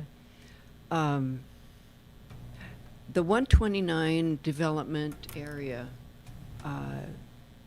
it has been a long time that has had potential, and people have looked to develop it. Since I live up in the hills above it, I'm quite attuned to what's going on at that 101 and 129 and Cerro Road. If I'm not mistaken, there's a well in this small triangle right next to Cerro Road, and it's a very lucrative well. And at one time it was meant to possibly send water over to Rancho Larios, and that was nixed, and they got water out of Aromas, which Aromas was not happy about once they found out. But with the number of trucks that there are in that area that are ag-related, that pick up things, they are parked everywhere. And I jump on those cabs from time to time because they're sitting on the bike lane that goes from Anzar High School into San Juan. And I tell them, you got to get off of here and park in where you're supposed to. And I go into those parking areas and I make sure that they're accommodated. We need a truck stop. And that area at 129, if they're looking at a gas station, make it a truck station. That would be ideal. They can pull off the highway, get back on the highway, and we need to help our truckers and our businesses that use them. So, thank you. On Zoom, please press *9 on your phone or the raise your hand icon on your screen. No other comments. Okay. So we'll bring it back to the board. Comments, concerns? Go ahead.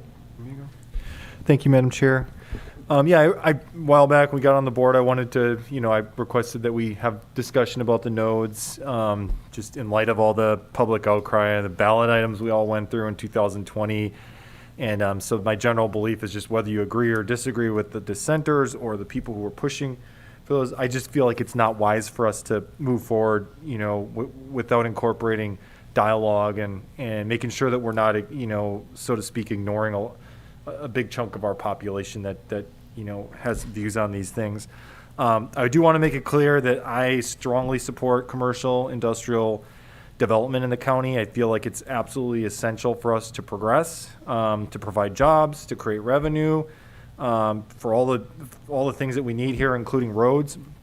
But I do want to make sure that we see a collaborative effort, compromise if there are areas that are logical to compromise with folks and have those discussions. And otherwise, I feel like we're going to continue down this road of fighting and facing roadblocks, and really, and in the end, they're going to be roadblocks to real progress. But I do understand the concern about, folks that believe there's unchecked growth. Being on the tax sharing agreement, committee now, you see firsthand some of the complications you might run into, serving developments with infrastructure if they're not close to city type services, if they're not contiguous or relatively close to a city or to those infrastructure services. And so with 16 nodes, and I've said this over and over, that the general plan's 2035 general plan. So 16, or is it realistic that we're gonna develop 16 of these commercial nodes in 14 years? The clock is ticking. I mean, we'd be lucky to develop 5 nodes in that time frame, just based on history and what's realistic. So I don't know if there's any. Is there a way to prioritize nodes? Is there a way to, to me, I've always been of the belief that the closer you get to those city services, to grow from the inside out is ideal, as far as just costs and preventing urban sprawl. Because you might get one development out there, several miles out, and then that might lead to another one in between, and suddenly there isn't really any rhyme or reason to the way that we're growing as a community. So I'm just hopeful that we can find a way to prioritize in whatever way we can, and frankly, it might just be it might just be essential because there just aren't these services. I know we're talking about a sewer plant potentially. I don't know how realistic that is at this point, but we were talking about a sewer plant in the North County that could potentially help alleviate some of that. But that just sort of underscores the reality that you can't just build anywhere. And I think we're going to have these issues that we really need to start figuring out now, with some of these areas. Particularly, I think of when we pulled up the map, I think of Fairview and 156. My personal views aside, it's not my district. I know those Fairview folks, and and maybe I'm just being presumptuous, but I feel like there are probably going to be some people very concerned about the Fairview Road because it's getting more and more. It's getting more and more busy. The road itself is getting more and more dilapidated. We have to, at some point, we're going to have to expand. I know we have to expand about a bunch of roads, but Fairview's up there on the list. And I think of Shore and 25 for obvious reasons. We just went through, a lot in the last couple of years of people just, hating each other and arguing, and people that get along that just, so I don't want to see that happen again. That's my main thing. I want to avoid contention in whatever way we can. I think of Tres Pinos and I think of Ridgemark and Supervisor Tiffany's district, and I'm sure you're aware that if some big project comes up in those, we're going to be dealing with some blowback on some level. So I just want to be careful about how we go forward, and just to have an open dialogue about what are these 16 nodes, what is the plan to develop them. Can we service all of these nodes? At what point can we service the ones that aren't serviceable? And just that sort of dialogue. So really that's my main thing. But I do, commercial industrial development, especially if we can do it in a way that is smart growth, which is, the areas that are contiguous or close to contiguous with the city, and annexing those properties into the city with a fair tax sharing agreement that we're hopeful that we're getting close on, and then growing outward. And then maybe there are some developments, outside of that realm, but ideally those would be lighter uses as far as I'm concerned. The farther away you get from the city, you probably want to have more lighter sort of commercial in those areas. That's just kind of where I feel. Thank you. Thank you. Yeah, these, from what I understand, these commercial nodes, previous board and various people from the community spent quite a bit of time coming up with these 16 commercial nodes, and so I think there was a lot of time and effort put into them, and it's. I guess I see both sides. I think it's hard to predict what commercial nodes may get developed because it really depends on property owners and, different things. And so I think there's a danger in us, trying to predict that ourselves and to say these are the only ones that are going to be developed. With that being said, I would agree with Supervisor Kuzmicki that there might be some benefit to trying to at least prioritize and to really think in terms of how do we make certain commercial nodes more attractive to a developer, because I'm all for commercial development if it makes sense. Obviously, sewer connection, water, those are huge issues. And in some cases, it may be that these commercial nodes, some of them may just not be realistic, period. Or it may be bad planning because of, it's a leapfrog type of a thing. I would agree. Hopefully it looks like we may be close on a sales, tax. It has to be approved by an entire board, and we're not quite there yet. But if we come to an agreement with the city, maybe that will get us, to solving some of those problems. And if we do get to that point, then I think maybe one of the next steps is to really then proactively look out and say, okay, which of these commercial nodes makes sense, and try to get proactive there. I mean, I think some to me, are no-brainers, even though they were very controversial, and I still don't frankly understand why. But, the nodes along Highway 101, the traffic is already there. Those... Valerie talked about a truck stop. I mean, there's really nothing in that stretch of road.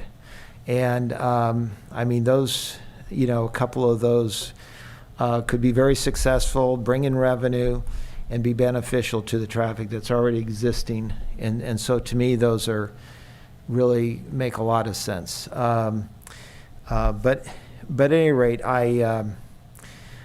So I think that this is beneficial, having this conversation, and I think we should continue with it and see what we can do to really maximize the opportunities. We need more commercial development. But if you're a developer, you got to say, okay, where do I go in the unincorporated areas of the county? So we have to look at it and make it easy for them. So anyway, those are my comments. Thank you. Supervisor Hernandez? Yes, Madam Chair. I'll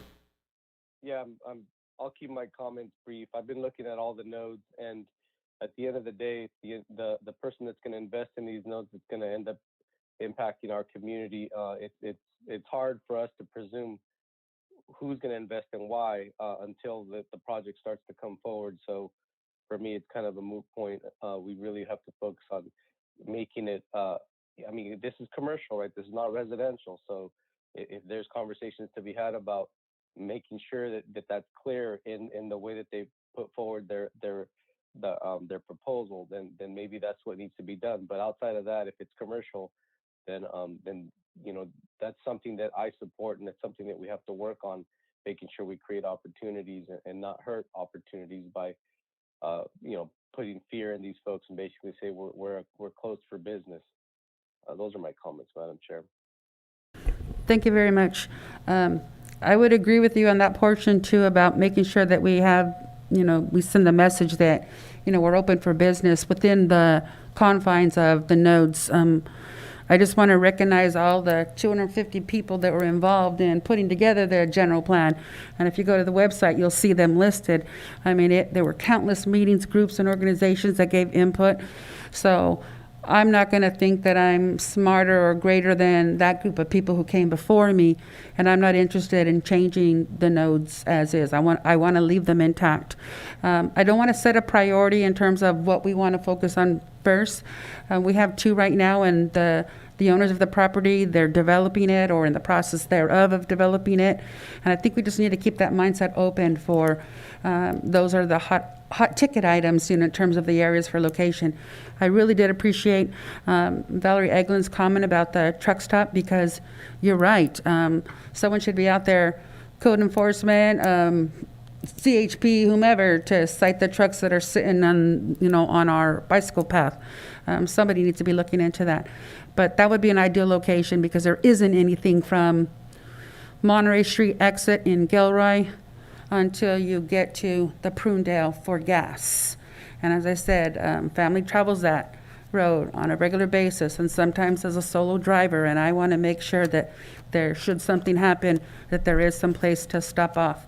And as I said, I did go and look at the property, the educational aspect and future plans for the Bedabel, and that's why I thought that there was plans for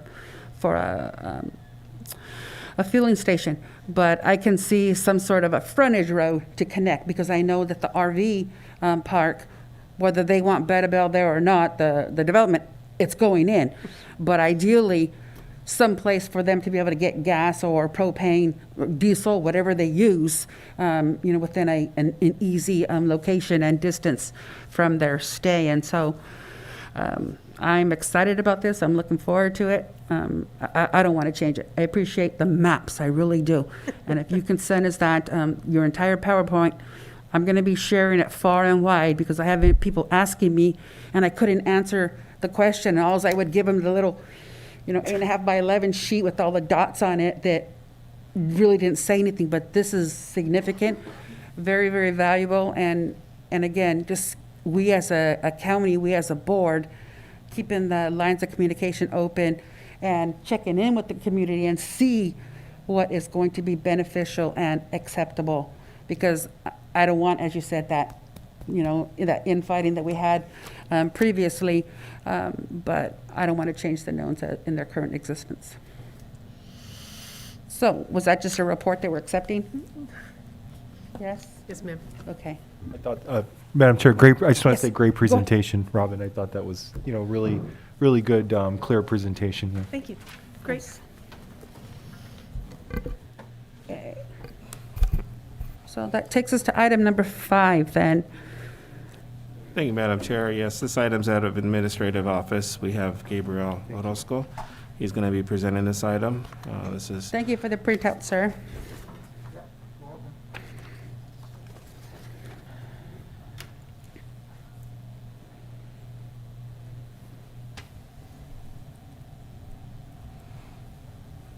the button on. Mike? Good. All right. Good afternoon, board, chair, supervisors.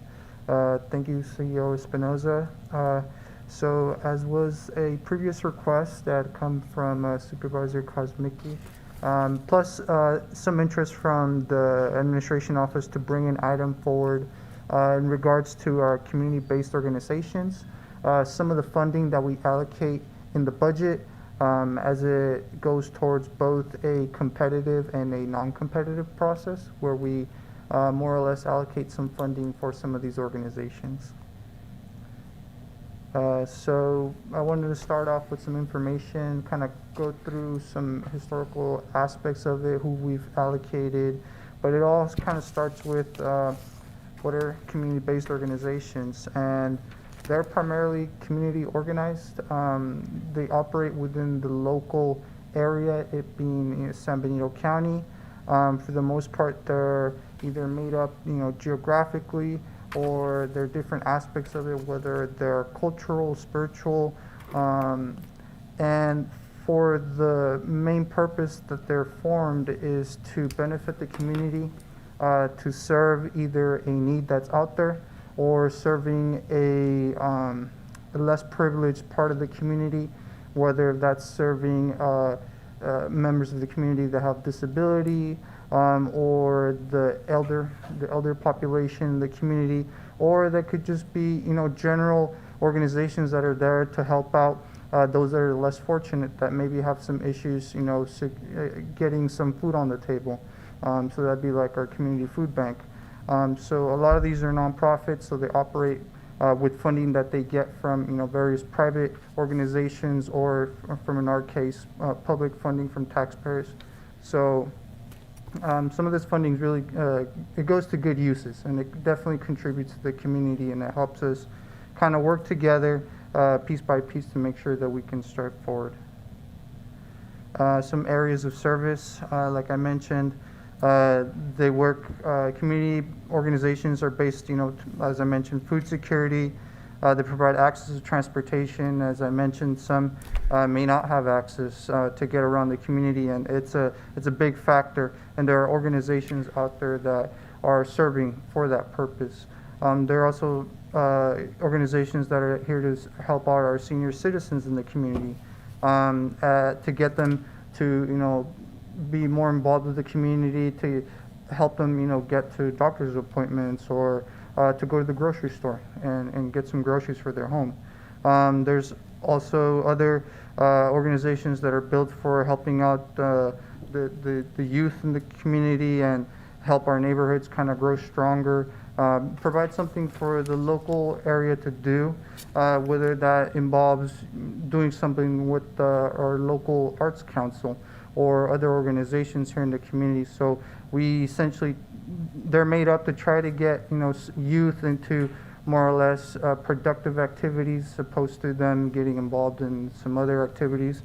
So they can also, within these organizations, get more involved with the community and everyone around it. So make sure that there's ways to foster our youth, and not just the youth, even juveniles and adults and older members of the community. So as I mentioned, so beginning in fiscal year 2017-2018, the Board of Supervisors froze $120,000 allocation. And for this allocation, it's split up very specifically to an $80,000 allocation, which is for a non-competitive section, and then a $40,000 allocation, which is awarded through a competitive process through to nonprofit grants. And every year we've more or less consistently used up those amounts for various organizations. The amount has been pretty much fixed since fiscal year 2017-2018. And I know our CEO may have a little bit more information as to there was a percentage that out of a tax that was froze for this specific amount. And for that amount, it was more or less to continue and to give back some of the taxpayer money back to the local organizations, because at the end of the day, they benefit the community and they benefit the county in general. So part of this presentation, the organizations that we have, the 80,000 non-competitive, we have for the majority allocated it based to senior-based programs. So the four main organizations that we've been helping out have been Jóvenes de Antaño, Senior Citizens Legal Services, AAA, operated by the Seniors Council, and Advocacy. And they've been receiving these amounts: Jóvenes de Antaño 40,000, Senior Citizens 4,000, AAA 30,000, and Advocacy 6,000, total 80,000. And they've been receiving this from beginning in fiscal year 17-18. I was just asking if you can explain and elaborate more on the advocacy. I know the Jóvenes de Antaño, we see Pauline here. I'm aware of this Senior Citizens Legal Services, and I'm aware of the AAA, the organization. And so advocacy, what do we know? Because when I asked the CAO, he couldn't give me much information on it either. So Who gets that 6,000? Where is it going and for what purpose? So it's essentially similar to the other, the Legal Services Council. It works as advocacy for local community, in this case seniors in our community, in case there's something that goes awry or wrong out here and they need to find someone else that would provide a voice for them, whether it be in a legal setting here or any other setting that there may have a need to go towards. And just actually just to cover as well as that, in my previous position within behavioral health, we had also contracted out with the advocacy group, provided that for our mental health and substance abuse clients in case there was any issues or wrongdoings that happened and they needed, someone to provide them some form of avenue or some sort of someone that they could go towards to help them, guide them through somewhere where they can find a platform where they can advocate for some issue or something that was going on, and that was the advocacy. If the board would like, we can come back with a little bit more information. Well, maybe if I can just get the contact person, I could reach out, to that individual. Because when you're saying that, I put a question mark saying maybe it sounds like an ombudsman, Yes. service kind of, but where and how and who. The other three I can identify, I can tell you where to go, but this one, no. And it's a significant, it's an insignificant amount of money in comparison to the whole scheme of things, but in my mind, it's unaccounted for. I understand it's a dedicated service, but I just would like to. Yeah, and I have contacts after this. I can. I'm good with the other three. It's just Okay, that one. I can get yes. you the other okay. ones. Yeah. Madam Chair. Yes. Yeah, I was going to ask about, you're familiar with them. I'm not. The AAA operated by the Seniors Council. Can you tell me a little bit about that? Can I interrupt? Or you can tell me. You're on the ad hoc, right? I'm on it, Yeah, but you yes, I just wanted to defer to Supervisor Cosby. Okay. because he's so on that- it. So that's Madam Chair, that's the Seniors It's- Council. No, not that he is the senior. No, It is the Seniors Council. Okay. That's The the AAA generic is, word I guess, for kind it. of what threw so me they, off. they serve Santa Cruz, San Benito County. Okay. They have a dedicated staff member. I think we generally get our very good bang for our dollars Okay. on that. Just my general view. One is, if I may just ask a quick Area question. Alliance on Aging is the AAA. Oh, okay. Area That's what, Alliance on I was Aging. thinking it was road service. Oh. but, no, I'm joking. One quick, a question. How did we come to the 80,000 dedicated to this? I mean, it's all good. I'm good with it, but I'm just curious how it evolved to 80,000 for the seniors, and then the 40,000 is a separate. I'm just curious. You have any history on that, or it's not a huge issue? but Yeah, I'm the just history I curious. know on this is that it was established by prior boards. That was it. That's all I know. Prior board did Okay. 2017. I'll be honest with And you. it's just carried forward. It just yeah. carried forward. I can tell you that there was a percentage of sales tax that we would put towards this, and we knew that we were going to receive an influx of tax during the PB2 project. So what we did is, or what the board and the administration decided to do, is put a cap of $120,000 on that figure instead of it being kind of a fluctuating amount of money coming through. And so that money is 120K. So it was just 80, something 80 we've and always- then the difference was competitive based. And, Right. yeah. That's And of how- course, what we've done with nonprofits this year because of COVID is a different thing. That's totally, this is something that's been happening. year after year. Year after year. Okay, And that thank was in the budget, and was a certain dollar figure. Supervisor Kosmicki wanted to know exactly where that was going. We said, we're going to have to come back to your board, and there's a certain portion that would be in the non-competitive, and then you have the competitive piece, which we still are not there yet with the competitive piece. Okay, now I see that Pauline's raising her hand, but since she is, in essence, akin to, she is Jovenes, come on up, Miss Pauline. Yes. Okay, a public comment? Well, I know you're kind of going to address, your program. That was going to be a later question I had, but. Are you done? There's a couple more. A couple more slides? Yes. Okay.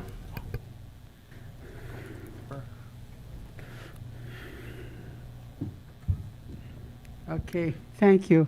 Pauline Valdivia, Executive Director for Jóvenes de Antaño. Good afternoon, members. I just want to speak to the question that you asked is how did this happen and all that. Way back then, all of us had to compete for the money, including the 4 organizations. And it got burdensome because the ones that provide services for the seniors directly, well, everybody does it directly, like mine. That was because I needed the cash match. County had to provide a cash match for the funding that we get from the AAA, the Seniors Council. That's why that came back. So Clay and myself and other people work hard at that, work with the board, and the board decided to make it a non-competitive. It will always be in the budget. And I guess this is general money they were looking at. But that's the reason why. Because even though, we need to come up with the amount, because legally we have to provide or else we'll lose a big chunk of the money that comes in for the seniors and through the state and also through the feds. Just, Can I ask her questions while she's up there? Please. yeah, and that happened maybe 4 years ago, I think it was. It wasn't too long ago. Anthony was still here. 2017 is what the paperwork says, yeah. Yeah, that happened. It should be in the minutes. In the minutes somewhere. Yeah, and so Pauline, thank you for being here. I think you're wonderful. Known you for a long, long time. I think you're an icon in this community. And ask me questions about. yeah, my only question is, budgets go up, and I know seniors services are critical here. How are you guys? Are you guys doing okay? And I think we're doing bad. Because of a lot of the care money that we're receiving. These funds that you are allocating to us are very necessary because COVID is still out there, and the majority of the funding that we use is for the Meals on Wheels. Of course, we have a budget, a regular budget, but we get extra funds to augment all the meals that we're serving right now. Great. Okay. Thank you. Okay, thank you. But the big question is even though 40,000 compared to this budget looks like it's a lot, I understand with COVID, you have been taxed, your budget has been taxed, you have been forced to provide more individuals and participants with the funds. Honestly, how are you doing financially? Oh, I'm sorry. Go ahead. I'm sorry. The question was for me? No, that was for you. The question's for you. The question, Pauline, was from me. It was, is that 40,000 that we're giving you, though 40 is basically 1/3 of the entire 120, is it enough to carry over your program? It's been 40,000 for quite a while. It was 30,000 at one time. We started with 10,000 a long time ago. Then it increased to 20, and then 30, and then 40. So, but no, it's never enough. 21. Especially right now with COVID. Right, and that was my concern, is I had wanted to hear a little bit more. I know personally that you guys are serving, you as your department, your agency is serving many more seniors simply because of COVID and that population, because my mom is that population that you service. But 40,000 is not enough. Is that a yes? Is that a no? 40,000, is 40,000 enough? Oh, are you asking me? Yes. Oh, no. Okay. In a real world, what would be your ask in a real world? In the real world, what I was thinking, I think I asked somebody, some of the members that, I think I did ask Ray, is a COLA included? Usually, because see, the money we get allocated comes from the general budget. But the tax money, I guess, is from the general budget? The tax money that you use to fund everybody This else? is general fund money that we're talking Okay, about today. okay. Yes, it is. Okay. I was gonna, if you're asking me, I was gonna propose that we get a COLA every year. That would really help because food is expensive. It's very expensive. Yes. Meal delivery is expensive. Then I have 6 trucks that are very expensive. to run, the gas, etc. But anyway, Meals on Wheels has always been a very expensive program. And I don't want to just start serving frozen meals. We're the only county that does hot meals. Santa Clara and Monterey and I think Santa Cruz, they provide frozen meals. We provide hot meals. I'm able to do it with the money I get from the federal and state, and we just do it. And it's so important to have that one contact with an elderly that lives alone, no family here, and we have a lot of them, a lot of those folks. Anyway. Okay. Well, I thank you for coming up. If you're going to increase it, whatever you decide is very much appreciated. Okay. But at this point, you're just looking at a COLA, because we've already approved the budget for this fiscal year. So my suggestion, Madam Chair, if that's the will of the board, we, for the new budget year, we can look at addressing it with a COLA, this fixed rate with a COLA. So that's something we could bring back to your board during the new budget time for the next allocation of fundings to these groups. It's up to the board. I just felt so bad. I went ahead and allocated some of my my supervisor discretionary fund to both the Jóvenes de Antaño and the San Benito Health Foundation. I thought those are two organizations that needed a little bit of help, and so We've been here for 45 years, providing these services a long time. Yeah. Madam Chair, if I may add I've been coming to the board when it was at that corner over there. If I may as well, Madam Chair, the numbers here, as was mentioned, have increased. Well, basically, it's increased based off of that percentage or that tax rate. So your board is more than welcome to reevaluate that if you'd like for the new year. We can bring that back to your board as a presentation in the future. Or, obviously, from the competitive section, maybe reallocating some of that fund back to these programs. It's up to your board, but we could look at that as well. I have a question, Madam Chair. Yes. Would you consider giving a COLA like us to the 4 agencies that are non-competitive? Because they all serve seniors in a different way, but they serve seniors, and it's very imperative the services they provide. Well, we're going to talk about it the next time the budget comes around, so we will definitely look at it. Or, Madam Chair, we could talk about it today when we get to the competitive aspect, if that's. Okay. Do that as well, exactly. I like that even better. Yeah. Okay, thank you. Okay, so we just have a couple more slides left, and then I'll give it back to the Board of Supervisors. We can then go from there. So talking about the nonprofit for the competitive application. So there are essentially 5 areas that need to apply to these nonprofits for them to apply for the grant.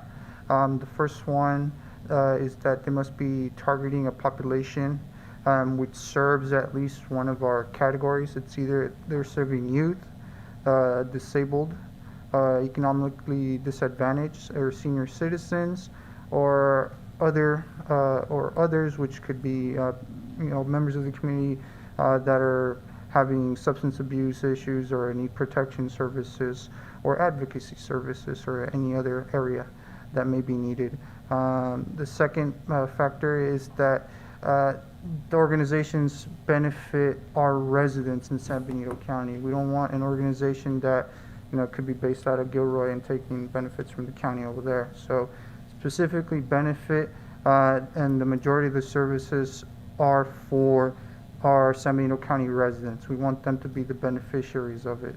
Number 3 is that they must have other funding sources besides just this grant that they receive.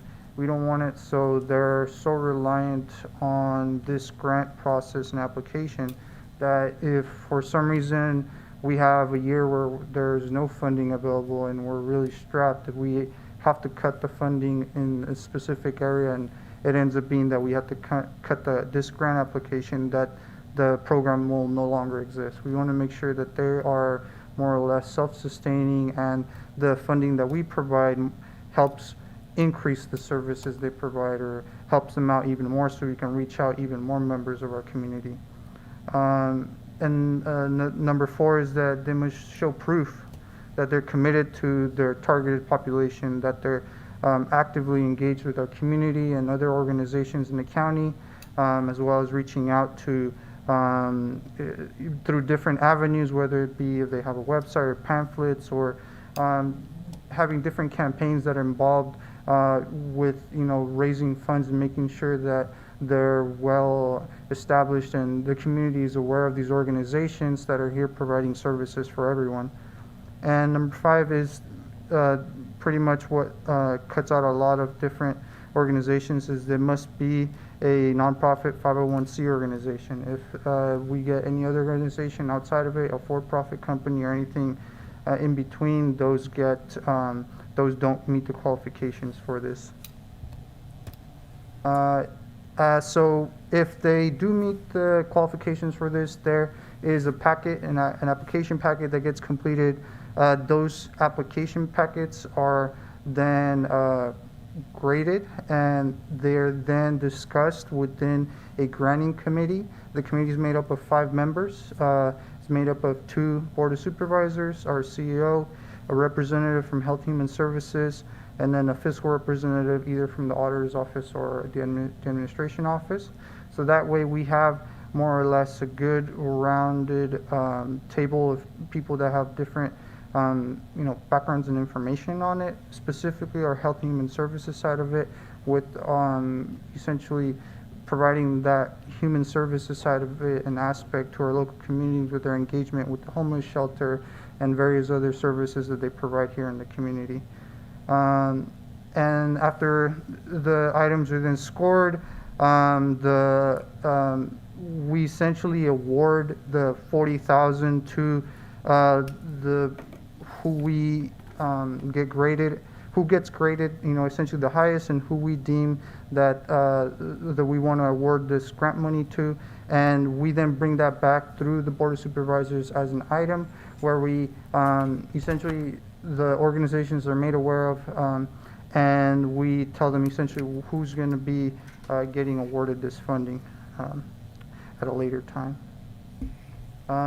Prior grant recipients that I wanted to touch on, we have the ML House, the Community Food Bank, CASA of San Benito County, United Way of San Benito County, Chamberlain's Children's Services, and the San Benito County Arts Council. So these have been prior recipients of the competitive grant side of it. The last piece, the applicants are notified, and then, like I had mentioned, an item is brought to the Board of Supervisors for the approval of the distribution of this money to the organizations. And then so we're able to more or less recognize these organizations for the services they provide and essentially awarding them their grants. So my last piece that I have, and I guess this will open it back up to discussion on the amount of funding. The first one is just to receive my presentation on the community-based organizations, and the second recommendation was to approve the allocation of funding from the community-based, following 4 community-based organizations for the period of July 1st, 2021 through June 30th, 2020, and allow the CEO to enter into more or less standard contracts for the services they provide to our community. And I have the dollar amounts for the 4 organizations: Jóvenes de Antaño, $40,000, AAA, operated by Seniors Council, for $30,000, Senior Citizens Legal Services for $4,000, and Advocacy for $6,000. So essentially, all of these fall within the CEO's signing authority, but we deemed this as important to bring to the board and discuss this. And as you mentioned, you've had some thoughts about potentially moving some funding around. So I think I'm going to give it back to the board. And Madam Chair, if I may just add one thing, I think in light of the conversation, I definitely can do that now. We have the difference of the 80,000. So you could probably put, the other 40,000, take 3% out of that as an example, and add that to the 80,000 and increase that figure if you want this year. Again, remember we budgeted the 120,000 So we're kind of at that cap unless we go through finding other funding somewhere else for the competitive nonprofits, and we can bring that back at a later date. But anyways, that's just a food for thought, and we'll give it back to your board to talk about. So the 3% would be basically 1,333 additional. Is that what we're talking about for that 3% of the 40? Yes, if you're. We'll round it up to 1,334. Well, I was actually thinking 80,000, 3% of the 80,000. Oh, that's even better. Okay. It'd be a little bit over 2,400. I think it's 2,400 bucks. Even better. Off the top of my head, it's $2,400. So that it's 3% of the 80, and then whatever that, we take that off the top of the 40. That's up to your board. It's okay. Go ahead. Oh, thank you, Madam Chair. So my understanding with these is that we did the budget approval, and then we had spoken about that, and that we still had to go through and approve the individual allocations. And the other one that isn't included in this is the Chamber of Commerce. So is that just a separate item? Yes. Okay. Yeah. Are we allowed to discuss that today? I would stick to this right for now. Okay, because I thought that's why I had initially asked for this discussion. Trying to think. Yeah, we can talk about. It's fine. I'll wait for that. I think they are community based. They are nonprofits. I don't want to mess with the gray area on the Brown Act. It's totally fine. I think when we come back, we will again, the nonprofits, it'll be open game. So whoever applies, whoever goes through it, so maybe they don't apply. Right. So then it would be. Yeah, no, I hear you. I hear you. So generally, I support the social service, the seniors allocation. Senior services are critical, and I feel like we should be. That's it's one of those areas where the senior population is growing. It's just a critical need, and I feel like with that in particular, we cannot afford to lose Jovenes and these other senior services. I support those. I'm generally not a big believer that, taxpayers necessarily want us year to year picking and choosing miscellaneous nonprofits for grant awards. I kind of feel like that's sort of what the Community Foundation is here for. If people if individuals want to donate, this is just a principle thing for me. I love our nonprofit community, but if individuals want to donate, they have that choice to do so. The rest of the general public in that taxpayer pool, we're kind of just telling them each year, you're gonna donate your small proportion to these specific nonprofits that we choose. And just from a principle level, I'm not a huge fan of that. It's particularly this year when we handed out, actually in the last year, the county has allocated over $1.1 million to local nonprofits through a competitive grant process. So I feel like this year in particular, again, I just feel like it's a bit redundant. We've done it already. At 1.1 million is many, many, many, many times more than the 40,000. And so I personally, and if we did do the 40, if there's consensus, I would suggest going back into the COVID money and using that and staying away from general fund dollars for that. That said, I would support implementing a COLA for all of the senior services, using a portion of the $40,000 remaining, and then diverting the remainder of that money back into the general fund. That would be what I would start with the conversation with. Thank you. Okay, 24. Okay, Supervisor Tiffany? Yeah, thank you, Madam Chair. For over almost 20 years, I was on the Community Foundation board, and so I come from a nonprofit background in that, at least from that standpoint. And I can tell you that, and I've got mixed feelings. First of all, since it's been committed over the years, and it's obviously something that's important, used by the senior community, I'm all for continuing that, and adding the COLA makes sense. There's no reason to walk away from that.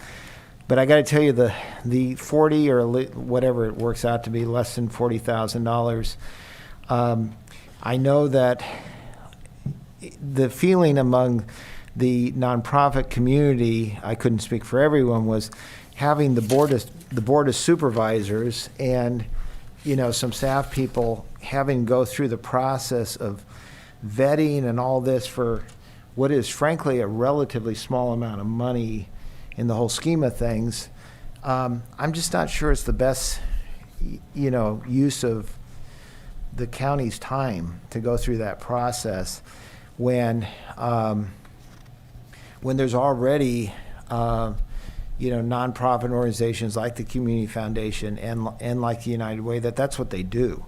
You know, they vet. And I know, you know, we went recently, Supervisor Kosmicki and I went through this with the nonprofit allocation. Now, yes, there can be disagreements over, you know, how it should be allocated, but I think if we're going to do this going forward, I think it's really almost makes more sense for us to give whatever's left over, give it to, if we want to give it the United Way or the Community Foundation and have them allocate it out. We could be very specific where it goes.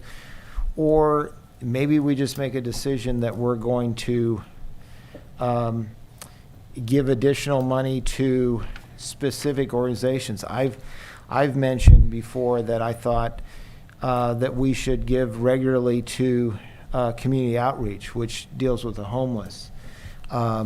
So anyway, I'm kind of all over the place with this, but my point is, it seems like a lot of process we're going through, particularly maybe it's colored by, as Supervisor Kosmicki said, that we've given out so much to nonprofits already. Yes. It almost does seem redundant, I would agree. Yeah, Madam Chair, thank you, Supervisor Tiffany. You know, you'd be surprised, years ago, there was not much interest from the nonprofit community to apply for the $40,000. We didn't have a lot of people at the time. We're hit with COVID, and talk about amount of time and energy that is taken from staff to run these programs, a tremendous amount of time. But I also think it was a huge benefit to the community and to the nonprofits, and as well as to the actual businesses when we did the business grant. But I can tell you, it wasn't that heavy of a lift back in the day.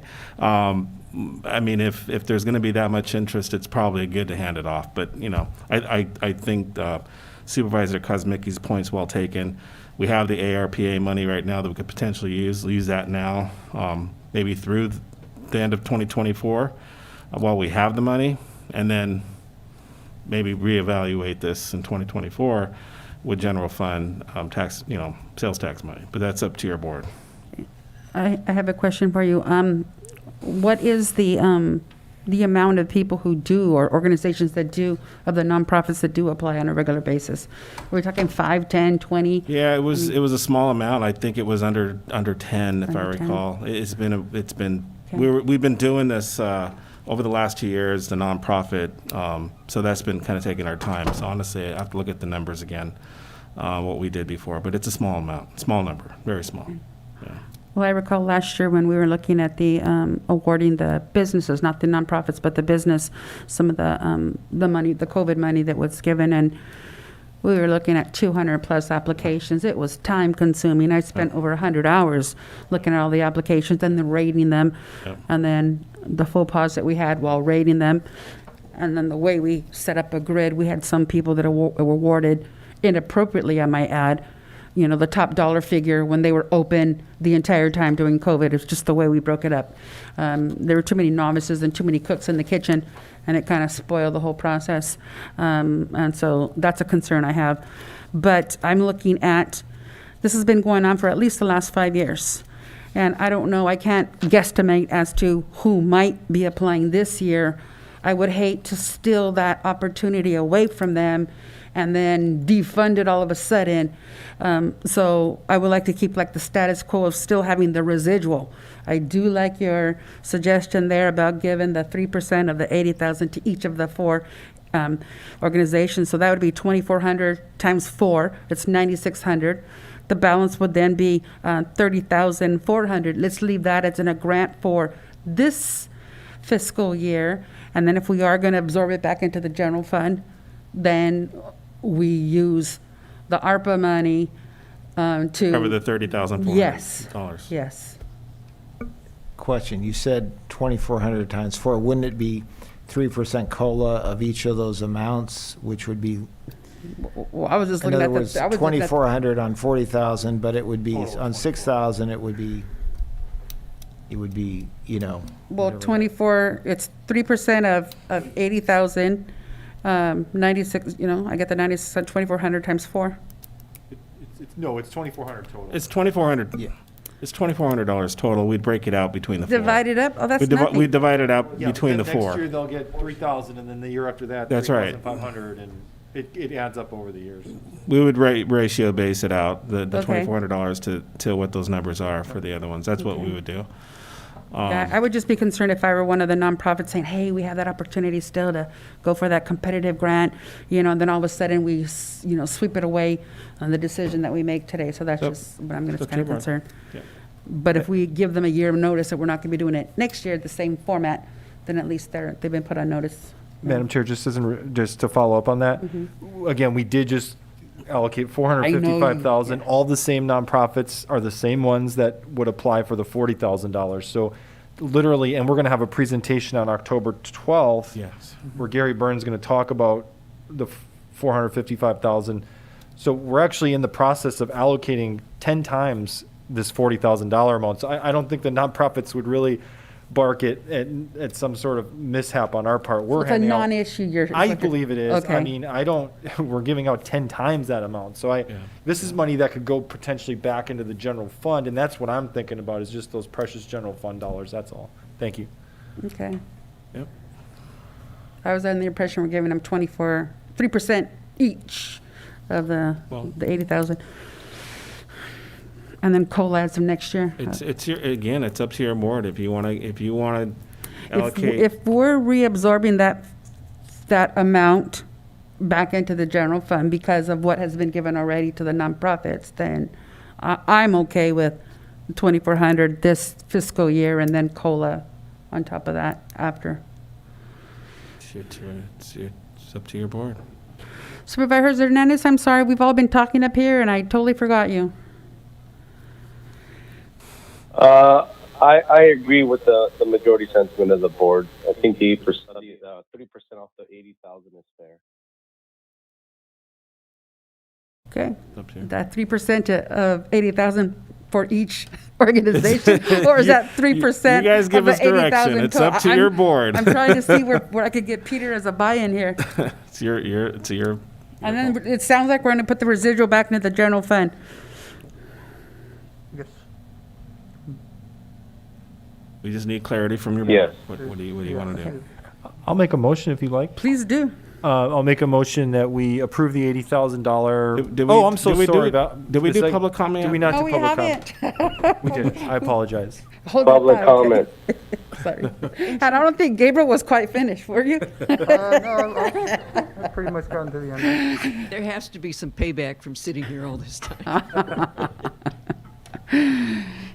I want to say about the grant-making process, or the grant funding process, that the nonprofits who ask for grants, they have to, within the application with Community Foundation, Monterey Foundation, the Bay Area Foundations, anyone where you are applying for a grant, you have to answer, where else have you asked for money? And so you have to produce 3 ways in which you have tried to get money outside of a community foundation. So it's not like you just go to the community foundation, which Mr. Tiffany knows, and then you get a handout. It's very competitive, and the vetting process is brutal sometimes. So the nonprofits put in hours and hours just making up this grant, and they may not get anything. So I do understand the difficulty when the Board of Supervisors has to go through this. Perhaps there should be some outside committee that doesn't take your time. But that small amount that you might get is also something very approving when you get a little bit from your own county government that says we are for the nonprofits, and we are here to give you a little bit, at least. With the Arts Council, I know those little art programs, getting a teacher into a classroom. This is for the county. They should be allowed to ask for money. And even the Parks Foundation, I cannot rule out the fact that we might not come, which would be for a mailer or something, which is for the county. Thank you. Thank you for Tammy. making us keep our eyes open on that. Tammy Aviles.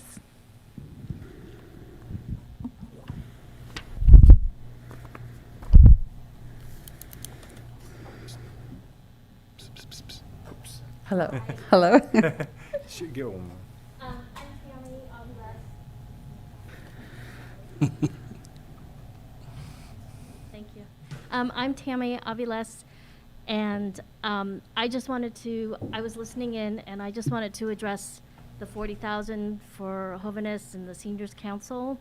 And just to let you know that 40,000 is only a small part of their annual budget. And it is a contribution from this county. The city also does make a small contribution towards their annual budget. So I just wanted to try and clarify that. Thank you. On Zoom, if you'd like to make a comment, please press star 9 on your phone or the raise your hand icon on your screen. You've been unmuted. Please state your name, your district, and you have 2 minutes. Hi, I'm Clay Kemp, and I'm Executive Director of the Area Agency on Aging. And hopefully I can clarify some of this.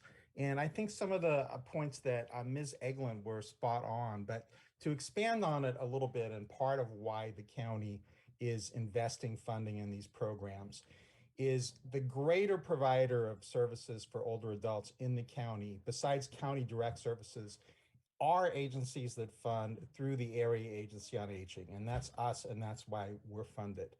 We normally contribute about $500,000 in direct services through contracts with the organizations you're considering funding.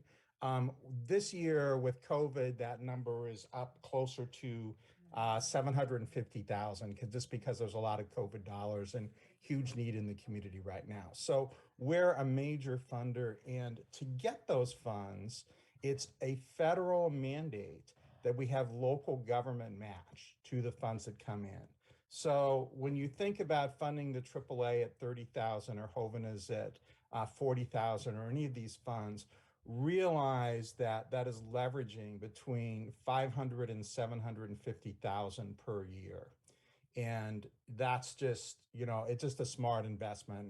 I wish I could get that return on my retirement dollars or savings dollars. So we think this is a great deal for the county. The other piece of that is we have a comprehensive process by which programs do apply for funding for us. And we do both fiscal and programmatic service delivery monitoring on a regular basis. We get paper reports monthly, and then we do on-site visits as needed, but at least annually. So we're really overseeing what's happening with these. I missed your earlier conversation because I was actually on a statewide call trying to make sure that rural communities do receive. I was going to say, let him continue since he's, did you cut him off? You've been unmuted. I was trying to wrap up and hit the 2 minutes. So I think those are the highlights of what I wanted to share. I will just add that today, Santa Cruz County actually looked at the San Benito County model of funding the AAA and adopted it. And, I've been expressing this to them for 5 or 6 years. So, that was a great victory for us, but San Benito County is really being seen, both locally and in some other regions as kind of a model for how you're going about providing local match to these Older Americans Act and Older Californians Act dollars. So I just wanted to share that, this process is actually considered innovative and just highly effective. And if there's other, I could talk about this for a long time, but, time is short. But if there's other questions about match funds or how this is playing out. I'm very happy to try to address those now or do follow-up meetings if that's helpful. Thank you. Well, Clay, I'm glad you called in. I appreciate that, because if we're doing something right and someone else is recognizing it, that is awesome. And so if we're going to raise the bar, let the other counties know that we're raising the bar. Any other public comments?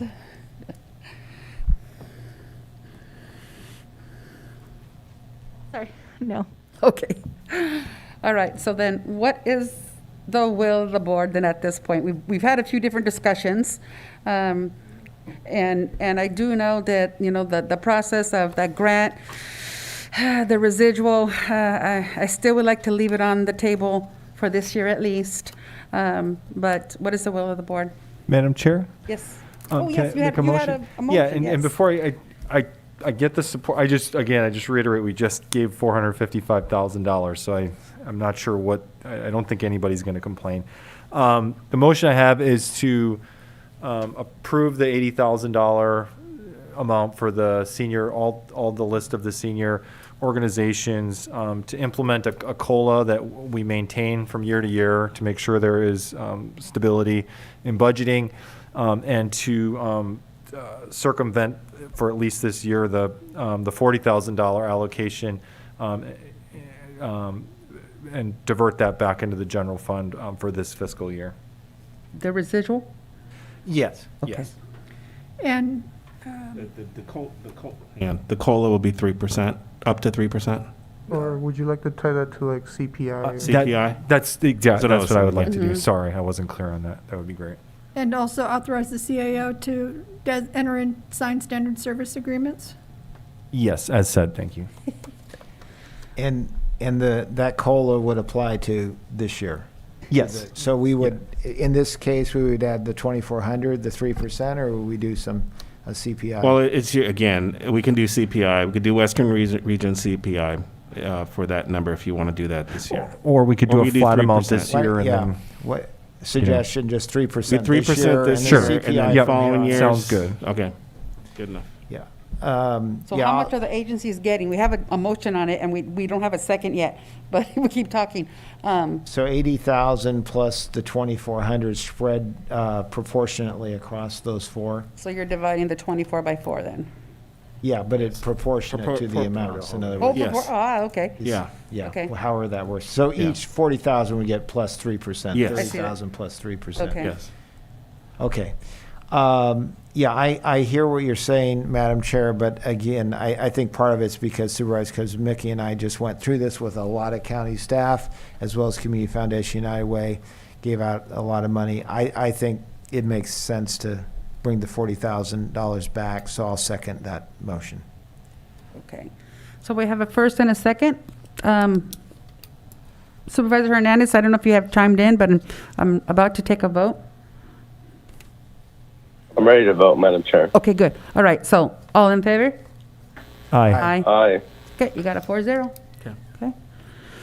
Congratulations, you got a raise.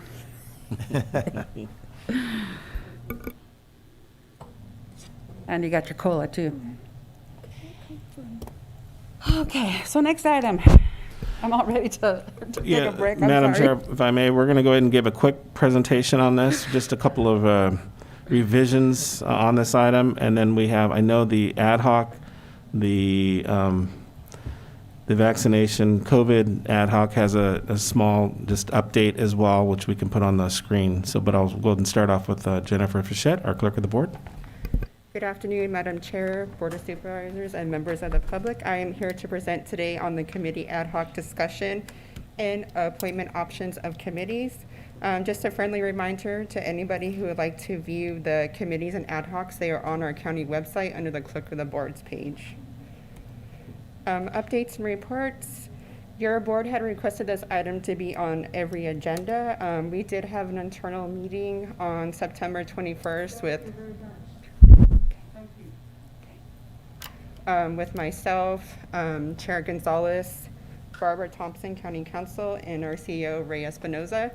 The recommendation was brought to have this item on the agenda monthly, the last meeting of the month, to provide the opportunity for the board to attend the ad hoc meetings and commission meetings. So your board is able to give an update at the end of the month after you've been able to attend all your meetings.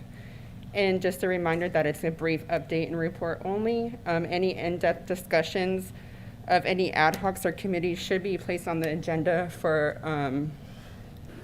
a discussion item to be more in-depth.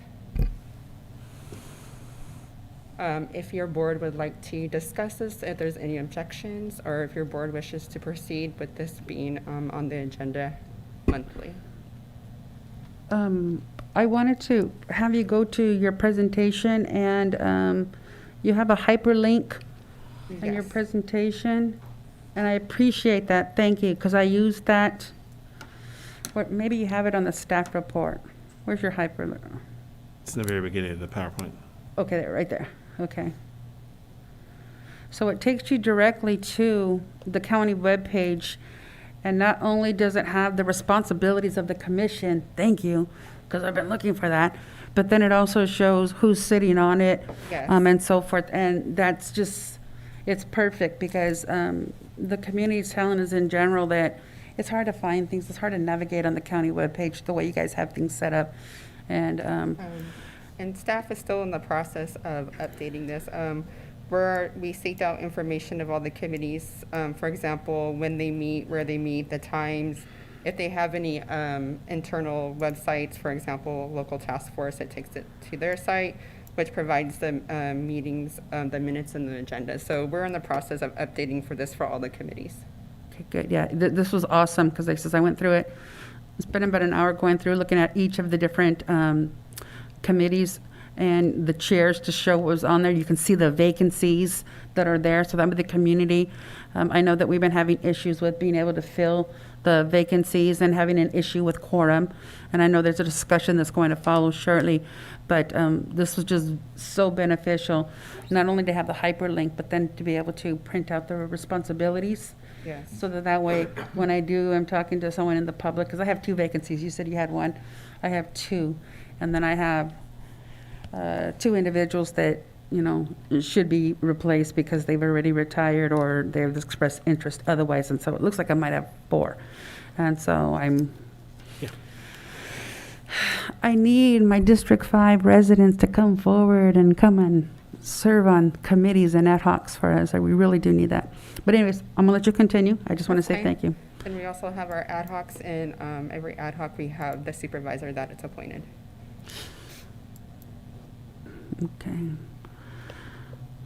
So for this item, if your board would like to discuss, if you would like to put on the very last meeting of the month on regular agenda. We could talk about that after. Why don't you finish the Okay. presentation, and then we'll just have an open dialogue with the board. For our open vacancies, we do have 2 for Parks and Rec, which is District 3 and 5. 3 open vacancies for the Community Action Board in District 1, 4, and 5, and the LCA Committee for District 3. Planning Commission does have an open vacancy, but it is on today's for consent agenda for approval. So for all of these, the applicants do need to live in the supervisor's district. And if anyone wishes to apply, they can get it on our county website or through the clerk of the board's office. Applications are to be turned into the clerk of the board, and the supervisor would make the recommendation to be put on a future board meeting for approval. So the current committee requirement is the applicants are to live in the supervisor's district. At our meeting on September 21st, the recommendation was brought up by our CEO, Ray Espinoza, of potentially changing the committee requirements that the applicant would only have to live at large within the county and not within the supervisor's district. So if your board would like to discuss the ongoing vacancies and the current committee requirements, actually I'll go back. So for Parks and Rec, it's an example for the last year. There's been a couple open vacancies. In the last couple of Parks and Rec Commission meetings, we have not had a quorum. So this is an example of being able to fill the open vacancies and having more flexibility if your board so chooses to go ahead with this recommendation. Madam Chair, if I may, I can tell you, it's not just been the last year or two. It's been since I've been here. We've had problems being able to fill these positions, and having people sitting on the boards and the commissions. It's just we haven't had it, and so all the staff are doing all the work. They come, they prepare, they get ready, and then all of a sudden we can't present anything. And then the next meeting comes up, same thing happens. So it is somewhat frustrating. And I think there has been a little bit of a disconnect from the parks. As an example, Parks and Rec Commission, there's been a little bit of a disconnect with that, with county staff as well as with the board. So I think it's important, and why this last slide that Jennifer Frechette, clerk of the board, is presenting to you, I think is important. We sat down with the county council to look at the possibility of actually giving you the opportunity to bring somebody in from somewhere in our community, in our county. And there is the ability to do that, and we just wanted to share that with your board, if your board's interested in discussing that and potentially moving in that direction. So, Madam Chair, I'm wondering, just thinking out loud here, I could certainly see the argument for Community Action Board and Parks and Recs. I'm wondering, though, with the Planning Commission, it might make sense to keep that one still representative of the district, only it's such an important commission, and I could see residents feeling that they should be represented within their district. So that one I might consider keeping separate. The other two, I totally agree. Well, as of today, that sounds like all 5 districts will be covered. Right. I don't know how the two of you feel, but anyway, I think Community Action Board, Parks and Rec, I think that it's not as critical, and I think we should open it up. Well, with my district specifically, I don't know what the disconnect is, but I don't have a lot of individuals coming forward. And those that I have asked, they said, well, let me think about it. And then the thinking process is still ongoing. And so we can't continue, I can't continue waiting. And so I've offered it, a position to a few different individuals, and they don't get back to me. And so I'm waiting on a response. And they said, well, I still have to think about it. So I want to be able to ask others, but since it's limited, those that have expressed an interest, I need to kind of go to a wider kind of an audience. With the Community Action Board, there's 3 positions for each supervisor, and there is one at large. There's one for business, and then that actually lives in there. And so what are the parameters of the Community Action Board? Because I know that they have various entities under their umbrella, and I don't know what their particulars are, if that would be a violation of their protocol and their entity. But with the Parks and Rec Commission, I know that they need, they need people that are really committed and that are going to be attending the meetings, because there's some issues that are ongoing and haven't been resolved for a long time. and this will come back at another time. This is not set in stone. We just wanted to have some open dialogue with you today.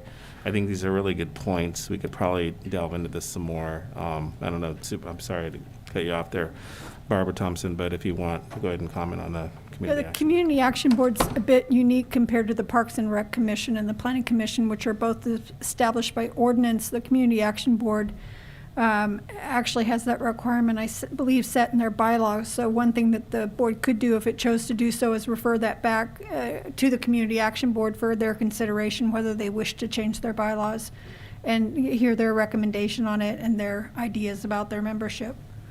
Yeah. And also, the department was reaching out to the state to find out if the state had any preferences on the membership. So that one's just a bit unique compared to the other two. Madam Chair, thank you. Yeah, so everybody's lives are getting so busy now. I think that's one of the issues here, where we're asking people to do these volunteer jobs, and they're important roles. And I think people my experience in asking people and putting out an application is that, I feel like there's this daunting, how much time, and then it causes a hesitation there. I tend to agree with Supervisor Tiffany about the Planning Commission. I would be open to opening it up personally, because I feel like, it's really on the supervisor. It's you're going to be held accountable either way. But these districts are unique, and they have people, everybody knows I have a unique district when it comes to growth in particular, and so I do feel like that makes sense. Community Action Board, I would support going to them with the bylaws, and the Parks and Rec, it's pretty universal. I feel like wherever you live in the community, we all care about parks. We all want better park space. So I would support leaving the Planning Commission as is and approaching the Community Action Board, change their bylaws, and changing the Parks and Rec to allow it to be any district. Thank you. So at large then, kind of? Yeah. After we've exhausted opportunity to fill it. Because look, we're already in September. We still have some vacancies. I don't want to wait till September. There, you know, by March, April, May, something like that. Madam Chair, I would just add on the Community Action Board, you have 3 seats to fill, so that's tough. Yes, if you're yes. trying to get them all in one district. Thank you. So Supervisor Hernandez, any comments, questions? Yeah, I agree. The parks is tough. I've actually had one person come, or different people come to me that were interested, but they're out of my district. So it just makes it a lot more feasible for us to fill those seats if we have it at large.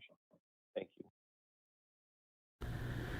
So then, I this is just my 2 cents. I would say maybe have the supervisor, any supervisor who's elected the position, you know, work diligently to try to secure placements for all of their positions.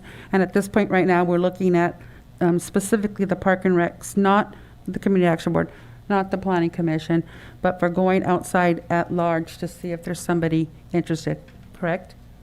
Is that?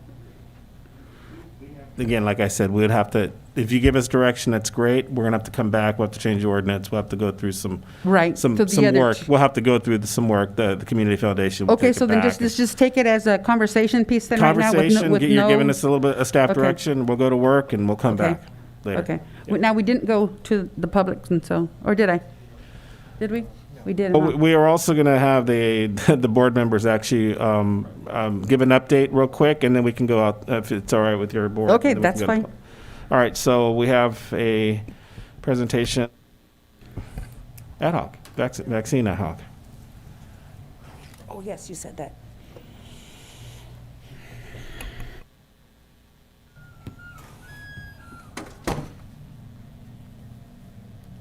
Either Supervisor Tiffany or Supervisor Kozmicki can go ahead and spearhead this. This is a little hard to read, this one.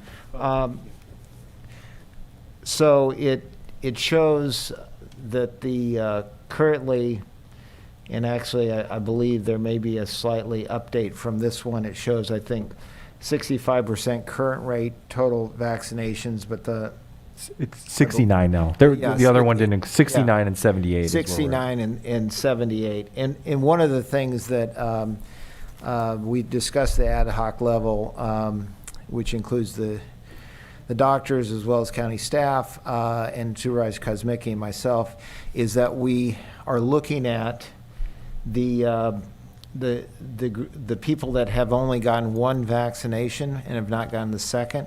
And so we feel that if we could just get that, those additional, it's roughly 10%, maybe a little less than that now, to get that second vaccination, that would really bump our numbers up.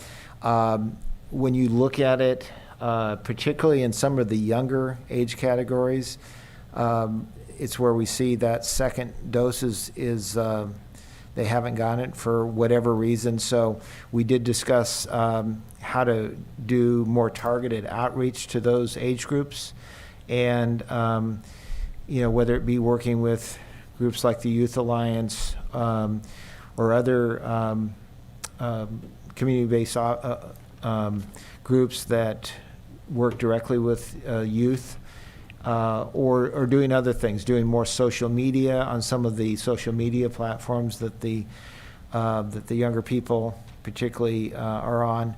So that's something that we are going to, in particular, be targeting. We are making some progress, though. So I think maybe go to the next slide. Yeah, so this shows the 69% at the top right, and you can see the one dose 77.8. So again, we would be, if we could just get everyone, get that second dose, we'd be close to 80%, which would be, you know, very significant. You can see that the ethnicity below that, and then, you know, the good news is that we have been seeing the rolling average. Oh, let's see, that's on the doses is what it is, isn't it? Yeah. You want to comment on that? Do you have anything to add? I think we're going to get to the No, that's fine. incentives. The next slide. I'll add one after. Okay, so you want to cover this one? Yeah, sure, ahead. definitely.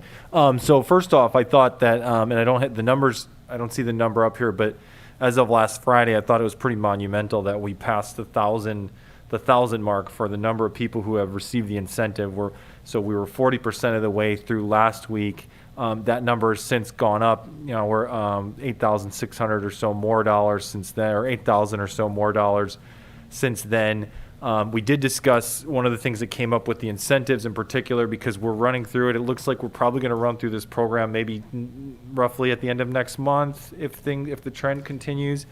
The question is, of course, whether we want to extend the incentive program. We're not certain about that yet, but that's just something that could happen. We're not sure, but we do want to make sure that people are aware that you know, get your shot now, because you know the $500,000 is essentially going to run out by the end of next month. And so I just want to really underscore that this has been as much acrimony as there might be in the questions over fairness, and we get it. The numbers have gone up, and they've gone up in a proportional way where when you look at the data, it shows that compared with prior periods that the numbers have gone up even more so, and we would like to think that the incentive program has had something to do with that. Yeah, I think the numbers have gone up. It's pretty significant. Something like, in terms of vaccinations in the 30 days prior to us going to the incentives to the 30 days after, it's gone up something like, you know, 200% or 300%. Now, we can't say that's all because of the incentives, and that would be, you know, that would be wrong to say that. There's been other things that other factors, obviously the Delta variant, a greater push to get vaccinations. We're going to see another slide that makes it very, very clear. If you're not vaccinated, you are much, much more likely to get hospitalized or to die from this. So there's been a lot of other variables that have pushed those numbers up. But nevertheless, the incentives are clearly helping, and that's the key. This is a really powerful slide that we wanted to talk about. And also, we're going to start up Nixle again on a weekly basis, and we're going to, among other things, include this. But this shows that so far in the top left-hand corner, that of the 70 people that have died from COVID, and by the way, we had a tribute to 67, and sadly we're now at 70. But of those 70 that have died, all 70 were unvaccinated. Now, the bulk of those sadly died before a vaccine was available. But several of those have died since vaccines were available, and 100% in our community are unvaccinated. And then furthermore, if you look in the bottom right corner of the box, it shows that 98.6%, virtually 100%, of the people that are hospitalized with COVID are unvaccinated. If those numbers aren't about as stark as you can get, I don't know what is. So that is obviously a message we want to just keep getting out there. You know, wearing masks, et cetera, is great, but getting vaccination is the best way to protect yourself and other loved ones from getting hospitalized or dying from this. Is there any? I think that may be it. I'm not sure. The only other thing I wanted to add that we discussed, I just want to make sure we're open about what we discussed. You know, we did talk about the health order with the Hollister Fire Department. That's a health order that the public health officer makes. We don't make those decisions, but I do want to reemphasize that and express full support for the health order that's in place as it stands. We did just have our public health officer, due to some logistical issues with the city of Hollister, having concerns about the rollout and dealing with repercussions of not following the order. We did give a courtesy to extend it for 30 days, but wouldn't expect it to go any longer than that, I would think. But we did discuss it. I also want to say that, this has nothing to do with the Hollister Fire Department management. I know there's been a lot out there in the community about pointing fingers and all this, but the higher ups at the Hollister Fire Department have had nothing to do with this. They've had no effort to influence the county or the public health officers on this. So I just want to make sure that that's clear, that this is an order that is from the health officer, and it's for epidemiological I can't even pronounce epidemiological reasons. I'm sorry. It's the first time in my life I've said that word, and so we really have to make sure that we have to stop the finger pointing at our fire chief and some of these other folks. If you want to point the finger at anyone, please point the finger. If you'd like at me, I support this. I'm going to continue supporting it. Firefighters should be vaccinated. They are health workers. They're out just like the EMS folks. They're going to the scene. They're working on people. And if they're not vaccinated, they're putting our public in danger. Thank you very much. Yeah, and I'll just second that. I fully support that health order as well. We went back and looked. The Hollister Fire responded just under 2,000 medical-related calls in the last year, or at least from July 1st, 2020 to June 30th, 2021. The state of California mandates that healthcare workers and hospital workers are fully vaccinated, period. And the reality is that our local firefighters, they are health workers as well, and they need to be fully vaccinated. Thank you.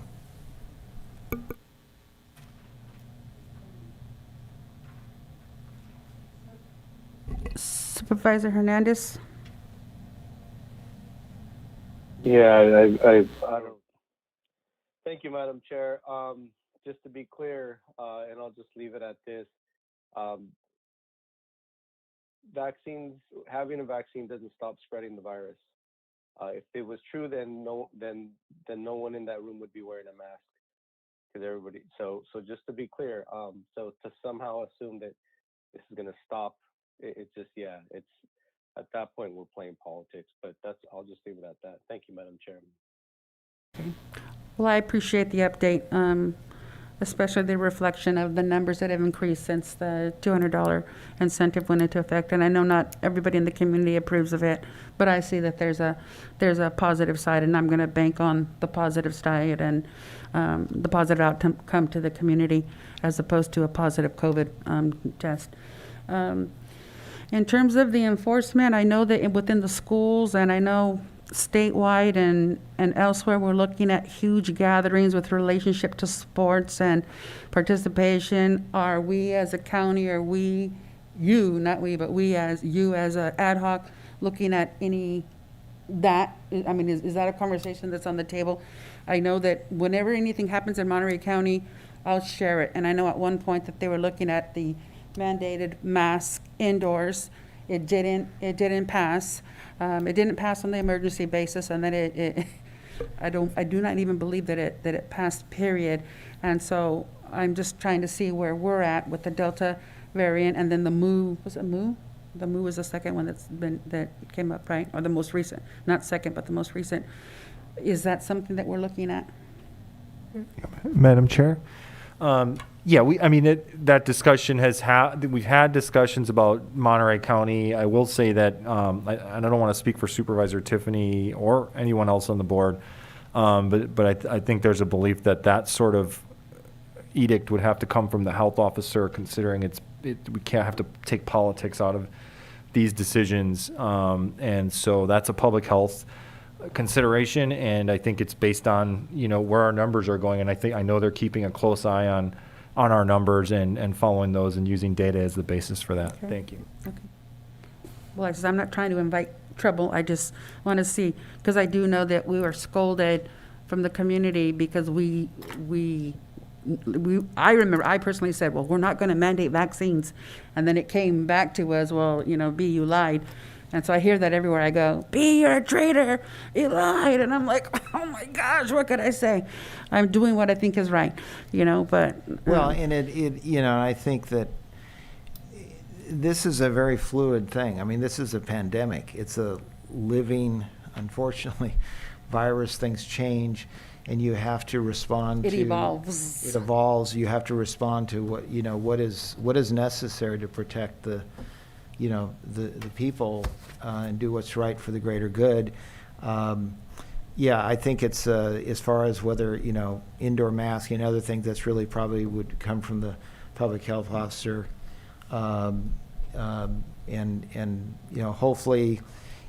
Hopefully we won't have to get to that point, but we'll have to see how things develop, really. Okay.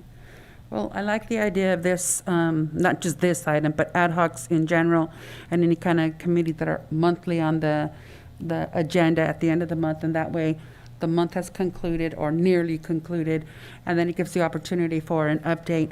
And so that way, if there is some conversation leading in a direction that may be controversial, at least we can go ahead and say, this is what we're looking. It's dependent upon A, B, C, whatever the factors are, but at least we know ahead of time. And then it gives all the supervisors an opportunity for their monthly brief, so that way, when we do our presentations at the very beginning of the meeting, it might be something, a cause that we might be champion, as opposed to the ad hocs that we attended or participated in. Just an idea for clarity. Okay, so do we need?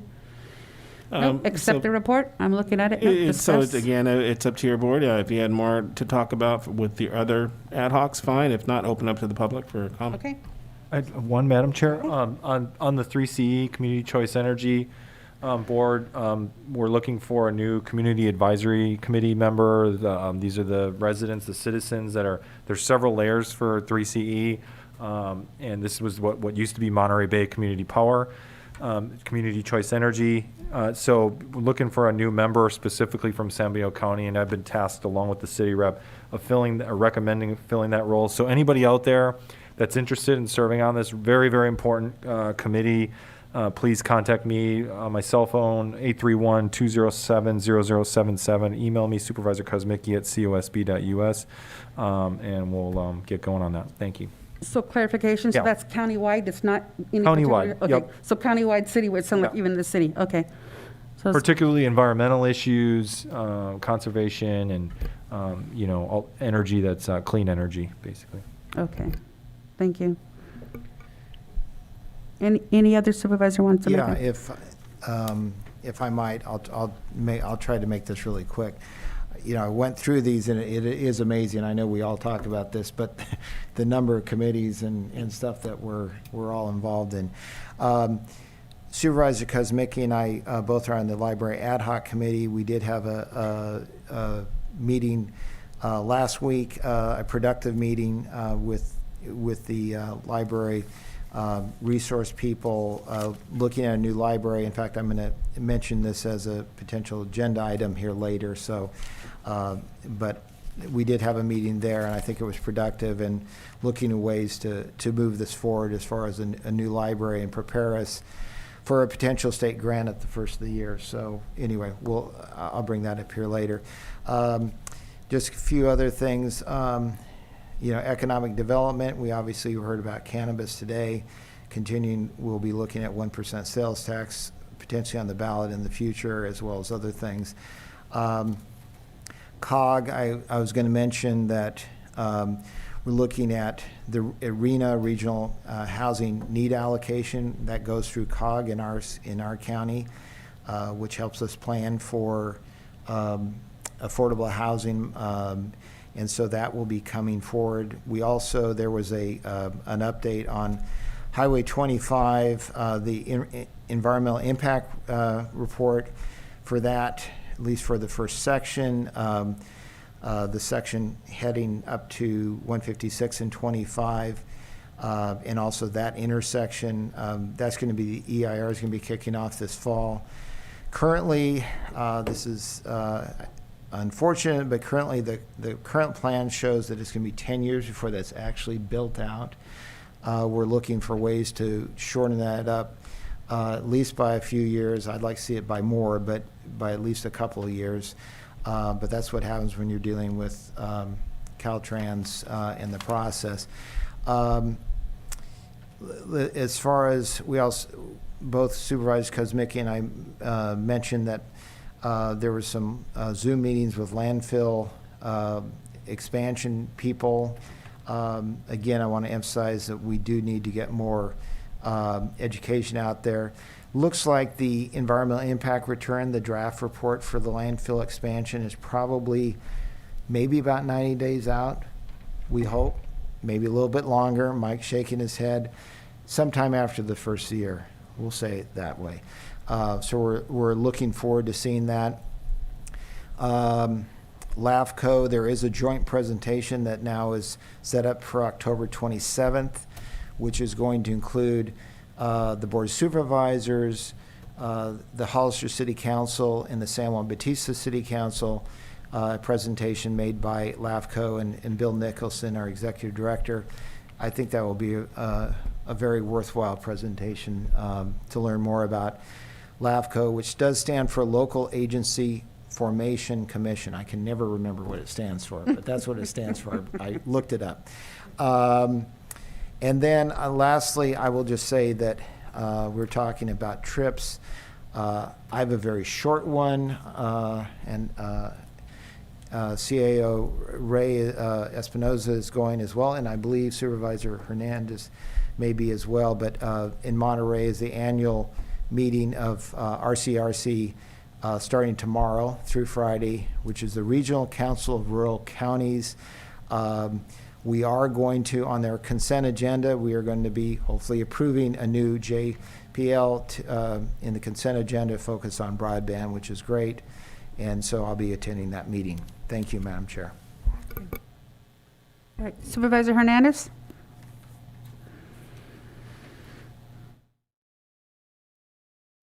Sorry, thank you, Madam Chair. I had to unmute myself. I just had a couple quick updates. I attended the AAA, what we talked about, the Area Agency, Area Alliance on Aging Advisory Council, and in essence, there's a lot of issues with their core funding. And I want to learn more about that, but that's exactly why I supported that $80,000 allocation.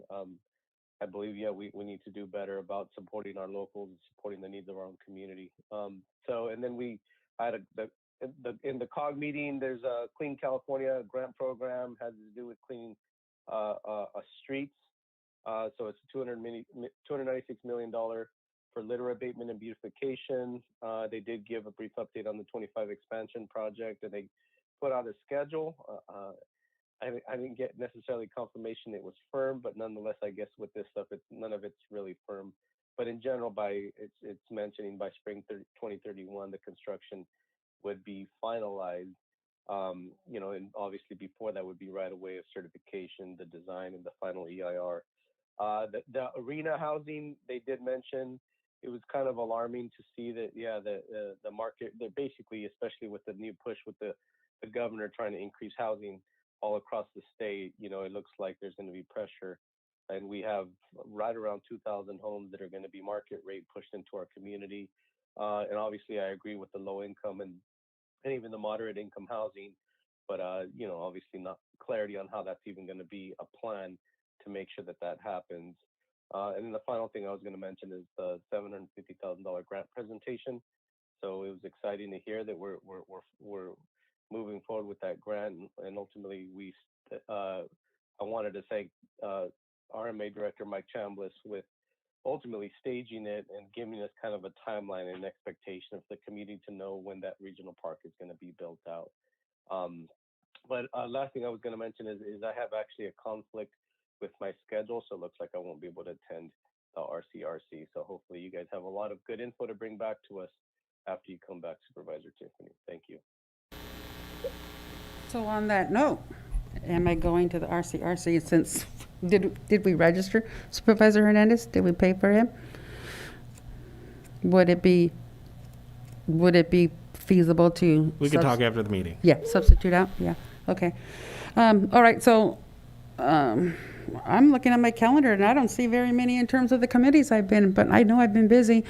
I attended the mobility, partnership meeting, and that deals with the 25 and 156. That's very informative. That's a joint meeting with the City of Hollister, City of San Juan, County of San Benito, VTA out of Santa Clara County, Caltrans District 4 and District 5, and we're talking about the improvements on the 101 corridor and the 25 intersection that will ultimately impact Gavilan College and that exit there. Attended the AMBAG Board of Directors meeting. Let's see. That's in that meeting. They talked about the arena numbers, but they were addressed to the Monterey County as opposed to anything else. Of course, the behavioral health meeting, the monthly meeting, I attended that. Again, the grant presentation from Assemblymember Rivas' office. Also on September 16th, it was more of a personal thing that I did, but I teamed up with the City of Hollister and Councilmember Rick Perez, and we had a nice celebration, mariachi music, folklorico dances on the 16th of September at the Vets Building, and I went ahead and gave out free paleta ice creams, and Councilmember Rick Perez went ahead and purchased really nice swag bag, kind of like a I love Hollister bumper stickers, pens, and so forth. It was nice. Again, the tribute that we attended on Friday. I do a lot of social things that are beneficial to the community, and I don't report out on them on a regular basis, but on my Facebook page, I do share it. And so I attended the car show. I was actually working at the Briggs Building for Gavilan College, and so I multitasked, and on my break and my lunch, I went out and snapped pictures of all the vehicles I could before my phone died. It's been very busy. I meet with the CAO and County Council twice a month, easy, regarding the agenda. But I stay abreast of all the issues. And then again, the cannabis meetings that I've had with various individuals, and not cannabis per se, but either the opposition, support of. So I've met with a few individuals. I toured East of Eden, Grupo Flor, yesterday to see their retail and manufacturing site, and I see so much potential for the county. So we really just got to do it right, and that's what I'm saying. I wanted to slow it down to make sure that we dot our I's, cross our T's, and so forth. So on that, it was just an update, nothing to vote on, nothing. Okay. And did we open it up to the public? You need to do that. Oh, shame on me. If you'd like to make a comment in chambers, please provide a speaker card. On Zoom, please press *9 on your phone or the raise your hand icon on your screen. No comments. All right. Well, there's no comments, no harm, no foul. All right. So that takes us then to the consent item. So. Yours? Don't. Okay, so we have items 7 through 24 on the consent items. What is do we want to go to public comment first before we pull anything? Sure can. Yeah, let's do that. Let's stay Sure can. uniform. Yeah. Okay, and then we'll see who wants to pull anything. If you'd like to make a comment in chambers, please provide a speaker card. On Zoom, press *9 on your phone or the raise your hand icon on your screen. Yeah, we don't need formal direction. No comments. Okay, so then let's bring it back to the board. What is the will of the board in terms of pulling any items 7 through 24 on the consent agenda? Madam Chair, I just had one, I had a request to pull 12, just to clarify what we're doing, not to 12. necessarily Okay. discuss or. All right. Any others? I have a list of my own, so I'm going to wait. Madam Chair, I just have I think, a relatively quick clarification question on number 17. Okay. Supervisor Hernandez, any items you'd like to pull from the consent item, sir? Nothing, Madam Chair. Okay. So I was willing to give one away. Let's see, that was that one. Okay. All right. So I personally would like to pull item number 18, 19, 21, 23, and 24. And they're mostly for questions, clarification, but we can take them one at a time. So the items that will be pulled, 12, 17, 18, 19, 21, 23, and 24. Can I get a motion to approve the other remaining items in the consent, not including those that just enumerated? So moved. Okay. I'll second. We have a first and a second. All in favor, say aye. Aye. Aye. Okay. So we got a 4-0 on the remaining ones. So the first item for discussion, Supervisor Kozmicki, item number 12. Thank you, Madam Chair. Yeah, I had a request just to underscore that we're moving forward on, and Supervisor Tiffany would certainly know more than I would on this, being on the RCRC committee, but that we're moving forward on efforts to create a strategic plan for broadband, and so that's basically the step we're taking here. I just wanted to say that publicly so people know that we're focusing on that as a priority. Thank you. Okay. So. Yeah, I'll just add that, yes, this is, for those who probably will remember, we've already, in previous months, we approved being part of a group of counties that RCRC has put together for applying for a grant for broadband, and to put together a strategic plan. So that is in process. The application has been made, I know. And this JPL that we would be approving would allow San Benito County to be part of this JPA that is being formed to kind of carry that forward, as well as other areas of broadband. So I think it's all good. Okay. Okay. Supervisor Hernandez, any questions on item 12? No questions, Madam. Okay. Yeah, Supervisor, I'm on RCRC with Supervisor Tiffany, okay. and yeah, he already said what needed to be said.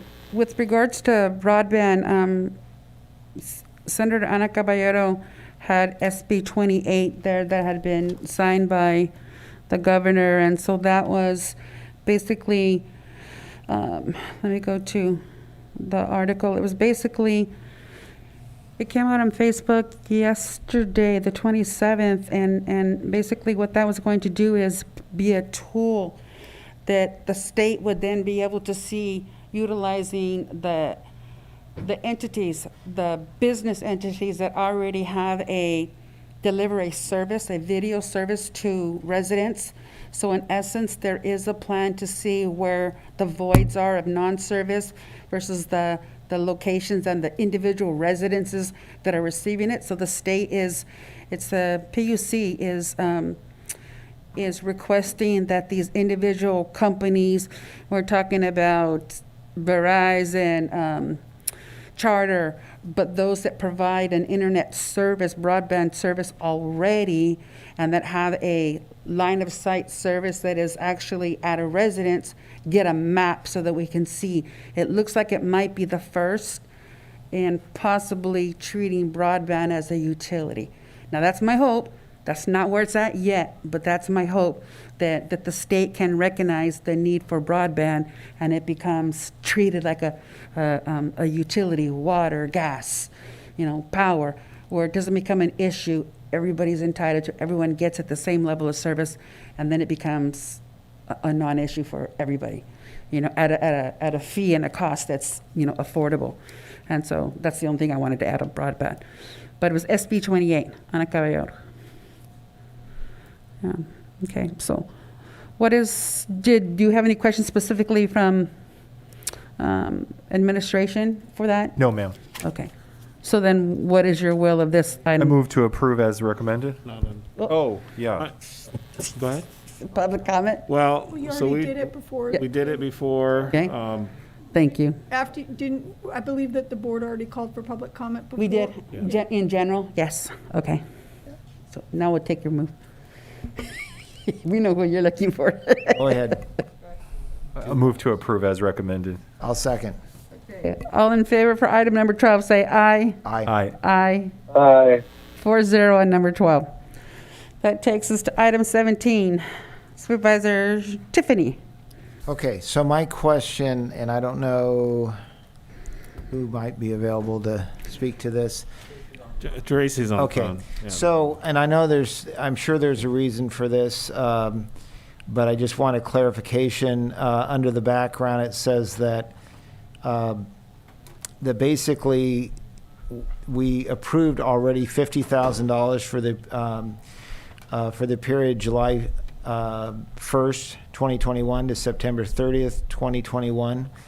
And now we're augmenting that with an additional $500,000 for the entire year.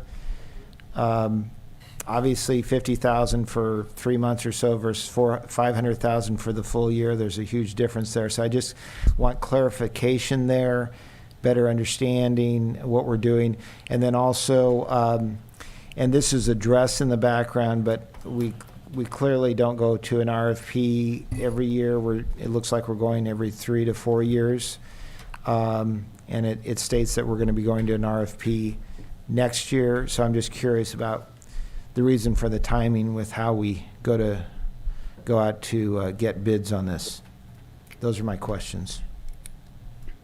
Sure. I don't think Enrique can talk, but he somehow is having some technical difficulties. But so the reason, it was an oversight on our part on the contract. The contract expired, and so this service needed to continue, and that's why there was the short contract for the 50,000. And so we're augmenting or amending that contract and brought it to the board for the greater amount to suffice the entire contract for the homeless shelter. And so it was, again, an oversight on our agency's part in the lapse in time. And we decided to put it out for RFP because it hasn't been out for RFP for a while. And so we felt like it was the best interest of the county to put it back out for RFP. As also suggested by the board to continue to put it out for RFP. And so at the next go around, we will be doing a new RFP. Other that the county has been very happy with Community Homeless Solutions during the course of this contract. Yes, we've had a great relationship with them and worked through the process with them with the ongoing services, especially through the pandemic. You know, it's been difficult. We went from a day shelter a night shelter to a 24-hour shelter. We're revisiting that now, but yes, we've had a good relationship with Community Homeless Solutions. And, you know, they were a little surprised that it was going to go back out to RFP, but we just told them in fairness, you know, that we wanted to ensure that we were following the process. And so we were going to put it back for RFP.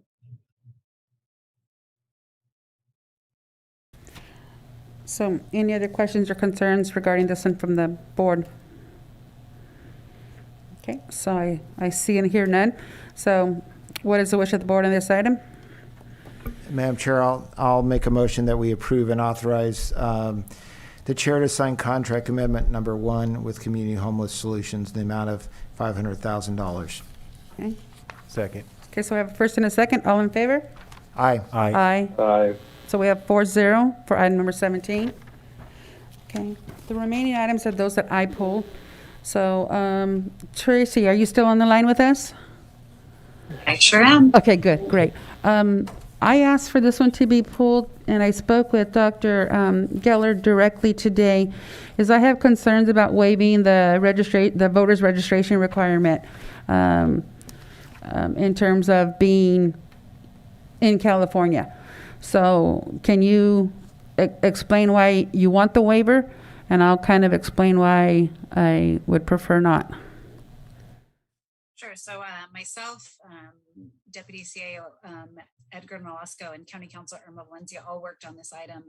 And so as you're all aware, Dr. Gillarducci has been filling in as an interim health officer for us for quite some time now, and we need to shift to a full-time health officer.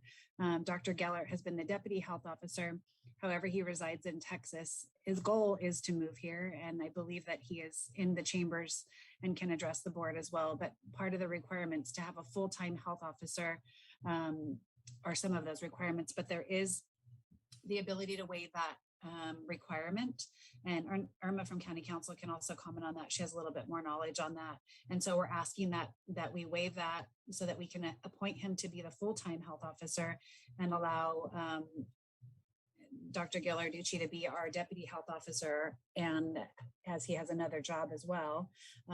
And when he moves here, then he would then register to vote. So Irma, I don't know if you want to add anything to that. Or Edgar. Yes, this is Irma Valencia, Deputy County Counsel. So anytime the board appoints a county officer, there is a requirement within the government code that they reside in the county and be a registered voter. However, under certain circumstances, the board may waive that requirement as long as they make a finding that it would be in the best interest of the county. So to the extent that Health and Human Services has been unable to recruit a full-time health officer since the departure of Dr. Newell several years ago, and with the pandemic, there's obviously been a shortage throughout the state of qualified health officers. And with Dr. Gillarducci's desire to no longer, be the main or act as the interim, since he also wears other hats, not only in this county, but in Santa Cruz County. As far as I know, Dr. Gellert has worked well with Dr. Gillarducci and with the public health office. So it was discussed that waiving that requirement would be beneficial for the county, because it would give us both a full-time health officer without any interruption in services. And if I may add, Madam Chair, since I've gotten here, it's been our effort with Ray's direction and Tracy's help and the Health and Human Services Director before that to get a full-time public health officer. I can attest with my prior working with Dr. Gillarducci, that Dr. Gellert is, in my opinion, one of the best public health officers that our county can get. We are in really, really tight sort of recruitment when it comes to a public health officer. The competition is great. Many counties among the state have lost their public health officers due to COVID and individuals, lack of a better term, putting threats on public health officers. That has sort of been the thing around the state. I talked to my colleagues around the state, and getting a public health officer is the #1 concern among us HR professionals. So the plan would be to have Dr. Geller as the public health officer. Right now he's in the deputy public health officer role, and then move Dr. Gillarducci into the deputy public health officer role, but also do his emergency medical services director to provide assistance to EMS, our division within the county. Okay. Well, the reason that I pulled that is just that when we have other departments bring contracts in front of us, and we have a doctor that's residing in Hawaii, Alaska, or whatever, I just don't want to be hypocritical and not pull this to make that statement. And so I did speak with Dr. Geller directly, and he did express his future residency requirements. And so as long as I made the comment that I just did, I pulled it. I've stated it for the record that my preference is to have somebody here locally, and it's my desire that we do have someone from within the community.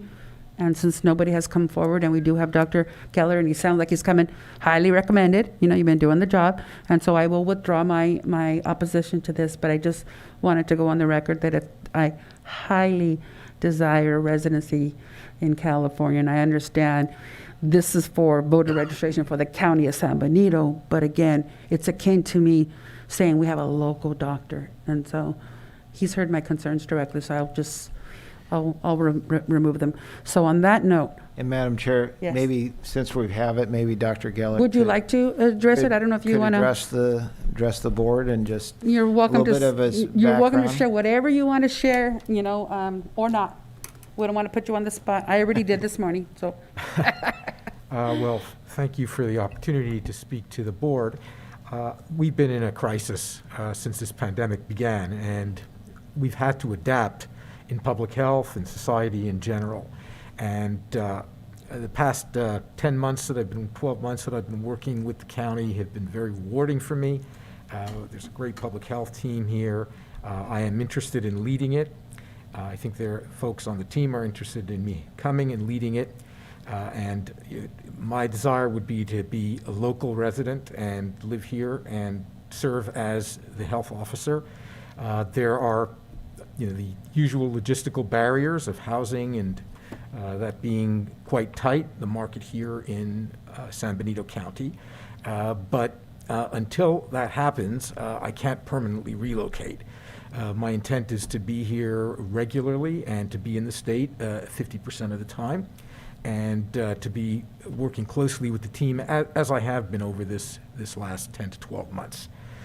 Beyond that, I really don't have much more to say other than that these are very atypical circumstances that we're working through in many respects, and I appreciate the board's flexibility. Madam Chair, I just want to say that in my experience working for a short time with Dr. Gellert, that he's done an exemplary job. And a couple of things that I note about him, one, that he bases his information and his statements on data and science, and he's extremely smart. And just as a whole, he's one of the strongest voices, not only in our community during this pandemic, but the entire region. And I think we should be thankful to have him here as our public health officer. Thank you. Yeah, I'll just chime in and say, absolutely, as part of the ad hoc committee, I've been able to be involved in many meetings that Dr. Gellert has been part of, along with Dr. Ghilarducci. I think our county community has been very fortunate to have both of them, and will continue to have both of them involved. But having Dr. Gellert step into this role, I think we're very, very fortunate. I wasn't aware of it. I read his background. It's damn impressive, and we're very lucky to have you. So thank you. Thank you. So on that note, I will go ahead and, oops, I forgot Supervisor Hernandez. Yeah, Madam Chair, I'll just make my comments brief. I appreciate the doctor's background. The hard part is with this thing is he mentioned it himself 50% of the time. Technically, his position is a bureaucratic position, and it's not an insult, it's just the truth. My point in saying that is I know that it requires a personal relationship with our community, and 50% of the time, I think, it'd be different, I think, if we had something in the resolution that required for him to live here, or ultimately that it's upon living here, then that position becomes full-time. But I don't think that's what we're talking about, so I can't support this. Right now, we do have a public health officer, and according to the board, they're satisfied with his work. Thank you, Madam Chair. Well, I just know with Dr. Ghilarducci, it's more of an issue of time commitment and being able to give the time that the position requires. And so I totally understand Dr. Gellert's stepping up and the roles being reversed in terms of Dr. Gellert would then be the primary, or Dr. Ghilarducci would then be the secondary. I just wanted to make sure, because again, I didn't want to come across as hypocritical in that I am challenging and questioning behavioral health and their contracted doctors that they're bringing in, and then I just kind of give a stamp of approval on this. So I'm trying to be consistent in my concerns, but I understand about it being the best interest of the community, and we cannot have that position vacant. And so I appreciate you being here. So on that note, I will go ahead and make a motion to adopt the resolution appointing Dr. George Gellert as the County Public Health Officer and waive the registered voter requirements of the Government Code Section 24001, finding that waiver is in the best interest of the county to prevent an interruption of essential services. All right. And also number 3 and 4. And to approve the title changes with the corresponding salaries delegate authority to the Health and Human Services Agency and offer employment within the new established salary range for the public health officer and deputy health public officer, EMS medical director, extra help. I'll second that. Okay, so we have a first and a second. All in favor? Aye. Aye. Those opposed? No. Okay, so we have a 3-1 vote on that one there. Supervisor Hernandez. Yes, voting no. Supervisor Hernandez is the no vote, yes. So then the next item we had was thank you very much and congratulations. Item number 19. And first of all, yay, finally getting water out there and making it beneficial. So can you explain that one for me? And that was my only concern. Sure. So explain it.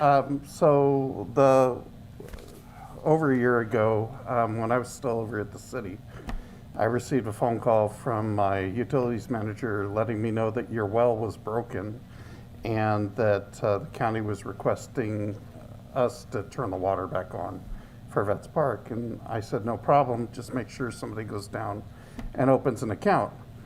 Well, here we are a year later, and now I'm on this team, and I found out that no one went down and opened an account. So we fixed that, but we do have a bill at the city that needs to be rectified. And we covered part of it out of our operating budget, but we do need a budget amendment of $30,000 to cover the rest of that bill. The well is currently operating. It does need some changes to it to help it operate better, and we're going through the process now of putting an item together to bring forward to you to make that change. But the well is currently operating. We're not on city water. This is just to clear our bill. Okay, so then does that mean once the well is in, will we revert back to the well, or we will stay on? We already city? have reverted back to Okay. the well. That happened about 5 months ago. Okay. I just know that has been a long-going issue, and that was why I was particularly interested in getting the parks as a variance for placement of that, because like I said, we just need to make sure that it's a full board, so they can go ahead and transact business. But I know water has been an issue. This item does require a 4/5 vote. Supervisor Kosmicki, did you want to make a comment? Yeah, it looks like Thank you, yes. Madam Chair. Couple things. One, just in general, I'm not sure why this is a county. I know this history, but this is, this park's in the middle of the city, largely serves city residents. At some point, we might want to have a discussion about whether we want to potentially see if the city's interested in taking over this park, considering, the cost and, it's mostly serving city residents. Aside from that, though, just wondering if we can use COVID money for this. It's a sewer water issue, so just wondering if that can happen. Good afternoon, supervisors, chair. So we are looking at this with the use of ARPA funding. It can't necessarily go to pay off the bill for the water usage, but it can potentially go towards this next item that Mike had mentioned that we're going to be bringing back to fix the well and fix essentially the infrastructure in that park to make it so it's more, it's pretty much, if we can make it brand new or in the best condition possible so as it doesn't break or, we can use it, better, then that's what we're going to look for to bring back. Great. Thank you. Okay. And on the other issue, and I'll defer to Mike Chambliss, but there was a very specific, this park was, it was done by, I guess, an initiative. And so the whole Vets Park it sets out the governing structure of the park and that they oversee the uses of the park. And it also indicates how the park would, if it was no longer to be in use, and it would require, I believe, the Superior Court judge. So I think it may be difficult to switch the title to the city, but having a lease with the city so they assume all management might be a possibility. And that could be brought back if the board ever wanted to put that on the agenda for further discussion. That would be ideal to bring it back, because I know that there have been, for lack of a better word, conflicts in terms of usage and the park and the field and so forth. And I don't see why some of the users of the park aren't paying this fee. Is that okay with the Uh-huh. board? But bring it back, yes. Mm-hmm. Yeah, I would agree with you. Madam Chair. Yes, Supervisor Hernandez. Yeah, if this is the route that the board decides to go, I think it should be just realizing the indirect consequences is then by default that means if we're going to take a hands-off approach of the vets park, then why would we have a vets commission that has 2 sitting supervisors on that commission, right? If we're going to just hand it off to the city and let them run it, then I don't agree with that sentiment. I think there's good dialogue trying to, it seems like the city and the county are dividing itself all the more. But again, there's going to be unintended consequences with that methodology. Taking a hands-off approach is the problem. It just, that's the impacts that we've had with not even having a budget is because of the hands-off approach. So it's going to be in my mind, it's going to be all the more worse because they're going to have to assume also all the liabilities with that park that have been nothing but deferred maintenance. Those are my comments, Madam Chair. Like comments that would go nicely within the future agenda items. I'm not saying that we're going to go ahead and hand it off to the city.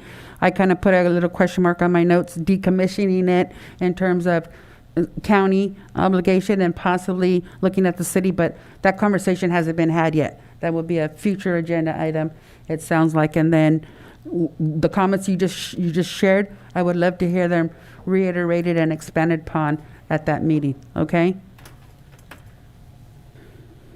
So right now, I'm just making. Thank you, Madam Chair. I'm just making the motion to approve the ongoing account with the City of Hollister Supply Water to the Veterans Memorial Park for an amount not to exceed $30,000 until repairs to the county well are completed, and approve a budget adjustment not to exceed $30,000. And this is a 4/5 vote required in order to do the budget transfer. So, what is the will of the board on that? I have a motion. Second. I have a second. I have a first and a second. All in favor? Aye. Aye. Aye. Aye. Okay, so, and this is again just 4-0. This is just paying the past due amount, and then we'll have a conversation in the future regarding what happens. Okay. The next item was item number 21. It's also yours. Now, I don't want to get into the specifics of this because we all know what they are, and so forth, but the community has gotten wind of this. And I'm talking specifically with the code violations at 2594 Los Viveros Road and the ongoing activity that resulted in bringing this item to the Board of Supervisors. It was a closed session item that we discussed in detail, and it's now coming back to us as a consent item. And so rather than me sharing, are you at liberty to discuss what, why, and how this is on the agenda today? I will defer to Reed. He's on the Okay. Zoom. This is his case. Okay. Reed, I have no opposition to it. I just want fair transparency and openness, that the county has done all that we needed to do to address the concerns and complaints that originated from this physical address that I just read off into the record. And so, can you share any details about it and where we're going and what's the finding and the direction the county is going? Thank you, Madam Chair. This is Deputy County Counsel Reed Galogly. I might defer part of your question for County Counsel Thompson to answer, but with respect to the case, without getting into intimate details, the case had gone through our normal administrative process without success, and one of the final steps is to present that decision of the hearing officer, an independent appointed hearing officer, to the board for review and adoption. This just formalizes that. And the documents will then kind of continue through the process. Beyond that, I can't really speak to any future intentions. That would be speculation on my part. I would have to defer to County Counsel. But it would ultimately come back to the Board of Supervisors for whatever the recommendation is. We provide a kind of a corrective action plan of what steps we're going to do further to achieve abatement. And I know that this was one part of the step was to have this decision finalized, to make sure that we can collect fees, but then there's going to be follow-up if that doesn't obtain success. The board may look at additional options, and we will have to bring that back to the board with a plan to actually achieve abatement if this doesn't result in the abatement that we need. My concern is that the optics from the outside looking in is like, oh, well, if this individual, this resident is getting away with it, you know, I'm going to do it too, whatever the doing it is. And I just don't want it to be perceived out there that the county is turning a blind eye, which we haven't. There has been a process that's ongoing, and I know that we're not at liberty to discuss that, you know, here and now, but that's just why I wanted to make sure it was on the record, as opposed to just a consent item and no discussion whatsoever. Right. Okay, all right. Let me see. So you did suggest a corrective action plan, and so I appreciate that. Thank you, Reed. Thank you, Barbara. So on that note, then I will draw my my opposition to that, and I will make a motion to adopt the adopt the recommended decision of the hearing officer regarding code violations at 2594 Los Riveros Road here in Hollister. Can I get a second? I'll second. So we have a first and a second. All in favor? Aye. Aye. Aye. Those opposed? So I'm assuming silence is your assent, acquiesce, so I'm saying that's a 4-0 without Supervisor a... Hernandez, was that a yes or no? A silent, silence, it was a silent, so I'm taking a silence as a, he's consenting to it. Oh, we lost him. Okay, I'm moving on. Item number 23. So it'd be a 3-0 vote then. A 3-0 vote with Supervisor Hernandez silent, and indicate he's silent.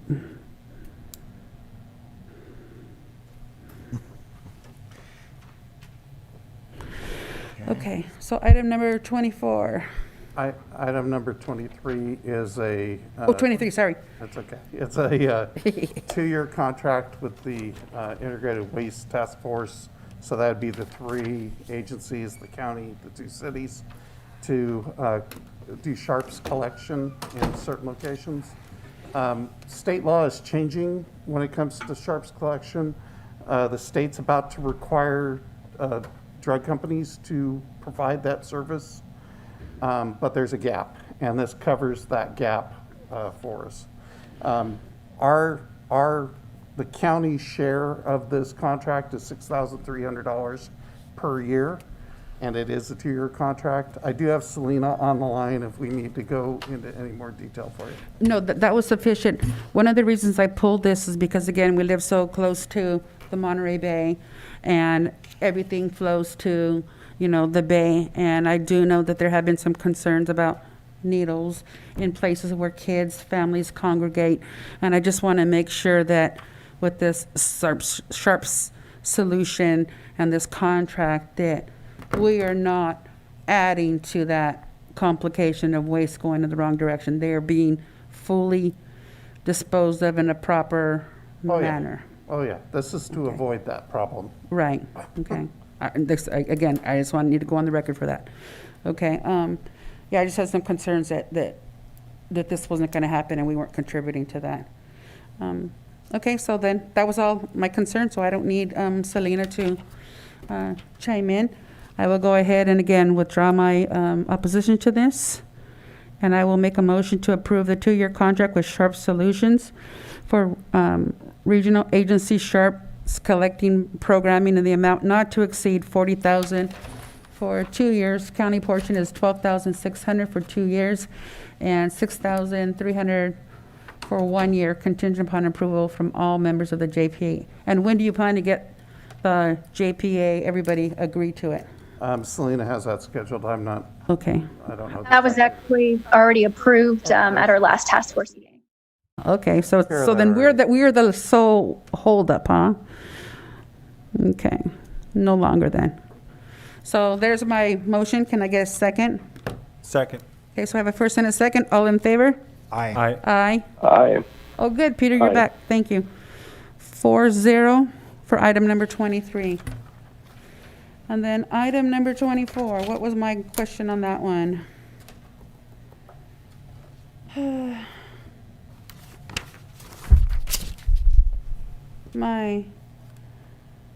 so the San Benito County Planning Commission, I have the 2018-02, 2018-03.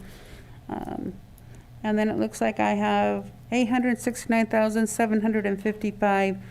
And the map, the EIR map that's dated 4/2 of 18. So I guess the question is, I can't read my writing, but it's the mitigation fees. I was looking at the mitigation fees, and then the 90 days, from what date does that take us to? So what this item is, and Joel's here to back us up if we need to go into details. Subdivision was approved back in 2018. There's some question on a map that was generated at that time, which showed that there was approximately 37 acres of prime farmland that needed to be mitigated for. The developers, as part of the approvals, required to pay $869,755 to the San Benito County Agricultural Land Trust to go ahead and clear that obligation. Currently, the developer is in the process of selling the property, and they are contesting the map that charge was based upon. So what this is, and that's scheduled to go to the Planning Commission to straighten that out. But in the meantime, what this is an agreement that was hashed out by both legal departments, placing that amount of money in escrow until that map issue is resolved. We also have Robin on the line. Joel's here if you have any other questions. The word that I couldn't read was agricultural mitigation fees. My writing was fast and messy.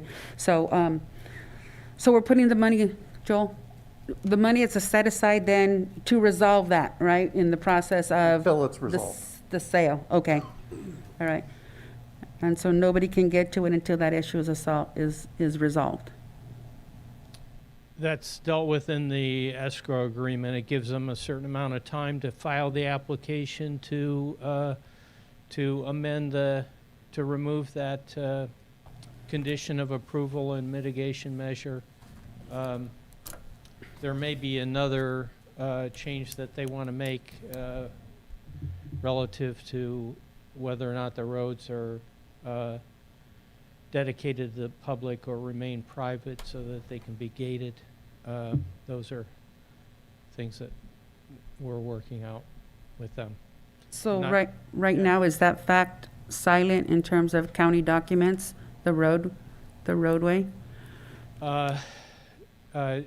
No, it's a condition of approval that'll have to be dealt with, but that would be before the final map is approved, and that's still the final map approval comes before the board, so that will be resolved before the final map is approved.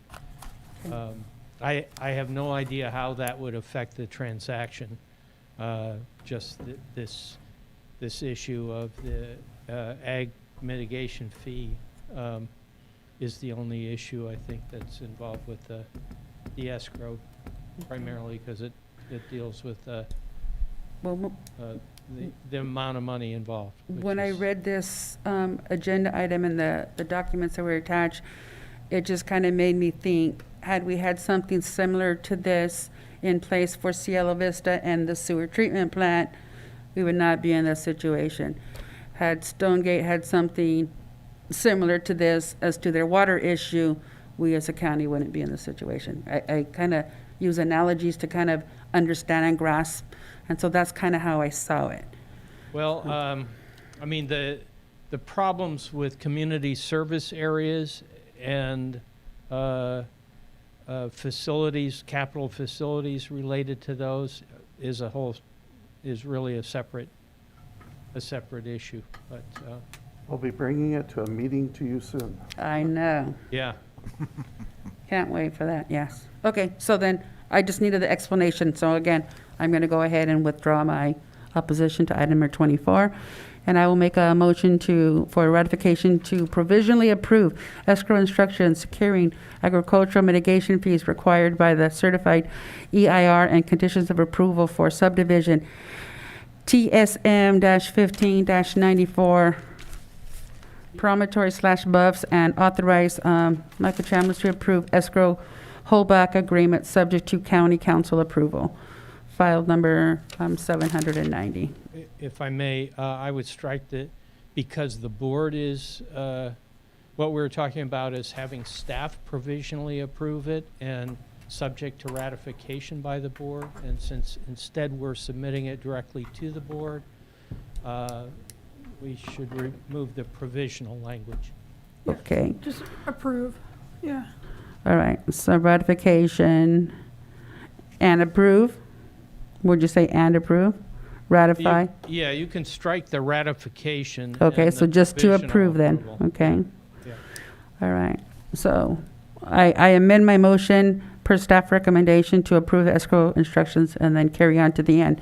Can I get a second? Second. Can I have a first and a second? All in favor? Aye. Aye. Aye. Aye. 4-0. Thank you. All right, thank you.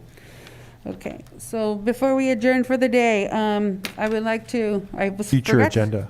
Huh? Future agenda item. Yo, I know, but before we adjourn for the Sorry. day, I was supposed to do this morning and I didn't, but as we close, I want to take a moment of silence for the souls, and now 70 souls that have passed here in Samuel County due to COVID.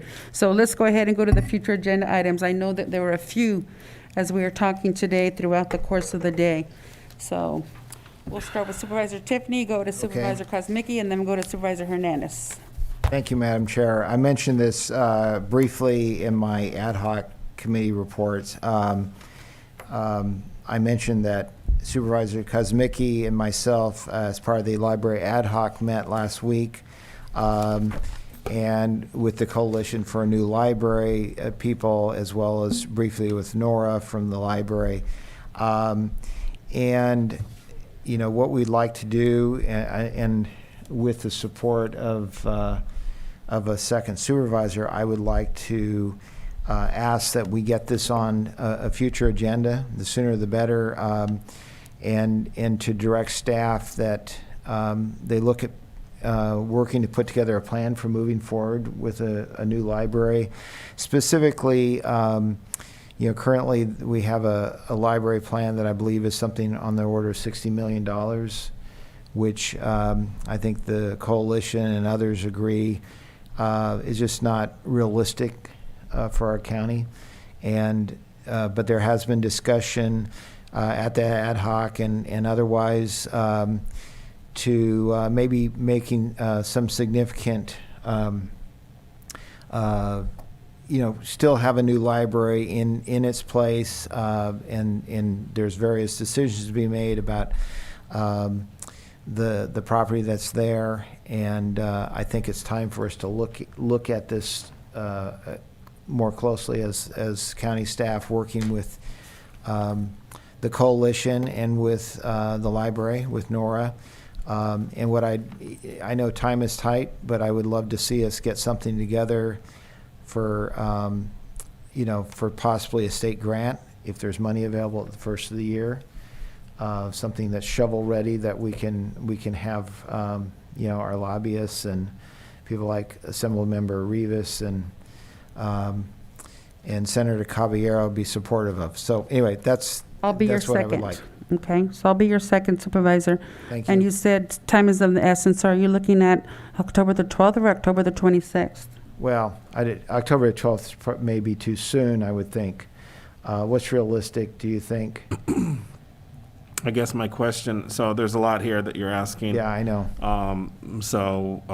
If you want staff to come back with a plan, it's going to take some time. So we can present the existing plan, which I don't think this board has seen, as board members, and probably provide some options. What we have, kind of an interim or kind of a quick solution, and probably a longer term solution. Maybe provide some of those things, as well as provide information with the grants maybe having Michelle available for that as well. Yes. So that's kind of how I would formulate it. Yeah. And that's probably,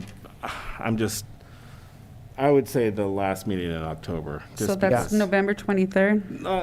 No, October. 26th, I think. Oh, so the last one in October, the 26th? Last meeting in October. I think would give us some time. Yeah, and I think, Okay. let's get the ball rolling at least, and like you say, look at some options, Yeah. and it may be, I don't know whether this is necessary, but whether there needs to be some money allocated to, I mean, to put together a design to make it shovel ready. I don't know whether that's, I don't know. Those are things that need to be discussed.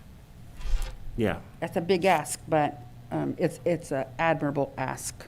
Yeah. Okay, so is that it? Yes, thank you. Not like that wasn't enough, right? Okay, Supervisor Kozmicki? Thank you, Madam Chair. We talked about the Vets Park, the chamber piece.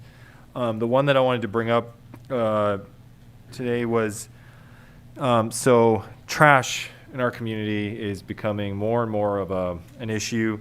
Just anecdotally, there have been several instances recently when I've been driving on Union Road in particular, and I'm just amazed at the amount of trash on the side of the road along with other pretty major thoroughfares. And with that, I've personally witnessed the Recology trucks letting off garbage as they drive. This is, to me, this is unacceptable, and I'd like to address it and have a discussion about the trash issue and the illegal dumping that's going on, and whether I'd like a discussion direction on the roadside trash, whether we are willing to essentially demand that Recology and other culprits make the investment to hire the crews or whatever they need to do to clean up our roadsides. I believe it's in the contract, actually, that if they're letting off garbage, they're responsible for it. I can tell you they are responsible for it, and they need to pick up their trash.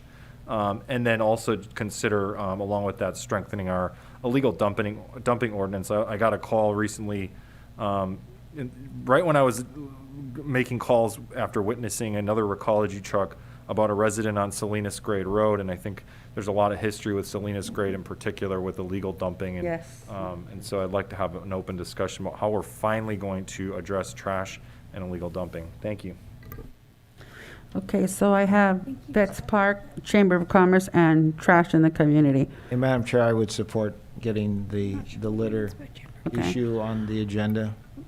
All right, so I have you and Kozmicki for the trash, addressing the trash. So what was your concern about Chamber? I know you had wanted to bring it up. I just wanted to just, the city, when we were going over the budget, I had brought up that the city had relinquished a number of contracts, and I wanted to have a discussion about some of those, and that's what had led to the, I think the recommendation from staff was to bring it forward as the CBO conversation, but obviously the. Oh, and the Chamber was omitted from that.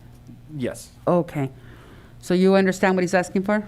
Well, so we have not received anything from the city yet about any of the MOUs that we have yet about them, giving us notice on those. So I will Okay. reach out to the city. Okay. About that. So We don't have to do that for now. We can have we can figure it out as we go here once you have the communication. Vets Park item, you're talking about working possibly. Just like a- long-term vision of Okay. whether, we can work something out. Again, the Vets Park is in the middle of the city. It's mostly services city residents. There's a lot of complications with this partnership thing, and is there really a downside if, just for me, I'd like to have the discussion, is there a downside to seeing if they're willing to take it over? I'd be his second to bring that conversation up. Not saying that I'd approve it, but definitely to have the conversation. Got it. Okay. We got it. Okay. All right. And the Chamber thing has been addressed or will be. Yeah. Okay. All right. So Supervisor Hernandez. Nothing, Madam Chair. Okay. What I would like to see is I took a tour of the food bank. Not quite a month ago, and I know that they asked if they can give a presentation to the Board of Supervisors to just kind of let us know what's going on. Their situation is very similar to what's happening with the Jóvenes de Antaño, and that they're servicing more individuals, more families because of COVID, because of income restrictions that have happened from loss of jobs and so forth, whether it was self-imposed or otherwise. But their need has become significantly greater. I do know that they did receive a community foundation grant. So that was not officially known to them at the time that I met them, but it has subsequently become common and public knowledge. But I do know they just want to do an informational. They're not asking us for any additional money at the time, but, well, as of a month ago, but it could change. So a presentation from the community pantry, and they do want to see if they can get little, not kitchens, but little pantries within the school district. So maybe if we can have Crystal Lamonto available, and I'll see if I can get a hold of Hollister School District as well as Aroma San Juan attending that meeting, even if it's just as a listening in, but to see if they'd be willing and open to the idea of having a pantry on site at the schools, at the various schools. I want to say that they're in 2 schools now, but they would like to get into more of the community schools. So is that a direction from the board, or? Well, I'm looking for a second. I'm waiting for a second. I would, to have them give a presentation. They're an important community organization. We're in the middle of COVID. I certainly am willing to support that. Okay. Absolutely. All right. So on that note, Awesome. anything else? Okay, so if not, then let's go ahead and take a moment of silence for the 70 community residents that passed away due to COVID.